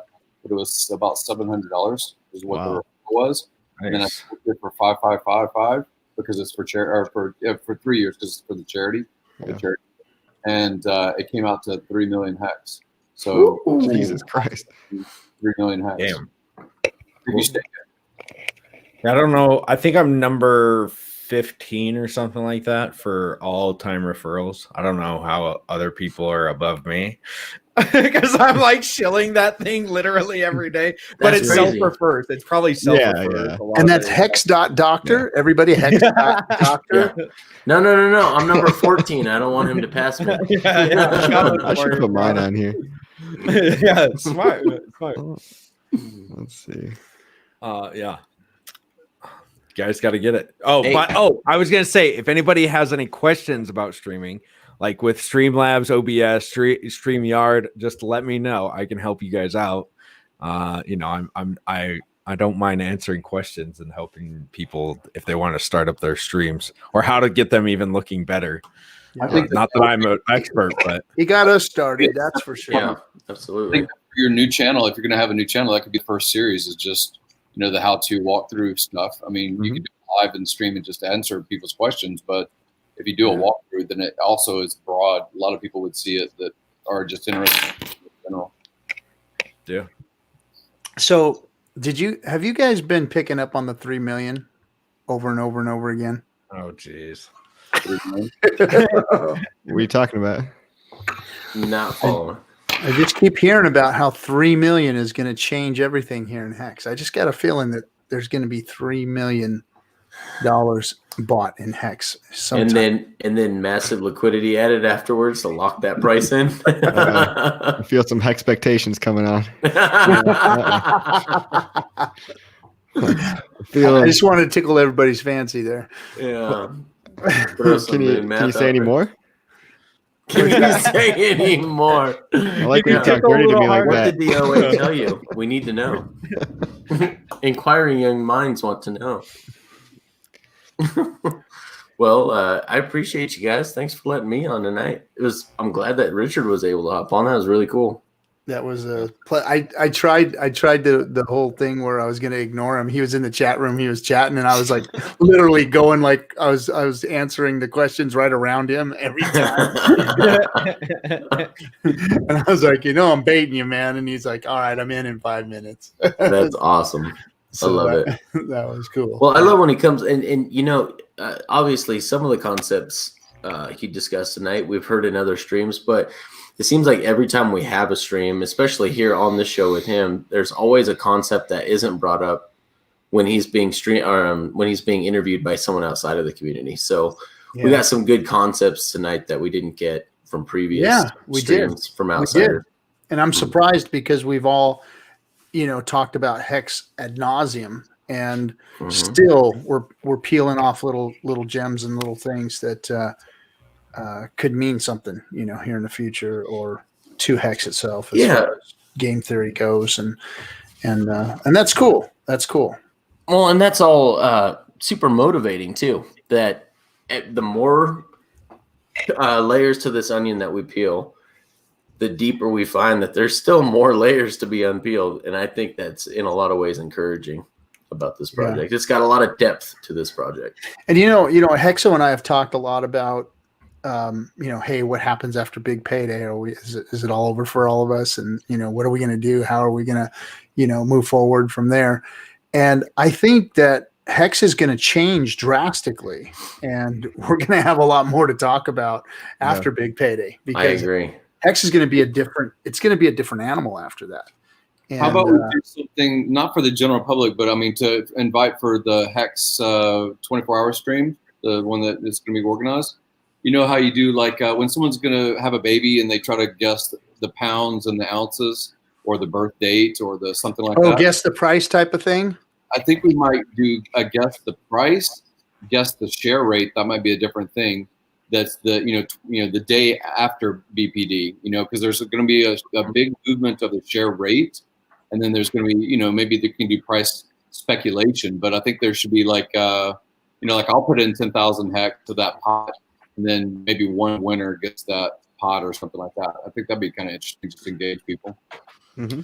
That's cool. Nice pool. Yeah, like a pool. Yeah. And we got to coordinate the. It's another thing that Hexologist or anybody that wants to stream could talk about. Is another thing. I like what Trustless said. I can see Facebook groups of old ladies doing pyramids on Hex. All right, gentlemen. I'm calling it a night. Okay. Shit, dude. I'm taking notes and all this other stuff. Got Richard on the stream. Good to hear from you, Brad. I didn't even know he was here. Yeah, exactly. Hey, Dr. Moore, it was really a pleasure having you on. I'm glad that you came on with us, and good to see your face. Pleasure was welcome all anytime mine. to come hang out with us, man. Yep. And keep spitting that fire in the chats, man. That's awesome. Good stuff. Good stuff. All right, guys. All right, everybody. Have Any a good other one. doctors you want to? Don't acknowledge any other doctors in the room. Okay, all right, guys. All right, I see how it is. I didn't get my degree, I guess. Where's that picture on your wall? You got your crayon eating degree. That's all you need from me, bud. All right, later, dudes. Later. Good seeing Thanks, you guys. Hex. Appreciate you, bro. All right, guys. Have a good one. We'll see you guys on Monday on Discourse Syndicate.